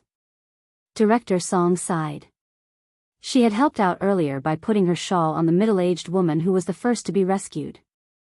Then, she called the hospital and used her connections to greet them. Other than that, she did nothing else. Compared to Yi Qian, who had been busy since the beginning, she really couldn't help at all. There are clothes in the car that I usually wear after work. If you don't mind, you can change into them in the car. They're all clean, so don't worry. Manager Song's attitude towards his savior was definitely not the same as how an adult would treat a child. There was a sense of familiarity and respect in his attitude. Yi Jian looked at the bloodstains on her body and thought of Manager Song's expensive Ferrari. She felt that she really needed to change her clothes because of the bloodstains on her body. Director Song's sports car appeared at the 1995 Beijing Auto Show. As a manufacturer, Ferrari made its first appearance at an auto show in China. After that, several mysterious rich people bought the Italian sports car, which had a sky-high price. Chapter 876. Manager Song's sports car appeared at the 1995 Beijing Auto Show. As a manufacturer, Ferrari made its first appearance in China's auto show. After that, several mysterious rich people bought the Italian sports car, which was sold at sky-high prices. Manager Song was one of the mysterious rich people. She took out 6 paper bags from the back of the car. They were all branded with the logos of luxury brands. She searched through the bags and said, "This one won't do. The color doesn't suit you. It's too old. This one won't do either. It's an evening gown. This one seems okay. Oh, no, it's an A-line dress set. It's not suitable for students." Manager Song nodded in satisfaction after searching through the 5th bag. "This one will do. This one will do. The long-sleeve dress is perfect for this time of year. You won't feel cold." She took out a custom-made, lake green linen long-sleeve dress. It had ethnic elements. Peony flowers were embroidered with colorful silk threads. It was refreshing and enchanting. The style were rarely seen in the market. Just by looking at it, one could tell that it was expensive. After searching through several bags, she was satisfied with this dress. Manager Song didn't feel bad at all. She directly stuffed the dress into Yi Qian's hands and said firmly, "Don't be polite with Auntie. You saved Auntie's life. Not to mention one dress, I'll give you hundreds of dresses. Go change in the car. I'll keep a lookout for you." She didn't give Yi Qian a chance to be polite. She said, "Auntie isn't afraid that you'll dirty the car. Think about it. When we arrive at the airport, why would the airport staff let you in when you're covered in blood?" Indeed, there was no reason to refuse. If she entered the airport with a bloody uniform, it would scare others and the airport staff. Manager Song was slightly shorter than Yi Qian. When Yi Qian put on the ethnic autumn cotton dress, her facial features were beautiful. She was tall and slim, so the dress came alive. It was a combination of innocence and enchanting. Large peony flowers bloomed alluringly from the side of the skirt to the waist and then to the chest. A few branches with vines curled up and then delicately extended to the neckline. A clear and seductive temperament assaulted one's senses. She was an obedient female student in her school uniform. Once she changed her clothes, her temperament changed so much that even Mr. Song was amazed. Beautiful, beautiful, so beautiful. My friend said he's going to Hong Kong and Taiwan to hire a model. He doesn't need one, he can just ask you. Yi Qian couldn't see the effect of the dress, but he could only see President Song praising it. He couldn't help but smile and say, Auntie Song, it's your dress that's beautiful. No matter how beautiful a dress is, someone has to wear it. The person who wears it has to have a temperament to make the dress beautiful. CEO Song's complexion had yet to recover, and his voice was still a little hoarse. He had shouted Yi Qian so loudly just now that his throat was filled with blood. He took out 2 bottles of mineral water from the car and handed 1 bottle to Yi Qian.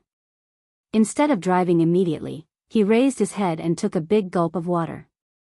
After a while, he smiled bitterly and said, Xiao Yi, you drive. My legs are still a little weak. I don't even have the strength to step on the accelerator. Her legs went soft and she felt nauseous. Whenever she thought of the bloody scene in the carriage, she felt nauseous. Behind her, police lights flashed. The traffic police came over to direct traffic, the firefighters started the rescue, and the medical staff sent the injured to the hospital. Everything was carried out in an orderly manner. A car accident happened suddenly. Fortunately, it was around 4:00 in the morning. If it was daytime, the entire truck would have been driven from one side of the road to the other. The scene would have been even more tragic. Chapter 877. As for the driver, Old Guan, no one could guarantee that he could be saved. Yi Qian said softly, It's all over now. I'll drive. You should rest for a while. The scene was indeed tragic, but on the battlefield, it was even more tragic. You don't seem to be afraid at all. Your reaction to avoid the car was also very fast. Xiao Yi, Auntie is a little curious about you. Yi Qian was the one driving the Ferrari. It was her first time driving such a luxury car, so Yi Qian was not unfamiliar with it. In her previous life, she had worked in a car shop that specialized in luxury cars. She had seen and touched luxury cars like Ferraris and Maseratis. Hearing this, she started the car and answered with a faint smile, I grew up in the army. I'm bold and a little wild. I often see motor vehicle soldiers training on the field. Sometimes, I would shamelessly sit on them. After a long time, I'm quite familiar with cars. No wonder she was so calm. She grew up in the army. Big Sis said that Xiao Ye's mother was a martyr, and both of her parents were dead. It made sense that she grew up in the army. If it wasn't for you tonight, Auntie wouldn't have been so lucky. After drinking a bottle of mineral water, Manager Song, who was still in shock, leaned back in her seat weakly. Looking closely, her fingers were still trembling. Escaping from death, this mental journey was not so easy to recover from. In the future, you really have to behave when driving. I think my driving skills are not bad, but compared to you, it's too far away. Manager Song said half jokingly, half seriously, Xiao Yi, are you interested in driving Andy's car or something? I'll definitely pay you well. If it's a long trip, I'll pay you 3 times the hourly rate. How about that? Manager Song was not entirely joking. She really wanted to ask Yi Qian to drive for her. Of course, if Yi Qian did not agree, she would not force it. After all, Yi Qian was still a student. However, her years of successful business experience told her that some things had to be tried. Only after trying would she know if it was possible. Yi Qian laughed. Even though she had just walked out of the car accident, her expression was still calm. The bloody scene did not cast any shadow on her. She smiled and said, Your suggestion is indeed very tempting, but I'm still a student. I don't even have a driver's license. But don't worry. Although I don't have a driver's license, I'll drive very seriously so that both of us can arrive at the airport safely. Her words were calm and composed, with a hint of teasing and a hint of playfulness. When he spoke, his voice was very steady. It sounded like spring water flowing gently from the mountains. It had a mysterious power that calmed people's hearts. Director Song was already laughing out loud. She was a strong career woman. She was never stingy with her praise for the people and things she admired. Yes, it's a pity that you're still a student.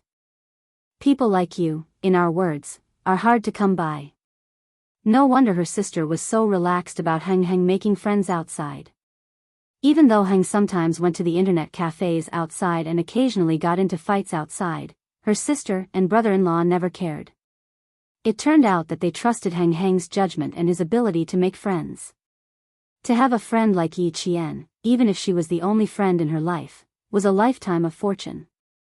As they chatted and laughed, the car accident scene got further and further away. Under Yi Qian's clear voice, the fear on Director Song's face gradually dissipated. The fear in her heart also gradually disappeared. Soon, this strong career woman in the business world gradually calmed down. Chapter 878. The car drove into the parking lot of the airport. Yi Qian parked the car and handed the car keys to President Song. Auntie Song, I might have to leave in a bit. I have to rush back to the hotel for something, so I can't wait for you. Be careful on your way back. If there's really no other way, you can ask a friend or the hotel's driver to pick you up. President Song's daughter arrived at the airport at 7:45 p.m., and it was only 5 p.m. Yi Qian didn't want to keep Xia Jinyuan waiting for too long. She wanted to send the military uniform back as soon as possible. He had to have something to wear. Also, he was in her room. What if a classmate from grade 12 came over and saw a grown man in a bathrobe in her room? What would they think? After considering everything, the military uniform had to be sent to him immediately. She looked down at the long dress she was wearing. It was expensive. She had to wear it. Forget it, she could only wear it first. After saying, thank you, again, Yi Qian headed to the first floor of the airport.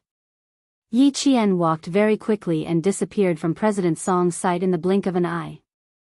Watching the slender and delicate figure disappear before her eyes, President Song of Southern Province's second-largest hotel, Venus Hotel, sighed softly. This little girl was extraordinarily capable. She was so capable that even an adult like her felt a little inferior. Her phone vibrated. President Song looked at the caller ID and answered, "Hello, brother-in-law." "Me? I'm at the airport with Yi Qian." "Yes, we're fine." "No, I should say that if it weren't for Yi Qian, you might have seen me and my wrecked car at the scene of the accident." President Yang rushed to the scene of the accident. He heard people saying, if it weren't for the little girl in the school uniform, the 3 people in the car might not have survived. They were all talking about the little girl in the school uniform. Even the 3 doctors who participated in the rescue said that it was all thanks to the girl in the school uniform. Otherwise, they wouldn't have been able to climb into the car. President Yang was deeply moved. Needless to say, the little girl in the school uniform they were talking about was Yi Qian. Yi Qian, who was full of courage, had a strong sense of righteousness about her. She was clear about good and evil, and she was flexible. Huiying said that she wanted to take her as her goddaughter. This was a good decision. Yang Heng had a younger sister, and Xiao Yi had an older brother. Both of them were sentimental people, so it was best for them to be brother and sister. It was a good thing to go back and ask his wife to settle the matter. He supported it wholeheartedly. "Why is Yi Qian at the airport so early in the morning? Why are you two together?" Feeling emotional, Director Yang asked his wife's sister, "I'm at the scene now. There are 2 traces left by drifting cars. Did you drive?" Mr. Song let out a long sigh. He still had some lingering fear when he mentioned the incident. No, Yi Qian was the first to notice the abnormal situation on the opposite side of the road. She reacted quickly and snatched the steering wheel from me. She drifted twice to avoid the truck that was rushing towards us.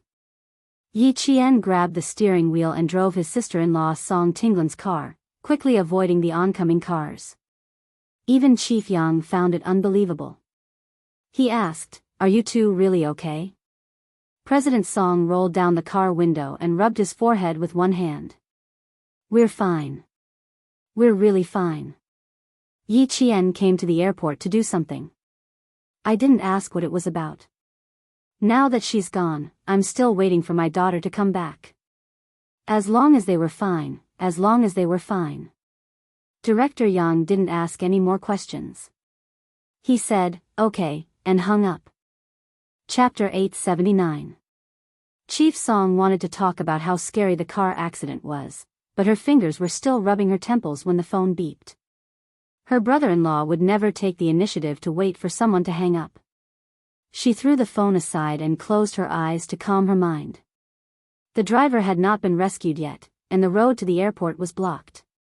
The traffic police cleared the fence in the middle of the road and made a road to the airport on the opposite side of the road to avoid the traffic jam. When the sun rose, it was even more dangerous. Everyone was secretly glad that the accident happened in the early hours of the morning when there were fewer cars. This big truck had crossed the road directly from the opposite side of the road. If it had really collided, all the cars would have been crushed into scrap metal. "Chief!" A traffic police ran over. Chief Yang kept his phone and immediately went into the emergency rescue. "We were checking the broken wheel of the truck just now. We took out 4 steel nails from the front wheel. The preliminary judgment is that the driver was negligent and did not notice the nails, causing the accident." The traffic police reported their findings one by one. Beside him was the driver's friend, an old friend who drove together with him. "After we got off the highway, we specially checked at the repair shop at the intersection. We rested for a while before driving again. Chief, we can pat our chests and say that there are absolutely no steel nails in the wheels. We have been driving for 6 or 7 years. We definitely did not miss such big steel nails." The driver was from Hunan and had a heavy hometown accent. The traffic police added, "The 4 steel nails are the most common too. 4-inch steel wheels. Once they pierced the inner tire, it would cause the tire to burst during high-speed driving, causing the truck to lose balance and causing the accident." "That's right. We are experienced drivers. Our lives are in the car. How can we be careless? Before and after getting off the highway, we have to stop and check." The driver said with red eyes as he wiped his tears, "Old Guan is our master. I always follow Old Guan when I go out. How could he not notice it? How can he be so careless?" Last night, Old Guan also checked himself with a flashlight. Chief Yang took a steel nail and looked at it. This was a brand new one and was the most common steel nail. He thought it was a car accident caused by a burst wheel, but after listening to the analysis, it did not seem like a normal car accident. "Bring the people from the repair shop here and ask the driver's wife. Also, call the police station and ask them to send someone over." Director Yang quickly made arrangements and took control of the entire situation so that his subordinates could carry out their work in an orderly manner. After waiting for someone from the Public Security Bureau to arrive, Director Yang called Director Song again. He wanted to ask if there were any other discoveries at the scene of Yi Qian's car accident. After all, Yi Qian had a photographic memory and had helped solve major cases before. Yi Qian, who had already arrived at the airport, was standing on the first floor of the airport, looking at the distribution map. Suddenly, she heard the announcement that someone was looking for her. When she heard the last line, "Your friend, Miss Song, is waiting for you at the reception desk," Yi Qian moved over to the reception desk. "Miss Song, that would be President Song."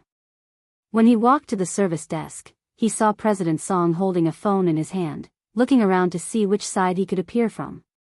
Yi Qian walked quickly and raised his hand to greet her. "Auntie Song, I'm here. I'm sorry for calling you over again. Yang Heng's father is looking for you urgently. He said that he wants to ask about the car accident."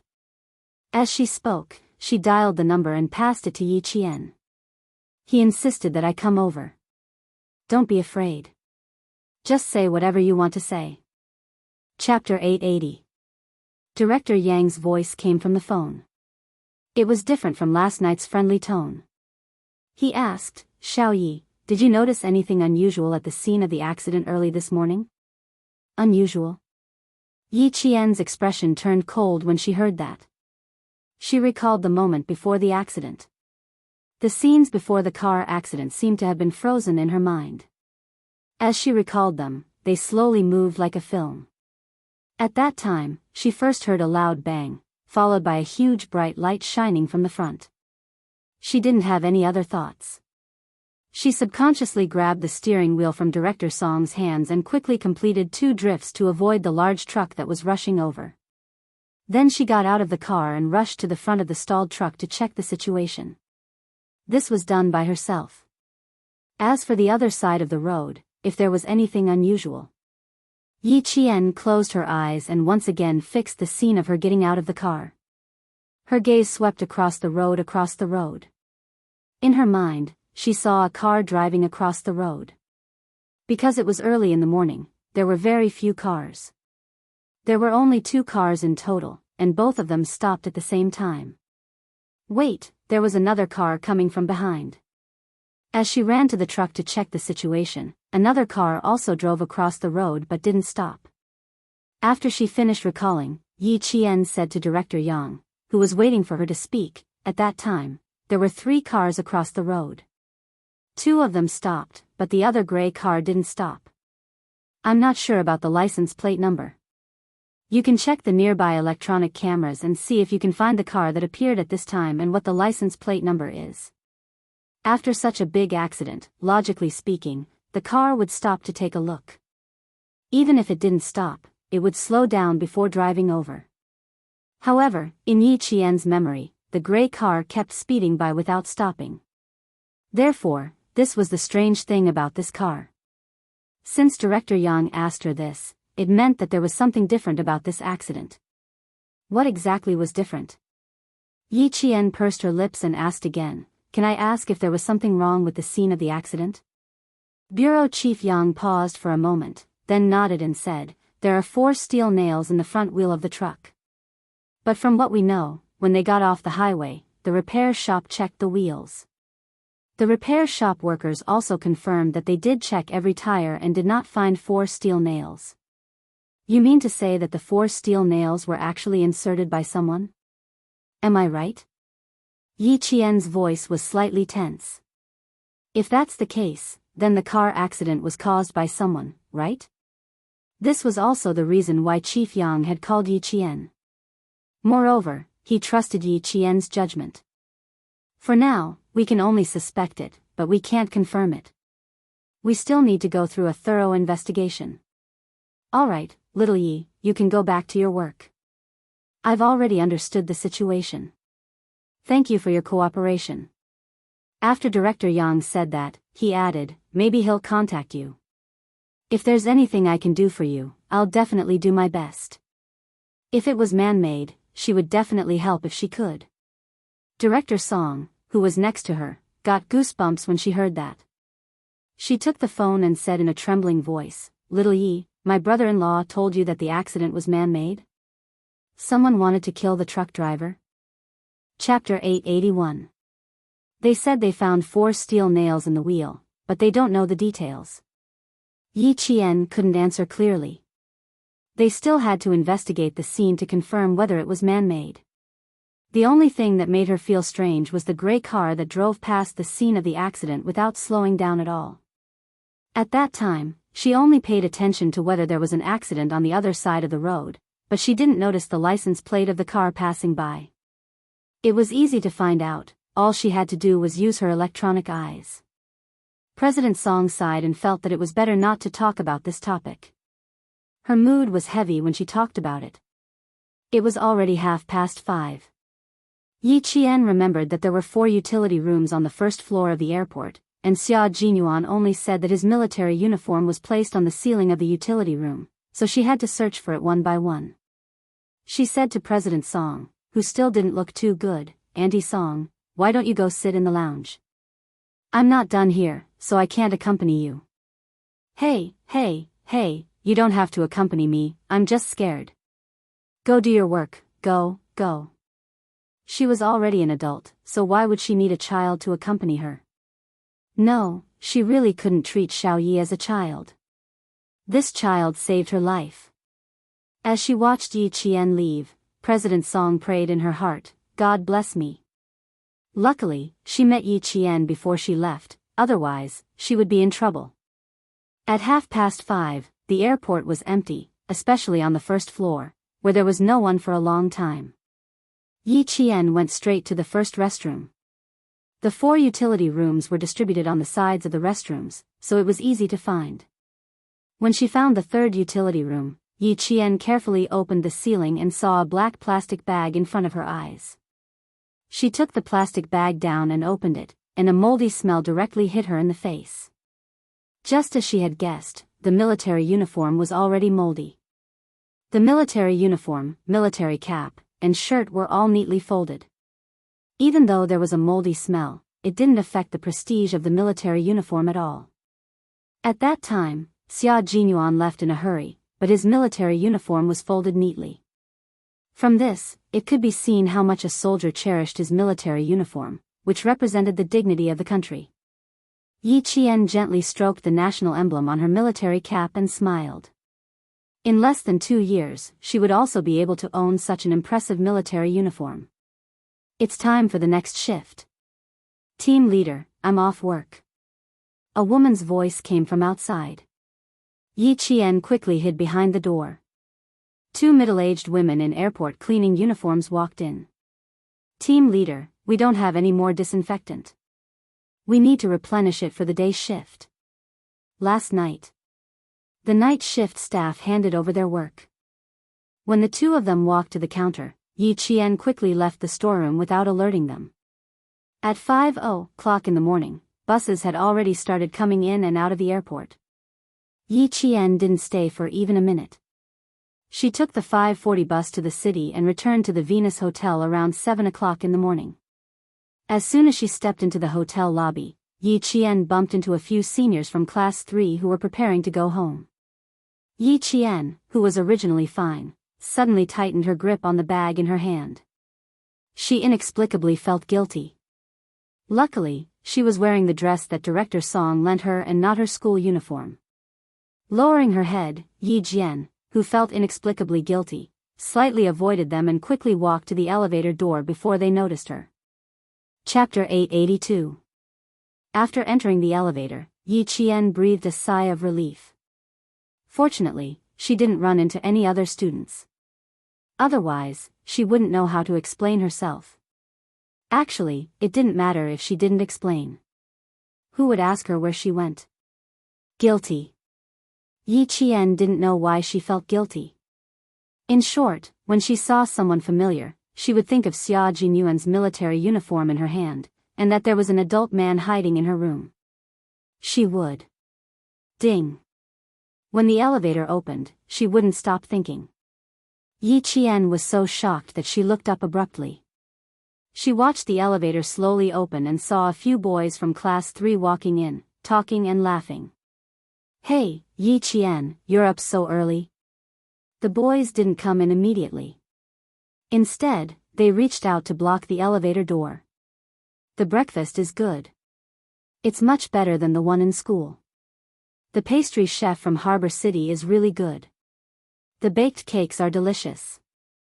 They didn't notice that the elevator was going up from the bottom. They thought that Yi Qian had gotten up early for breakfast, so they enthusiastically introduced the food. There's a type of crystal dumpling that's not bad. It's transparent on the outside, but we don't know what's inside. We're a little embarrassed to eat it again.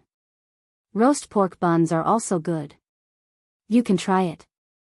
Yi Qian, who didn't plan to come out but was scared, came out of the elevator.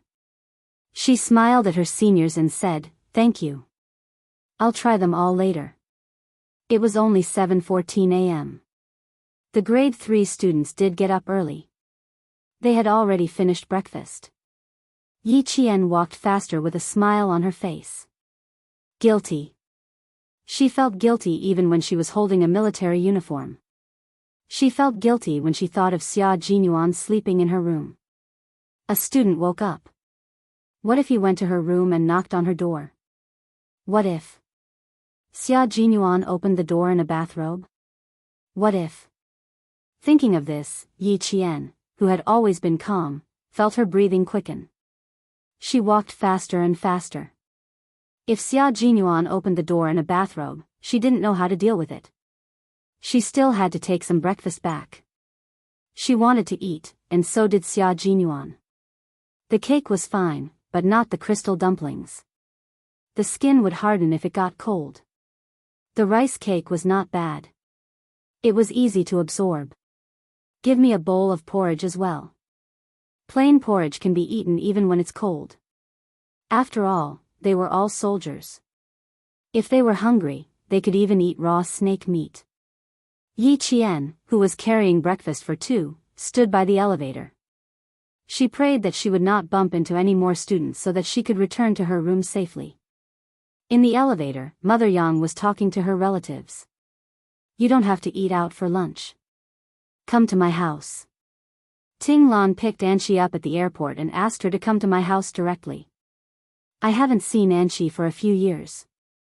Let's have breakfast first. If we wait any longer, Hang Hang's classmates will have woken up. Let's eat first so that these children won't feel uncomfortable when they see us adults. As the elevator next door opened, Yi Qian looked at Mother Yang, who was the first to walk out. His eyes twitched. The more one was afraid of something, the more likely it would happen. Mother Yang was very happy to see Yi Jian, especially when she saw that Yi Jian was wearing a traditional dress. There was a smile in her eyes and she laughed out loud. Good morning, Xiao Yi. You're so beautiful today. Auntie almost didn't recognize you. She then said to her relatives, don't you think she's prettier? She's wearing a school uniform and a long dress. She's obviously the same person, but I still like Xiao Yi in a long dress. She's so beautiful that it makes people's eyes light up. Chapter 883. The relatives standing next to Mother Yang looked at Yi Qian with a smile. Wasn't this the girl who played darts last night? It was said that her grades were the best in school. Last night, Hang Hang's classmates talked about her the most. At this time, Yi Qian's heart was beating like a drum. He tightened the bag containing Xia Jinyuan's military uniform.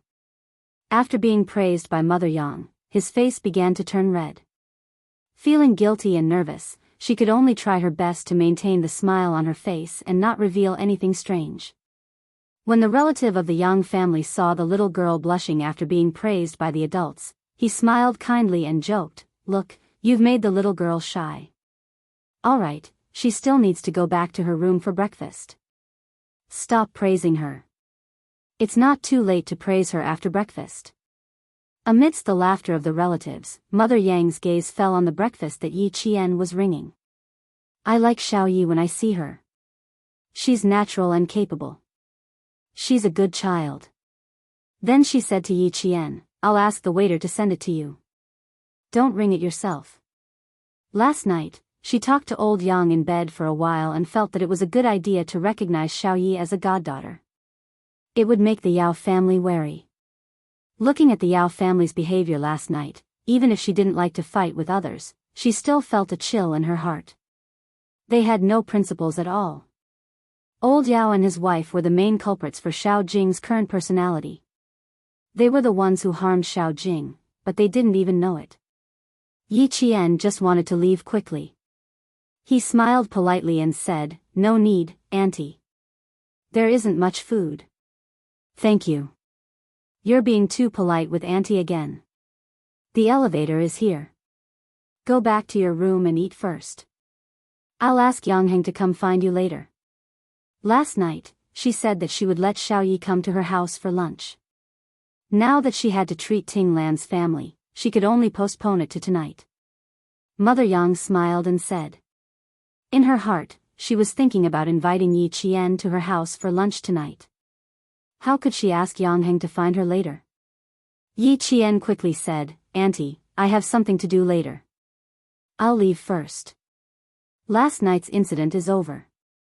I'm fine here. Thank you for your concern. She glanced at the elevator floor number from the corner of her eyes. There was one more floor. It was a long wait. Leaving so early? Then you go back to your room and have breakfast. Just as the elevator arrived, Mother Yang smiled and said, Go in quickly. It's late and breakfast is already cold. Watching Yi Qian say goodbye to her as he entered the elevator, Mother Yang's eyes had a warm smile. This child was afraid of troubling her family. In fact, in the end, it was Yang Heng who had implicated this child. That brat Jing saw that she was close to Yang Heng, and that was why she kept picking on Yi Qian. In the end, that brat Jing's heart was rotten to the core. Through the slit of the slowly closing elevator door, Yi Qian saw Mother Yang and the others leave while talking and laughing. The door hadn't closed yet. Yi Qian's whole body leaned against the cold metal surface of the elevator. There was a small amount of sweat on the tip of his nose. When the elevator stopped at the correct floor, Yi Qian stepped out of the elevator. She took a deep breath, and then, she held her breath all the way to her room. She took out her card and swiped the door. She didn't meet any classmates and finally came back smoothly. She wasn't nervous at the scene of the car accident. Returning to the hotel, she was nervous like a thief. Sure enough, as long as it was something related to Captain Xia, she couldn't let go of herself. Her heartstrings were stretched taut. The room was very quiet. There was no sound at all. After gently closing the door, Yi Qian walked in with light footsteps. She finally managed to catch her breath. Her breathing tightened again, and her face inevitably turned red again. Chapter 884. He actually maintained the same posture as when he left a few hours ago. He didn't move an inch and just covered his face with her clothes. What kind of habit was this? He even covered his face with someone else's clothes. After putting away the breakfast, Yi Qian, who had originally wanted to take off his clothes, took 2 steps forward and hesitated.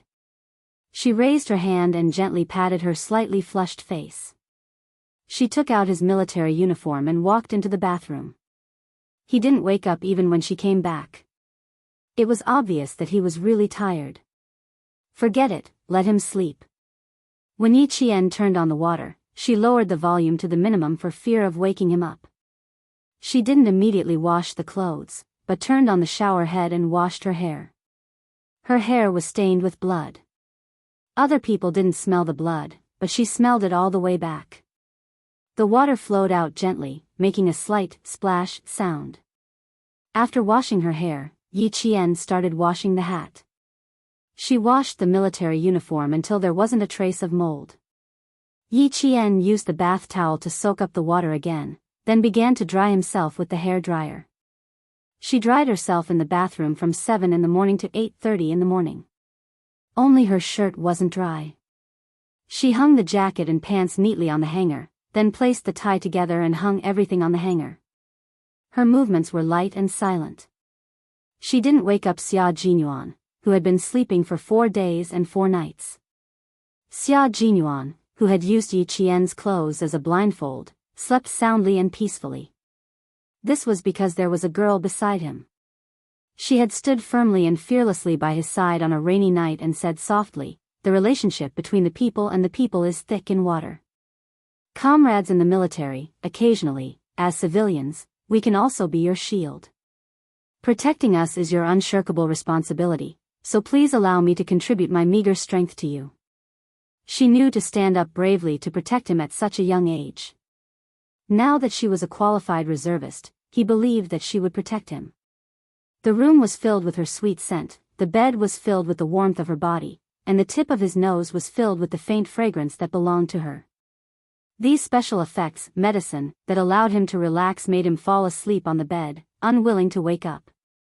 He had to give up on sleep as soon as possible. If K7 still couldn't contact his team by today, then he and G3 would return to the battlefield to search for their missing comrades after completing the mission in the southern province. Outside the room, Yang Heng had a good night's sleep. His hair was wet, and he looked as handsome as a model in his blue and white striped uniform. He knocked on the door. "Yi Jian, are you awake?" It was time to go down for breakfast. Breakfast is no longer served after 9 o'clock, so we can only eat outside. There were already students coming and going in the corridor. Some of them were carrying their backpacks and preparing to go home after breakfast. Some of them were still sleeping, like Wang Jin and the others. They had been singing and playing until 2 o'clock in the morning last night. How could they get up now? They were all sleeping soundly. Yang Heng, who had also slept until now, didn't know that his mother had already met up with Yi Qian. Hearing no sound from inside, he knocked on the door again and smiled. "You're still not up yet? Yi Qian, don't sleep anymore. Get up, get up." Yi Qian, who was drying his shirt in the bathroom, heard the knocking on the door. The second knock made Xia Jinyuan, who was sleeping soundly on the bed, frown slightly. On the fourth knock, he opened his eyes. Chapter 885.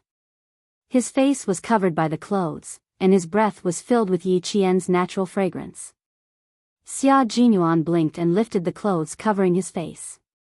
When he saw whose clothes it was, he couldn't help but chuckle. He had a habit of covering his face with clothes or towels when he slept, but he didn't know when he had covered his face with Little Fox's clothes. No wonder he slept so comfortably. "Yi Qian, are you up?" A young boy's voice came from outside.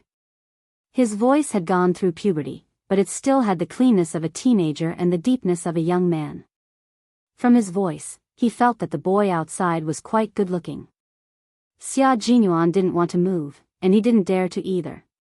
He was afraid that Yi Qian would open the door and step out. This was a huge misunderstanding.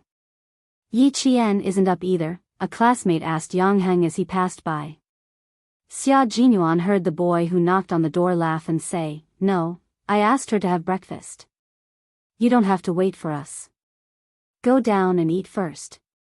The bathroom door opened, and Yi Qian walked out with a dry shirt in his hand.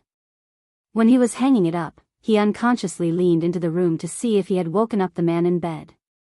Just then, he saw Xia Jinyuan lift the blanket and get out of bed. Yi Qian hurriedly hung up the shirt and said softly, "Did I wake you up?" He slept for less than 6 hours. If it was deep sleep, it was enough for a high-intensity Special Forces soldier. Xia Jinyuan didn't say anything. The moment he opened his eyes, he felt refreshed. His eyes were clear and there wasn't a trace of drowsiness in them. He didn't look like he had slept for a few hours, but more like he had exercised for a few hours. Now, his clear eyes were staring at Yi Qian. They were quiet and deep like an ancient well. As Yi Qian spoke, ripples appeared in the ancient well. Light floated in the depths of the well. Yi Qian was confused by his gaze. Dai Qing frowned. "What are you looking at? You're so strange. What are you looking at?" Xia Jinyuan was naturally looking at Yi Qian. At this moment, he only had eyes for Yi Qian. He knew that his little fox was not bad. No, it was not just not bad. It was just that when he first saw her, he felt that she was a stunning beauty. Her beauty was not just the frivolous beauty of a gorgeous appearance, but a simple beauty that had been accumulated over time. She had a connotation that could withstand the test of time, and even more so, she had the tenacity to withstand tempering. She, who was already so beautiful, suddenly changed out of her blue and white school uniform and wore a long dress with ethnic characteristics. She stood gracefully in front of him. The peony embroidered on the edge of the dress was originally exquisite, but now it only served to set off her beauty. It made her look like a girl who had walked out of a world of purple and brilliant red. She suddenly appeared with an enchanting charm, and in an instant, she had bewitched him for the rest of his life. The dazzling beauty remained in his eyes for a long time. He said, "I'm looking at you. I'm looking at you. When I look at you, I see that there is no one else in your eyes. When I look at you, I see your heart and engrave it in my heart." Xia Jinyuan's gaze slowly moved down from her face to her slender waist. The corners of his mouth lifted slightly. He said, "I see a little fox who has become a spirit. She's so beautiful that my heart is still racing." Xia Jinyuan. His straightforwardness made Yi Qian's white jade-like face turn pink. She glared at the man who had started teasing her the moment he woke up. Yi Qian turned around and prepared to take out the military uniform that he had just hung up. Chapter 886. Knock, knock, knock, the sound of knocking came again. Xia Jinyuan then remembered that there was a boy standing outside the door. He looked at Yi Qian, who was blushing because of his praise, and pointed at the door, then gently made a hand gesture, to tell her that there was a boy outside looking for her. Yi Qian's expression immediately became serious. She pursed her lips and said softly, "Why didn't you say so earlier? I wanted to tell you when I woke up, but I didn't see a little fox suddenly appear, so I forgot." Xia Jinyuan looked at Yi Qian, whose body had stiffened. Not only did the smile on his thin lips not fade, but it also deepened. Last night, she didn't want her classmates to see him, but now, what's going to come will come. Little fox, how do you explain having a grown man in a bathrobe in your room early in the morning? Yi Qian saw that he could still smile and gritted her teeth. Sure enough, she couldn't go on a date with Xia Jinyuan, in a place where she knew many people, and she definitely couldn't leave him to sleep in her room. Now, she was flustered and felt guilty. In her 2 lifetimes, she had never been alone with a man in a hotel. In her 2 lifetimes, she had never had so many classmates come to look for her. Moreover, when they came, there was a man in a bathrobe in her room, revealing a large portion of his muscular chest. "Clothes, put on your clothes properly." Yi Qian pointed at his chest and glared at him with her dark eyes. "You're no different from being naked right now. Fasten the belt of your bathrobe." Captain Xia's complexion was the same as hers. No matter how much the wind blew or the sun shone on him, he was still very fair. The light at the entrance was a spotlight, so she could clearly see the beautiful lines of his chest muscles. His sexy chest muscles were so tight that she could feel the shocking explosive power hidden in his body. "I'm in the room, and he's outside. What are you afraid of?" Xia Jinyuan looked at her anxious expression, and his thin lips curved even more seductively. He chuckled and said, "I'm clearly wearing a bathrobe. Why is it no different from being naked in your eyes? Little fox, do you have X-ray vision? Can you see under the bathrobe?" Yi Qian took a deep breath and walked up to the man who was so muddle-headed that he wanted to punch him. His hands reached for his waist. She had to tie his robe for him. She could feel his hot breath above her head. She was sure that if she looked up now, she would only see her figure in those unfathomably dark eyes. Because, even if she didn't raise her head now, she could feel his deep gaze on her body, not a single trace of his gaze away. She pulled the loose belt of his bathrobe into her hands and fastened the Yi Qian tightly with her lips pursed. Then she pulled the lapel tightly to cover his chest. "X-ray vision? Even without X-ray vision, I can still see it clearly." Xia Jinyuan lowered his head and looked at her slender hands tidying his robe. She was obviously nervous, but she still pretended to be calm. He teased, "You can see clearly even without underwear?" Before the smile on his handsome face disappeared, Yi Qian's head mercilessly bumped into his chin, and almost bit off his tongue. As he gasped in pain, Yi Qian raised his hand and smiled innocently. "Sorry, I didn't do it on purpose." If she didn't do it on purpose, then she did it on purpose. Xia Jinyuan rubbed his chin and said in a gentlemanly manner, "I know. You were able to gently soothe my brows when I was sleeping. How could you bear to hurt me when you care so much about me?" Chapter 887. Yi Qian didn't say anything. His face was red and his teeth were chattering. She had never been Xia Jinyuan's opponent when it came to these kinds of things. Why should she make things difficult for herself? She had to endure it for now. When she grew up, she wouldn't have to be so cautious anymore. "Huh, Major Xia, just you wait. When do you plan to open the door?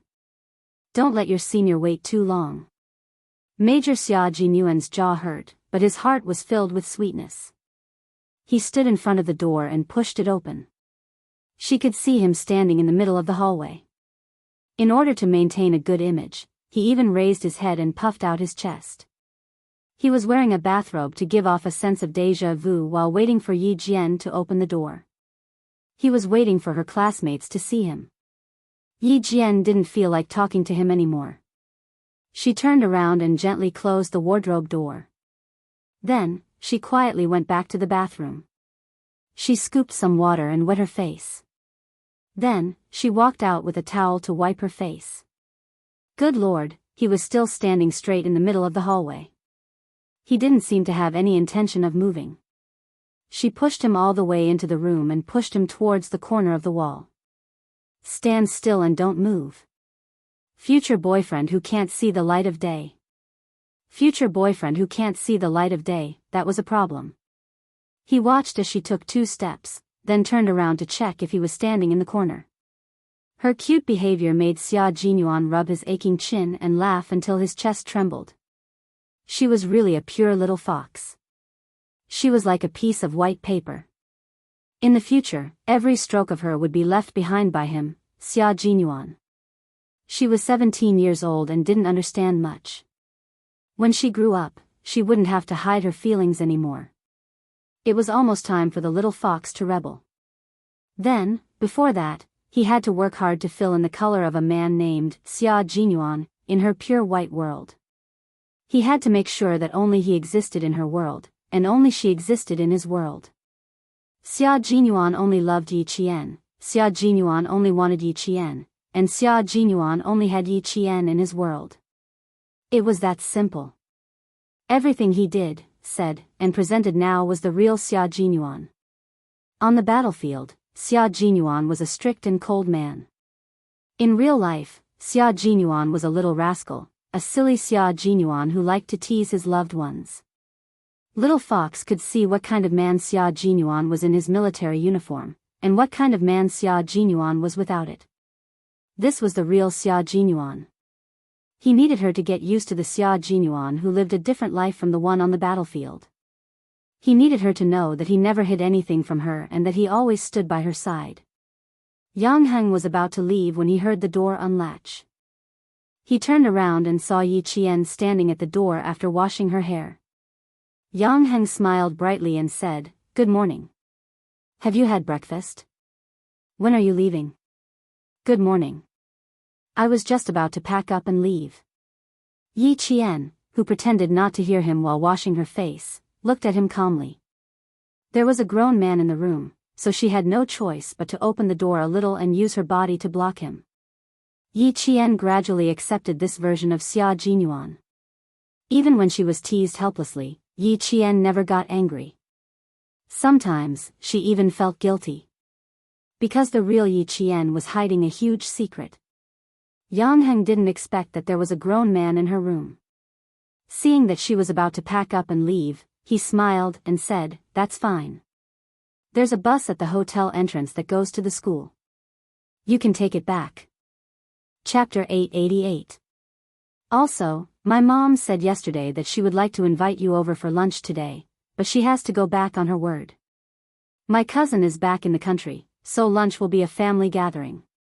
If he didn't mention it, Yi Qian wouldn't have taken it to heart. He hurriedly said, it's okay. Your mom is too polite. I can't find you on Saturday and Sunday.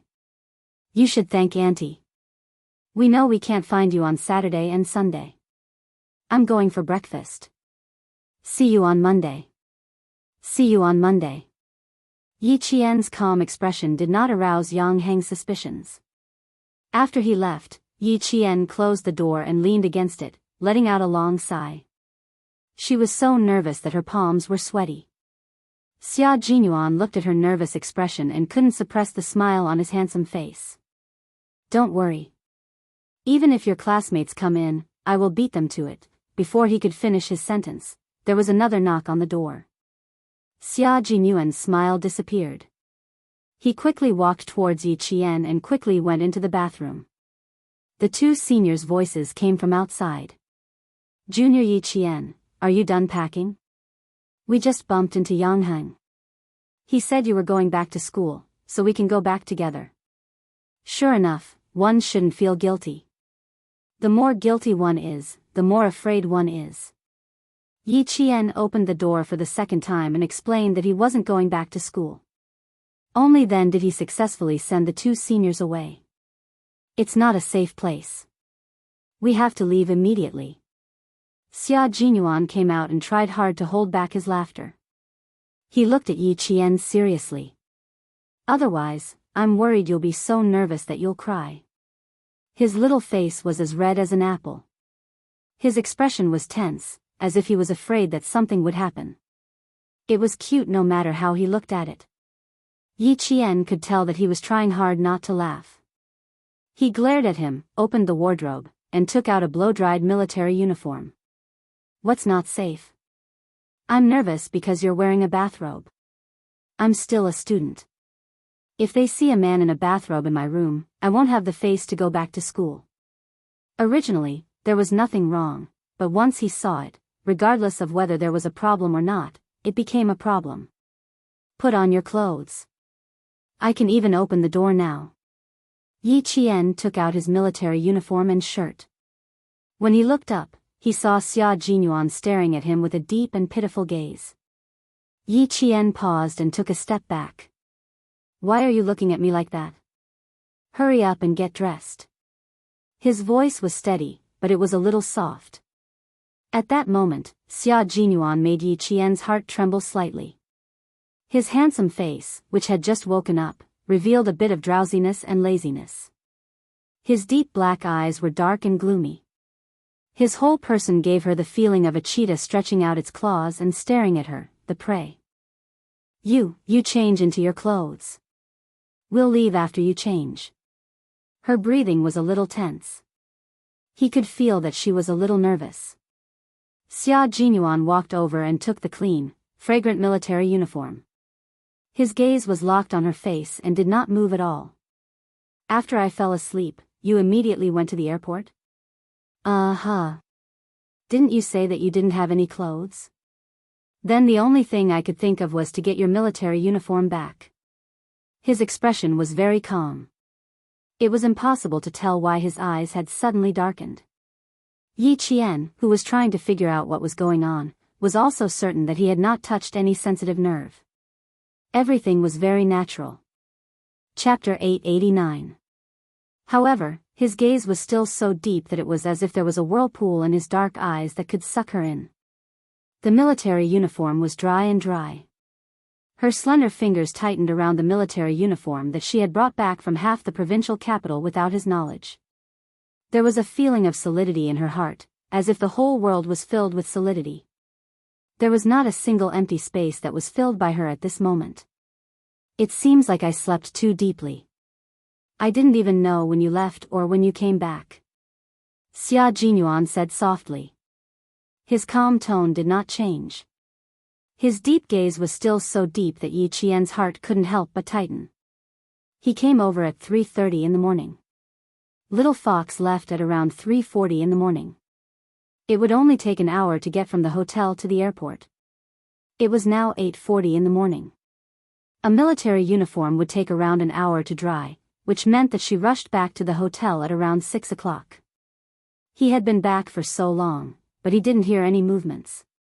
It seemed that the scent she left on his clothes was even more effective than taking sleeping pills. He didn't know that Yi Qian had been delayed at the scene of the car accident for nearly 40 minutes. He even thought that Yi Qian had returned very early. He should have reminded her before going to bed last night to bring back the military uniform. Unfortunately, he couldn't wear it now. Her efforts had been wasted. You were too tired. That's why you didn't know. You look a lot better now. Hurry up and change. Why are you still standing there? Yi Qian said uneasily as his gaze on her became more and more intense. She didn't know if it was because he had just woken up, but he was standing in front of her with a casual laziness. Even a casual raise of his eyebrows was sexy.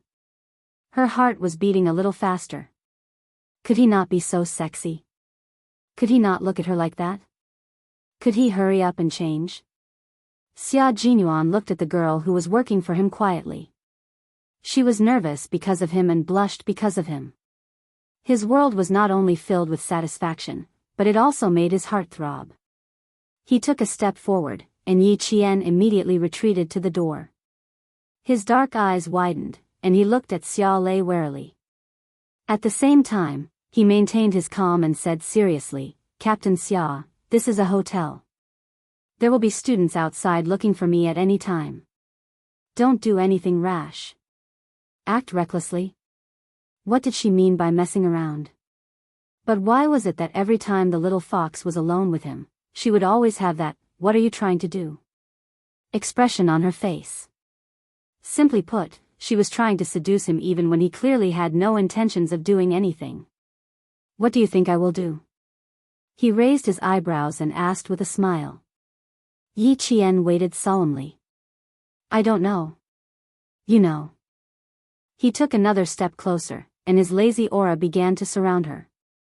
You know, that's why you're telling me. He shook his head firmly and replied with an even firmer tone, I don't know. Even if he knew, he couldn't say it out loud. The air began to thin, and his masculine aura was flamboyant and scorching. His eyes were getting darker and darker, making her feel as if her soul was being sucked into his dark eyes bit by bit. Looking away was a sign of weakness. In front of him, she had to get used to looking him in the eye.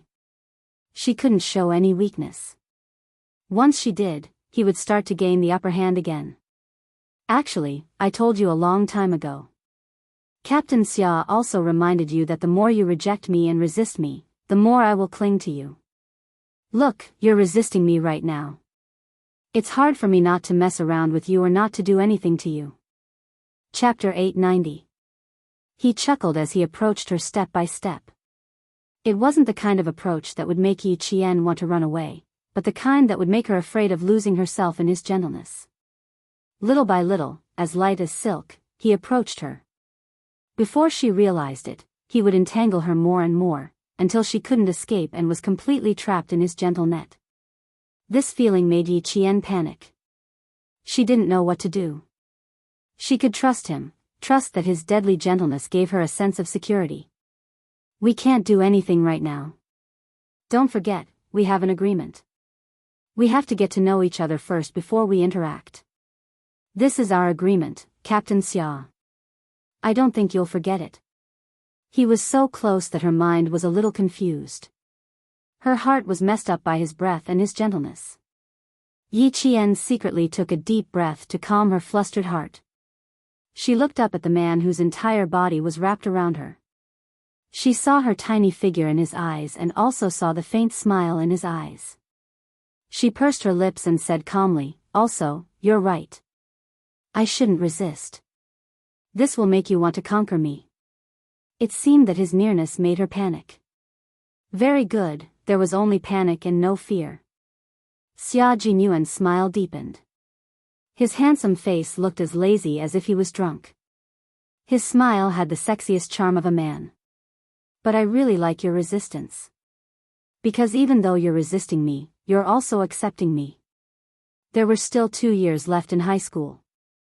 She had enough time to accept his approach, because every time they met, he would make their relationship better. Just like now, she only felt panic and no fear. This was enough to show that their relationship had been improving. Yi Qian, whose thoughts were exposed, raised her hand and gently rubbed her tense forehead. She had indeed been accepting Xia Jinyuan despite her resistance. Did accepting him mean that she needed to confess her mystery to him? Did she need to find a chance to confess her past and completely open her heart to Xia Jinyuan, who made her feel safe? Could she reach out and grab his hand?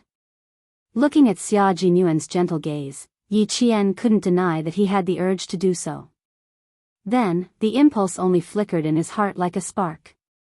When the light disappeared, the impulse was gone. Grandpa Zhen and Uncle Chen had taught her that women also needed to stand tall and proud in front of the world. When one did not have enough capital, one had to learn to endure, to lie low, and to wait for an opportunity to soar into the sky. No, it was not yet time for her to reveal all her secrets. She still needed time to prove if he could really accept her. After all, she was still young and he was still young. I admit that I'm accepting Captain Xia, who's so far away, so tired, and still sneaking around in the middle of the night. If I were to heartlessly refuse, I'm afraid Major Xia would be heartbroken. Yi Qian smiled, relaxing his tense heart and body. Her admission filled Major Xia with even more joy. He reached out and easily pulled the nervous little fox into his arms. He smiled and sighed. Getting along with people is a process of acceptance. I said before that I would wait for the day when you would accept me. I will wait for that day to come. That little head of yours likes to think too much. You actually asked me what I wanted to do. Little fox, your question is full of hints to a man. You're hinting at what I can do. Chapter 891. Yi Qian bit his shoulder, but couldn't bear to bite his flesh, so he could only vent his anger by rubbing his bathrobe with his teeth. You always have so many excuses in front of me. You barged into my room in the middle of the night, can't I ask you what you want? She couldn't even bear to bite him. Xia Jinyuan's thin lips curved even higher as he gently hugged Yi Qian, who was gradually relaxing in his arms. He chuckled softly and sighed. Of course you can ask. I like it when you ask me. You went to pick up my military uniform at 3 in the morning. Little fox, you're really good at taking care of people. What should I do, little fox? It's getting harder and harder for me to let go. Yi Qian's expression was extremely unnatural. Hugging and hugging. Ever since they kissed in the army, he had become more and more presumptuous. Xia Jinyuan, I think we should sit down and talk. How about this? She wasn't used to it and felt particularly embarrassed, but she didn't resist his embrace. She wasn't pretentious either. Anyway, it was. No. Good. Will. Think. Xia Jinyuan hugged her very comfortably. The girl in his arms was delicate and soft, and she even secretly did things for him. He couldn't tell from her expression that she was tired, but she was naturally considerate. That's right, she was considerate. Considerate that made him happy. If it's not like this, then what is it? He asked softly. His voice was as deep as the sea, and his breath blew by her ear. Yi Qian gritted his teeth and made a huge decision in his heart. This decision really shocked Xia Jinyuan. She actually hugged his neck and took the initiative to kiss him. She even kissed his lips. He was stunned for half a second, and naturally, he couldn't help but loosen his grip on her. A second ago, he was still in shock, but in the next second, he lost her in his arms along with the kiss. The person in his arms nimbly escaped from his arms and raised her eyebrows proudly. You've hugged me, and kissed me. Captain Xia, can you change your clothes now? I still want to go to the regiment to start training in the afternoon. The injury on my arm has been recuperating for half a month. If I don't train now, my skills will become rusty. If he were to find a man from the special forces as a boyfriend, he would need to prevent him from sneaking into the room in the middle of the night. If he were to find a woman from the special forces as a girlfriend, he would also need to prevent her from kissing him. However, she had already nimbly escaped from his embrace. When a male soldier faced a female soldier, or a special forces soldier faced a special forces soldier, this kind of love was a love that could run together and compete together. It was a love that was evenly matched. Xia Jinyuan smiled helplessly. I didn't even feel like it was a kiss and it was already over. His slender fingers gently caressed her warm lips as he raised his eyebrows and said meaningfully, why don't we kiss for a while more? Let me feel it again. It wasn't easy for him to escape, so how could he possibly go back? Yi Qian rejected him with a smile and used his eyes to signal him to quickly go into the bathroom to change.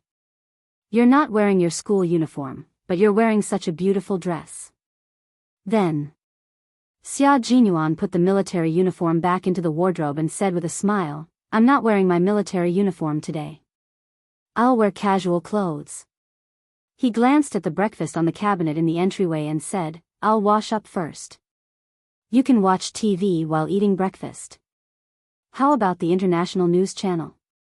Although you're in school now, since your current goal is to enter the military academy, you should also pay attention to international news. Chapter 892. He picked up the breakfast that Yi Qian had brought over and placed it on the coffee table.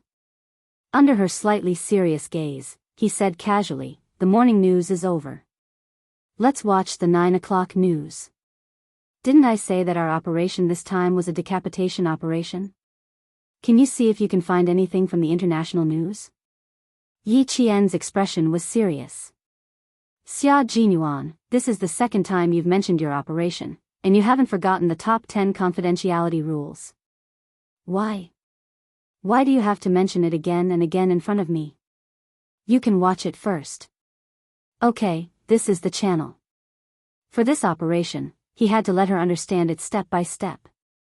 He wanted her to watch it first. What she saw was always more realistic than what others said. He wanted her to watch it more and analyze it based on what he said. He also wanted her to be able to immediately ask questions that were beneficial to her analysis. Looking at the news, with her intelligence, she might be able to figure out what the operation this time was related to and what it was for. Yi Qian and the others didn't have the opportunity to watch TV at school. In 1997, the provincial No. 1 middle school didn't have a TV in every classroom.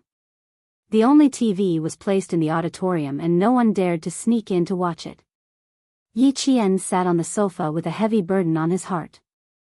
He watched as Yi Qian turned on the TV and switched to the international news channel. I don't know if it's available. Take a look. I want to call Ho Zi. Okay. Yi Qian nodded and watched the international news carefully. From the corner of his eye, he saw Xia Jinyuan take his phone and go to the bathroom to make a call. Ho Zi was still on the 23rd floor. He had just come back from a swim and was only wearing a pair of tight black swimming trunks. At 37 years old, he maintained his body well. From his tight abdominal muscles, it was obvious that he paid a lot of attention to exercise. He picked up the phone and said, "Hello." His expression gradually became serious. So this is the cooperation with this territory. Okay, I'll send the clothes to you in half an hour. I'll take you directly to pick the goods. Ho Zi loved Xia Jinyuan because he loved him. Moreover, the other party was worthy of his help. Today, if Xia Jinyuan had asked him to bring a gun to help, Ho Zi would have agreed without hesitation. Xia Jinyuan couldn't help but raise his eyebrows at such a straightforward answer. He said with a faint smile, "I killed someone overseas and fled back to the country. Brother Zi, I'm in big trouble. What am I afraid of? Who do you think you are? Killing people was not done for personal reasons. Alright, stop trying to scare me. Other than your sister, there's no one else who can scare me." Ho Zi smiled, her beautiful phoenix eyes filled with killing intent. She smiled and said, "Thank you." What's there to thank? He had two thanks. First, he was thankful that Xia Jinyuan thought of him at this time. Someone like Xia Jinyuan went overseas to kill people, and he killed people for the country. Since Xia Jinyuan could come to the southern province to find him after killing people, he had to help him. Helping Xia Jinyuan was equivalent to helping the country. Second, he was thankful that Xia Jinyuan gave him a good opportunity to start reshuffling the cards and wash away all the past. Xia Yiwei wanted to marry some bullshit designer. When did he agree? What was so great about studying abroad? He, Ho Zi, did not study for many years, but he was still doing well. He was still going to marry Xia Yiwei. The place to pick the goods is a little far, but you won't regret it if you go. Ho Zi was not afraid that Xia Jinyuan would find out where he hid the goods. So what if he found out? He did not take these goods out to endanger the peace of the southern province. It was just a hobby. He liked to collect them. Chapter 893. Xia Jinyuan knew that Ho Zi had weapons. It was normal for a gangster like him to have weapons. But he didn't expect that Ho Zi could say the word pick. He could tell that Ho Zi had a lot of goods just from this word. That's right, he wasn't afraid of having a lot of goods, but he was afraid of not having any. "Zigu, you know the consequences if I go to your collection place." Although he wasn't afraid of Ho Zi having a lot of goods, some things had to be made clear. Xia Jinyuan's expression became serious. "You know who I am. If I go, I will take your goods, but it's very likely that." Ho Zi took the towel from the bodyguard and wiped his hair with one hand. He walked towards the cloakroom with his phone in the other. "Since I dare to take you there, why would I be afraid of you seeing my goods? I've known you since you were 16 years old. I've never given you anything that can be used against me in all these years. Even your sister can't find anything that can be used against me. Besides, you said that I'm helping you, but I know that you're helping me. You're helping me to reshuffle the cards openly. Zigu, I'm not afraid of you finding out. In fact, I should be thanking you. Besides, since you're asking me for goods, you must know that I have the goods. Given our relationship, there's no need to talk too much nonsense. If you want the goods or the people, just say the word. He had to help Xia Jinyuan now. Helping him was also helping himself. Ho Zi said casually. His tone revealed the decisiveness of a decision maker. With just a few words, he decided on such a big matter. A gangster bringing a soldier to his own armory to pick out goods. Wasn't he courting death? If it was in the past, he would be courting death. But not now. This was an opportunity for Ho Zi. There were countless people who wanted to cooperate with this territory, and this opportunity was now in Ho Zi's hands. He would be a fool if he didn't seize this opportunity. Xia Jinyuan laughed. Xia Yiwei, you've completely won. You've really won. Based on his understanding of Ho Zi, he would definitely give him the goods if he asked, but he would never bring him to pick out the goods himself. As Ho Zi said, even Xia Yiwei didn't have any direct evidence of the person sleeping next to her. Why would the cautious Ho Zi suddenly think of bringing him to pick out the weapons? There was only one answer. Ho Zi heard what he said last night and used his actions to tell him that he had decided to give up his country for the beauty. Zi Gu, you decide. I need the goods urgently. I have to get them this morning. Xia Jinyuan didn't give Ho Zi a chance to reconsider. He didn't have time to wait. I'll send the clothes to you in half an hour. I'll be waiting for you in the underground parking lot of Venus Hotel. Ho Zi, who was getting some clothes for himself, had a relaxed expression on his face. He had to seize the opportunity to cooperate with this territory. If Xia Yiwei had the intention of marrying someone else, why would he need worldly possessions? Last night, every time he compared his current status to that of a fickle woman like Xia Yiwei, he realized that no matter how he compared himself, as long as he thought of another man sleeping next to Xia Yiwei, he would burn with anger. He couldn't wait to buy a ring and run to her to propose. I still have to do it one by one. I have to do it slowly. Suppressing the anger in his heart, Ho Zi's handsome face, which was so beautiful that it was close to a demon's, was not filled with a charm that made people's eyes linger, but with a gloominess that made people tremble. Xia Yiwei wanted to marry another man? No way. Chapter 894. It was 8:50 a.m. Yi Qian was focused on the TV. She wasn't curious about what Xia Jinyuan and Ho Zi were talking on the phone in the bathroom. It was 8:50 a.m., and there were still 10 minutes before the 9 o'clock a.m. news.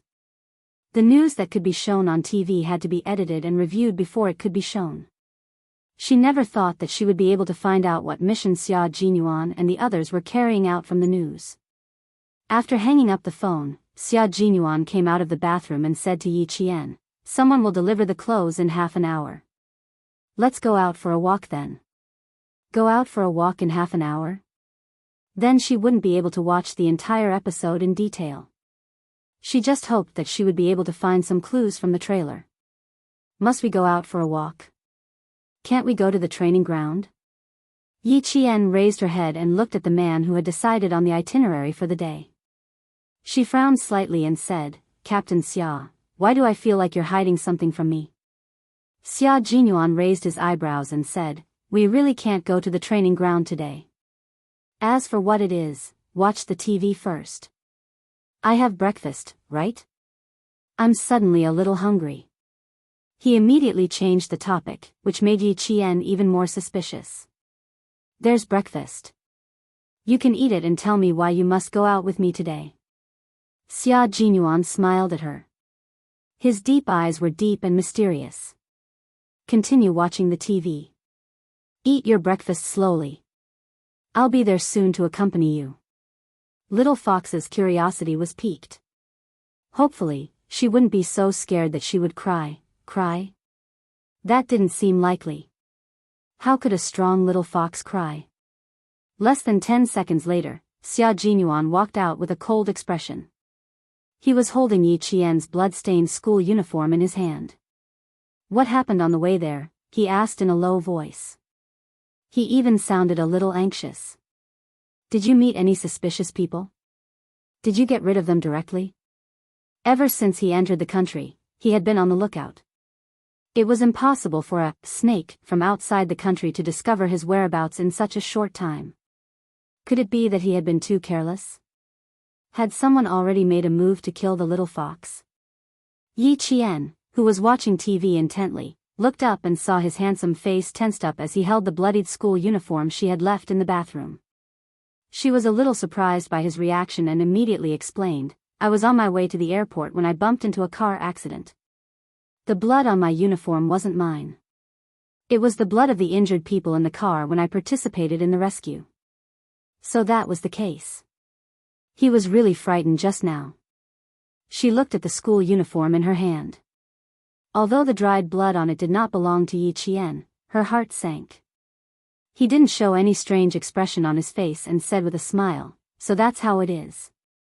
It seems that this car accident is very serious.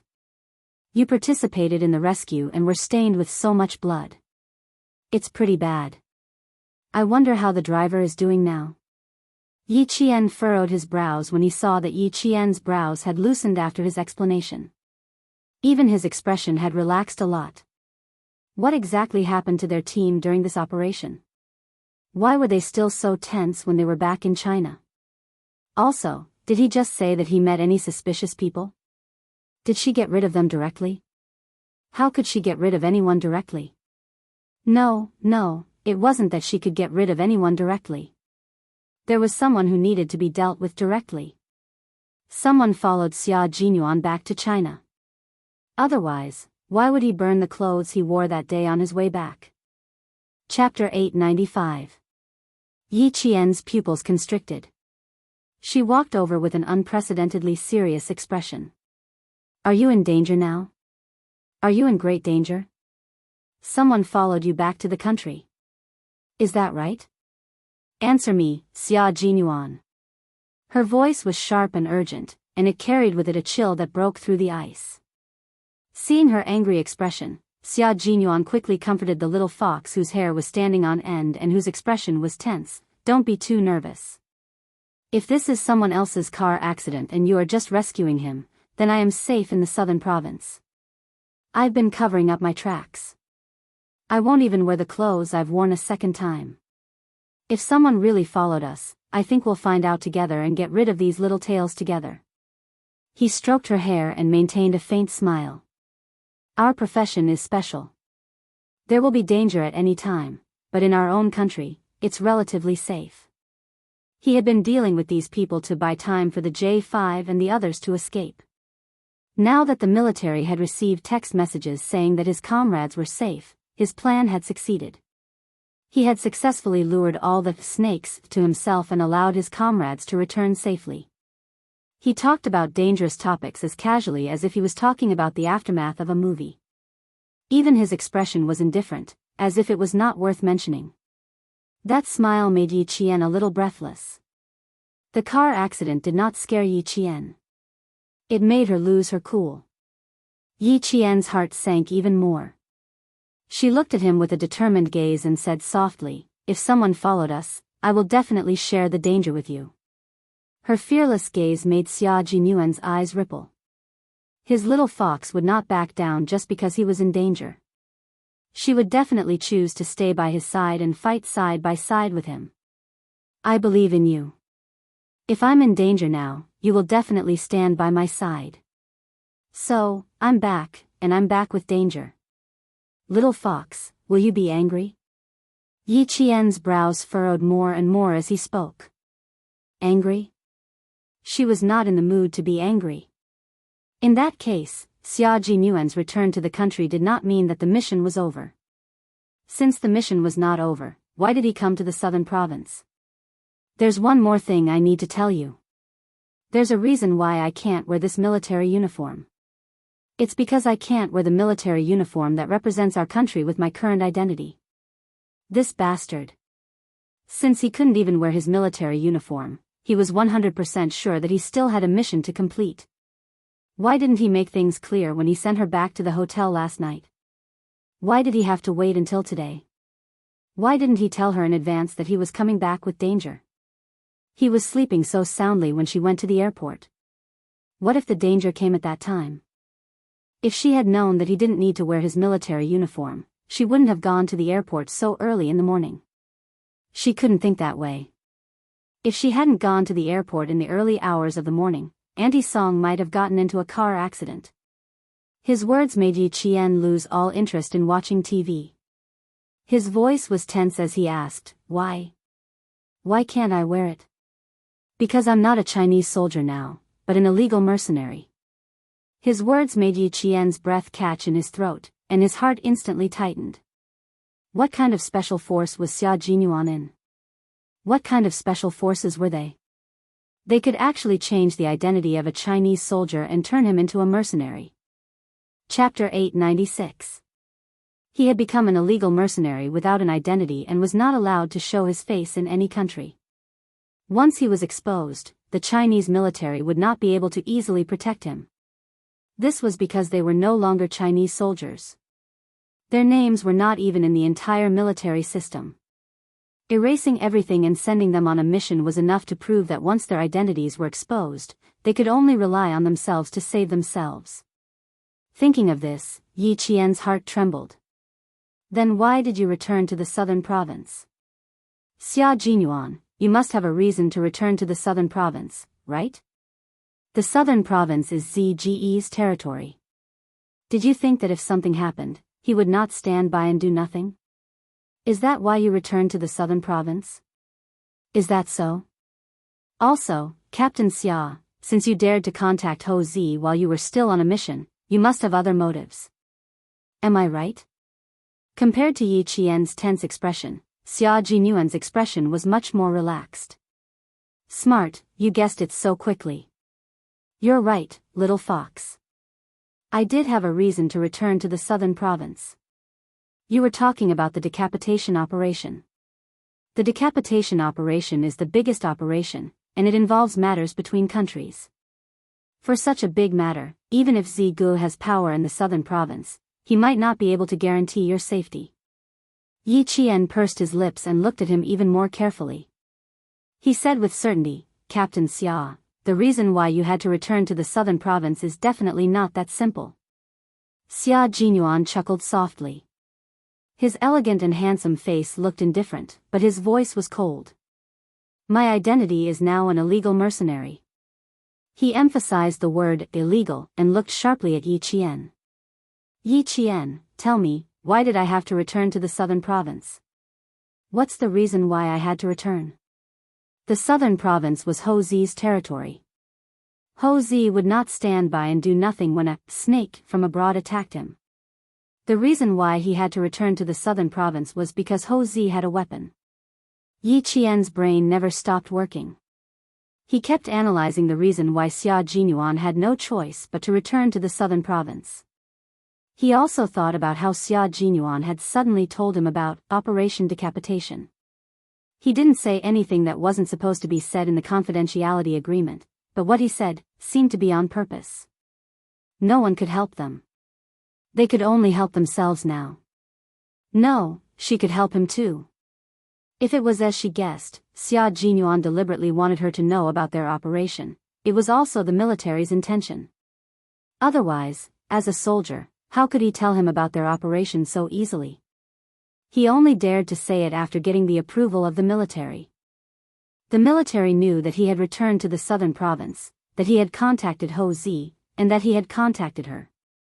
The military knew everything, but Xia Jinyuan was still an illegal mercenary. An illegal mercenary didn't hide the fact that the military had contacted Ho Zi, the leader of the underworld. This meant that the military allowed him to contact Ho Zi. It was obviously a clueless matter. The more Yi Qian thought about it, the more confused he became. Gradually, he found a reason why Xia Jinyuan had no choice but to return to the southern province. It was because Ho Zi had something that the military couldn't give to Xia Jinyuan for the time being. What was that thing? Yi Qian's eyes gradually darkened. Like the sea, they were so deep that the bottom couldn't be seen. After about a minute, the bottomless sea began to ripple. She should have guessed the reason why Xia Jinyuan had to come to the southern province. Chapter 897. Weapons. Ho Zi was the boss of the underworld, so he must have guns and ammunition on hand. Xia Jinyuan, an illegal mercenary, needed guns and ammunition. How could he not have a weapon to defend himself before the mission was over? You return to Nan province because you trust Ho Zi and are sure that he will help you. You need to get weapons from Ho Zi, she said in a trembling voice. She was trembling so much that even her fingers were trembling. Why would he need weapons when he returned to China? What kind of people did he offend?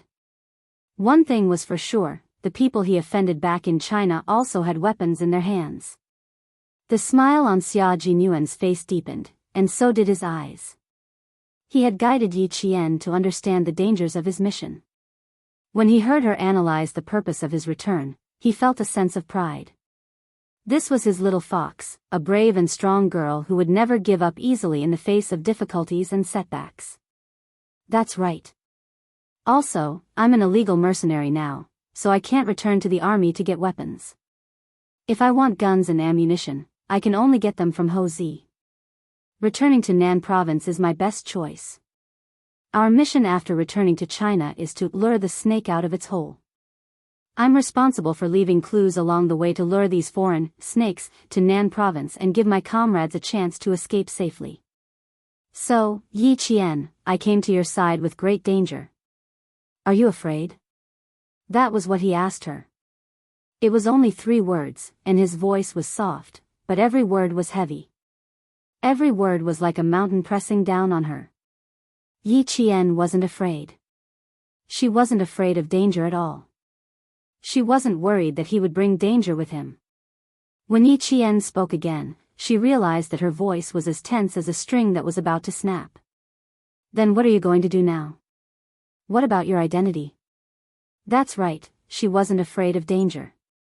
She was afraid that he wouldn't be able to restore his identity.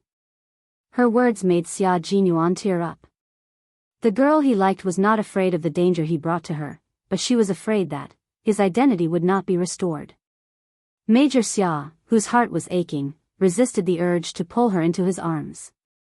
He took a deep breath and calmly said, although my current identity is an illegal mercenary, my identity will naturally be restored after this is over. When Yi Qian heard this, it was as if he saw the mountain that had been pressing down on his heart explode with a bang. His entire body relaxed. It turned out that his identity could be restored after the mission was completed. That was good, that was good. However, before she could exhale, Xia Jinyuan's next words made her heart turn cold. Actually, that's not the problem. The problem is the injured K7. He contacted G3 last night, but he didn't even send out the coordinates. Therefore, I suspect that he didn't manage to escape, but was bitten instead. Little fox, this is the biggest problem right now. G3 is K7's contact person, and I am G3's contact person. For this mission, we contacted each other one by one.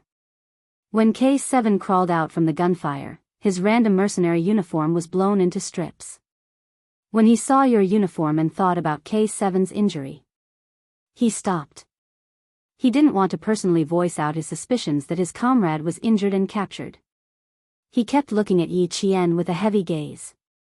Yi Qian, whose emotions were stirred up by Xia Jinyuan, narrowed his eyes and stared at him. He didn't ask anything else. Instead, he asked for himself, Captain Xia, if you tell me about your mission and the difficulties you're facing, it means that not only can I ask you some questions about your mission, but I can also directly participate in your mission, right? Chapter 898. Didn't you already guess correctly? What else do you need to confirm? I can only contact you and tell you what our mission is if the military agrees to your participation. Xia Jinyuan laughed and even raised his hand to rub her head. What else do you want to confirm? Yi Qian waved away the hand that was rubbing his head. I want to confirm whether my current identity is a student or an illegal mercenary. Keep your hands to yourself and don't touch me. I still have a lot of things to know. Of course you're a student. Also, what do you want to know? Xia Jinyuan laughed out loud. His laughter was low and deep, and even his chest was trembling slightly. Can you think about what we should do next? After all, My current identity is not a soldier, but an illegal mercenary. You're a little fox who is so smart that it gives me headaches sometimes. Do you have any ideas on how to restore my identity as soon as possible? He could take her to actual combat, but in actual combat, she had to be able to control the entire situation on her own. She was such a smart girl. She couldn't just be a soldier who followed orders. She had to become a commander who could command soldiers. He hoped that she could become a commander who could command soldiers in battle. Now, she would talk and he would listen. If there was anything wrong, he would point it out to her. He would let her grow up step by step with him. He would watch her grow up and see her become successful. Just thinking about it made him feel proud. You can ask me anything you think of. I can also tell you that after we lure the snakes out of their cave, the mission will be completed in Nan province. We can't do it in the city center. We have to end it in a remote place. He revealed the danger again and let Yi Qian face the danger directly. Yi Qian's gaze gradually darkened. His voice was very soft and filled with a murderous aura. Since we've lured the snakes here, we can't give them a chance to bite you. We can't let them have a chance to escape. If they could get rid of these people in advance, it would mean that Xia Jinyuan's mission in China was completed. It would also make it impossible for other countries to find out that he was actually a Chinese soldier. This was the only way the military could restore his identity. After the finishing work is done, there won't be anything else. Yi Qian said softly. His dark eyes stared at the elegant face in front of him. He said slowly, word by word, your identity can be restored. Her breathing went from rapid to steady, and even her eyes calmed down. Xia Jinyuan couldn't help but lift his hand to hold her face gently. He stroked her face gently with his fingers and said, no, little fox, it's not over. It is good that you are not soft-hearted to your enemies. However, there is still our comrade K7. You still need to consider his current situation.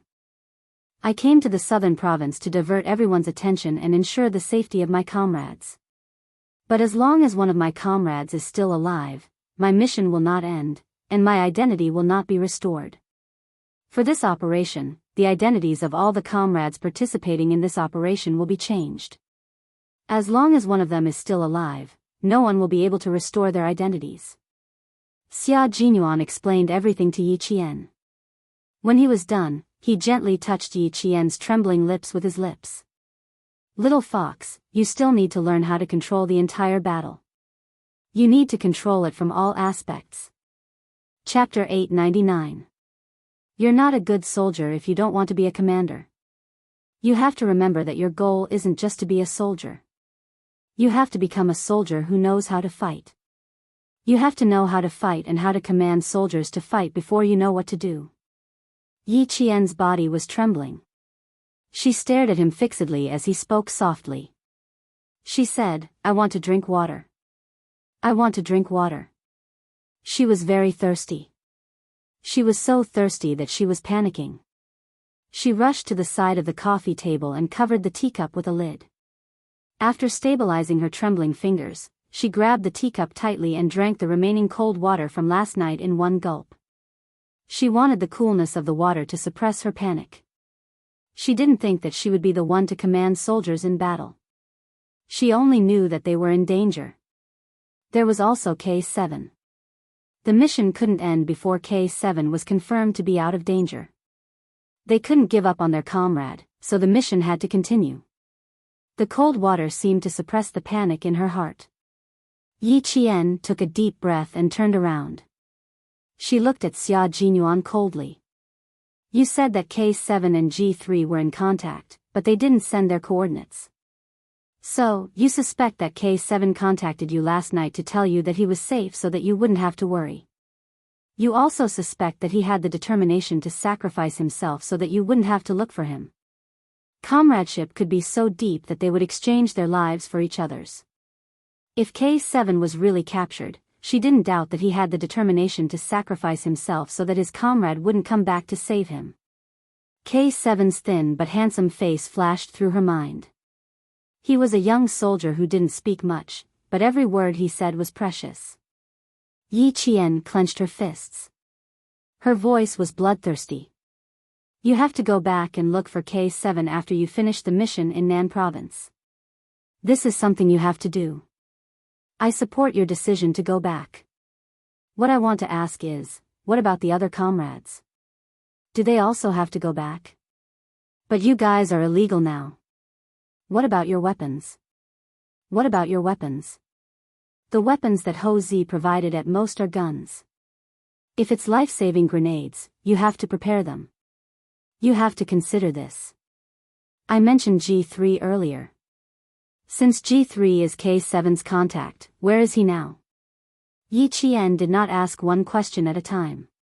Instead, he asked one question after another, each one sharper than the last. If you're in China, you can still look for Ho Zi. But if you're overseas, who will you look for? What if you don't have enough weapons? Through the black market? Xia Jinyuan's nerves twitched when he was hit by her questions that hit the nail on the head. As expected of a comrade who had been on a mission together, her questions came one after another, and each of them hit the nail on the head. After thinking for a while, he answered seriously, G3 is already rushing to the southern province. He's the only one who knows K7's situation the best. He's part of the mission to lure the snake out of its hole.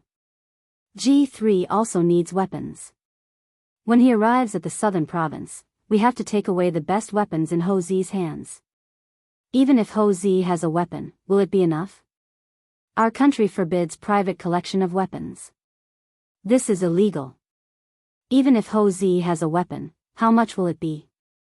Yi Qian was practically chasing after her. Fortunately, she was relatively calm and didn't lose her composure. Yi Qian was the type of person who would calm down the more anxious she was. The calmer she was, the more she understood that this was not a small matter. The news that Xia Jinyuan brought back was too shocking.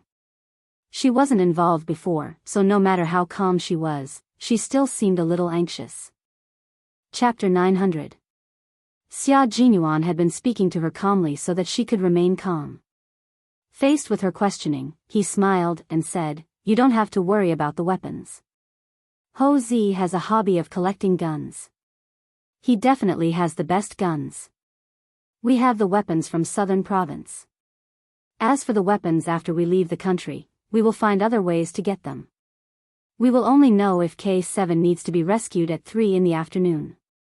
The four of us may seem like a sheet of loose sand, but we are all in contact with each other. For example, G3 hasn't contacted me, which means that K7 hasn't contacted him either. If one person didn't contact them, it meant that none of them could contact them. No one wanted their comrades to be sacrificed, and no one wanted their comrades to be worried about them. Therefore, everyone would try to contact their comrades to reassure them. This method of contact was simple and straightforward. Everyone followed the simple rules of contact. They had all developed the habit of reporting their situation to their comrades at all times so that they wouldn't forget to contact them. What we should do now is to get rid of the snake that you lured to southern province. Then, you guys should hurry back to find K7. Yi Qian summarized everything in one sentence. The last sentence was the most important. They were comrades who had sworn to each other that they would live and die together and never give up.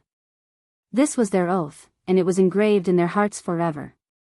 With G3 around, the two of them could take care of each other and return to the battlefield together.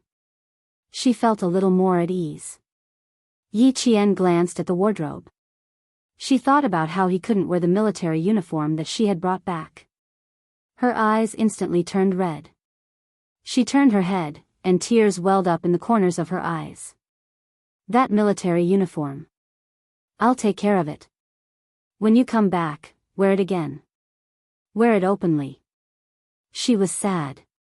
It wasn't the kind of sadness that came from crying. It was the kind of sadness that came from suppressing her trembling heart. She was sad because of his identity. Xia Jinyuan smiled gently and hugged her with his right arm. His warm and broad palm gently stroked her arm to comfort her. Silly fox, it will be over soon. Everything will be fine. You have to believe in us, believe in our country.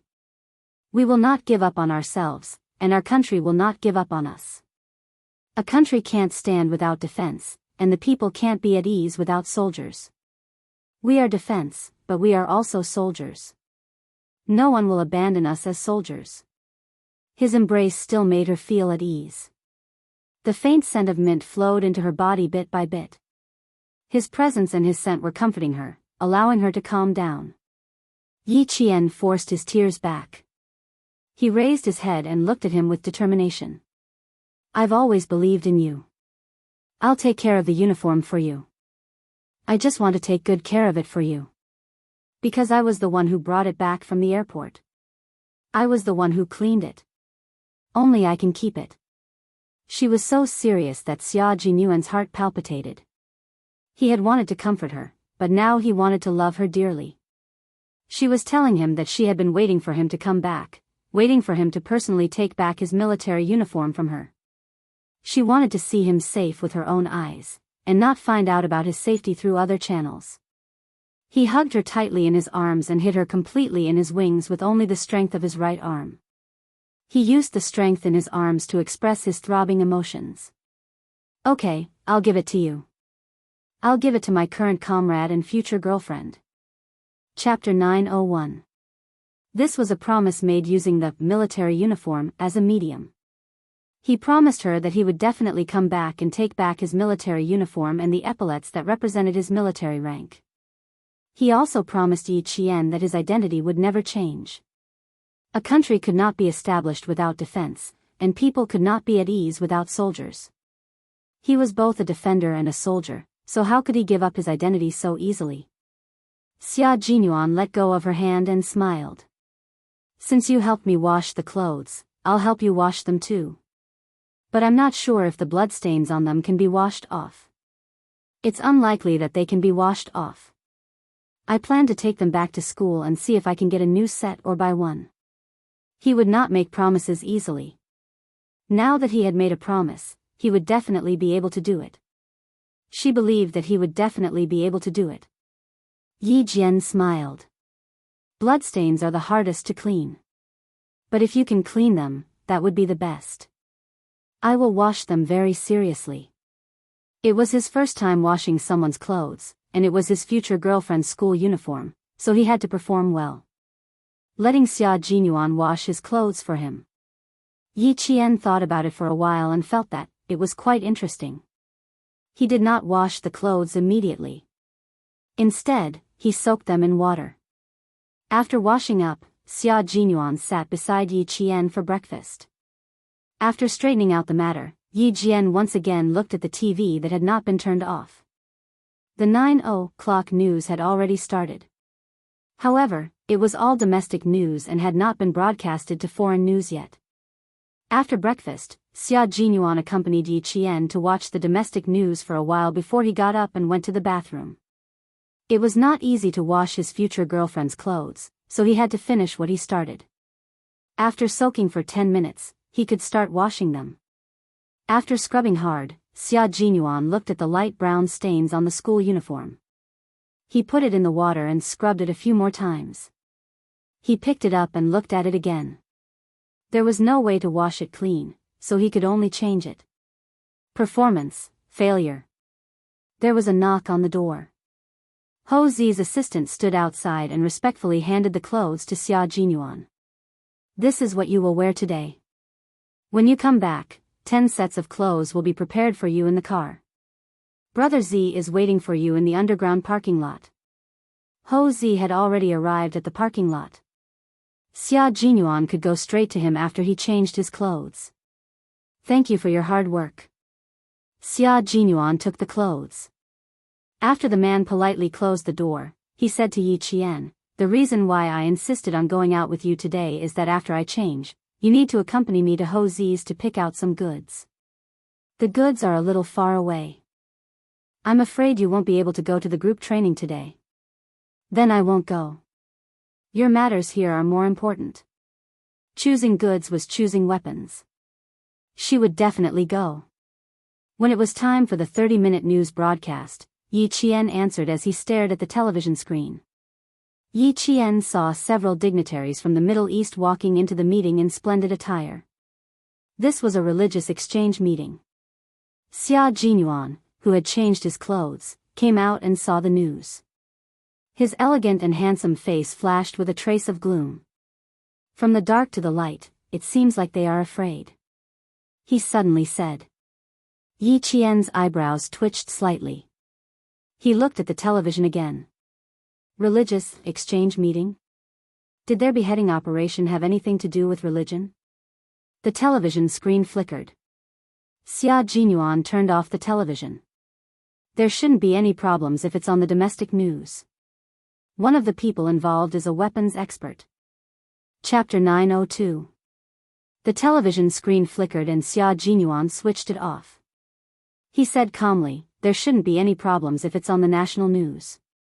One of them is a weapons expert. A weapons expert? A religious exchange meeting? Since it's a religious exchange meeting, the people who appear should be related to religion. Why is there a weapons expert? When religion and weapons are involved, it loses the meaning of religion and becomes a little bloody. Operation Decapitation, they were carrying out Operation Decapitation. A religious exchange meeting, a weapons expert. Yi Qian held his breath. This time, the target of the operation was someone from the religious exchange meeting. What they had taken care of was a person who had been secretly causing trouble for the Chinese side under the pretext of religious exchange. Such a person seemed sanctimonious, like a savior who promoted religion, but in fact, he was the real creator of blood and violence. Xia Jinyuan looked at the expression on her little face and understood. It seemed that his little fox knew who the decapitation leader was. As he buttoned his suit, his thin lips curled up slightly as he brought up a past incident. In the no man's land, there was an active soldier in the mercenary group that we dealt with together. This active soldier followed the person who used the name of religious exchange to enter Tibet. He came from China's borders as a believer and stole military intelligence from China's borders. He secretly spread bad ideas and tried to cause chaos at China's borders. Little Fox, our country is at war everywhere. It seems peaceful, but there are many countries eyeing our country covetously.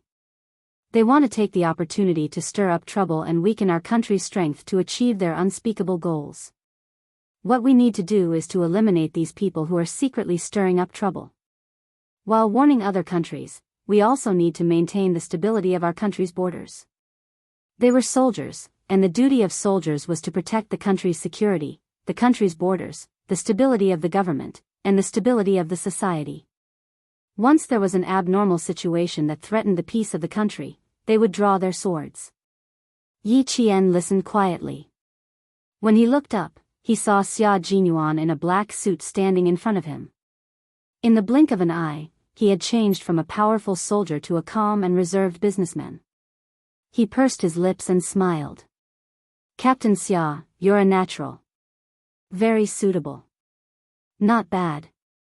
Xia Jinyuan adjusted his tie and his thin lips curled up slightly. In an instant, there was a noble and distinguished aura between his eyebrows. How is it? Do I look more like it now? It wasn't that. Xia Jinyuan was now a mature and steady business elite who exuded a distinguished aura. No matter how he disguised himself, he was always the noble Xia Jinyuan who stood at the top of the world. Yi Jian nodded with a smile. You look alike. No one would be able to tell that Captain Xia is actually a soldier. Even if he came to her side with danger, he was still a soldier that she admired. Danger is always present, it depends on how you face. Regardless of whether you are relaxed or worried, the danger will never disappear automatically. And I choose to face it.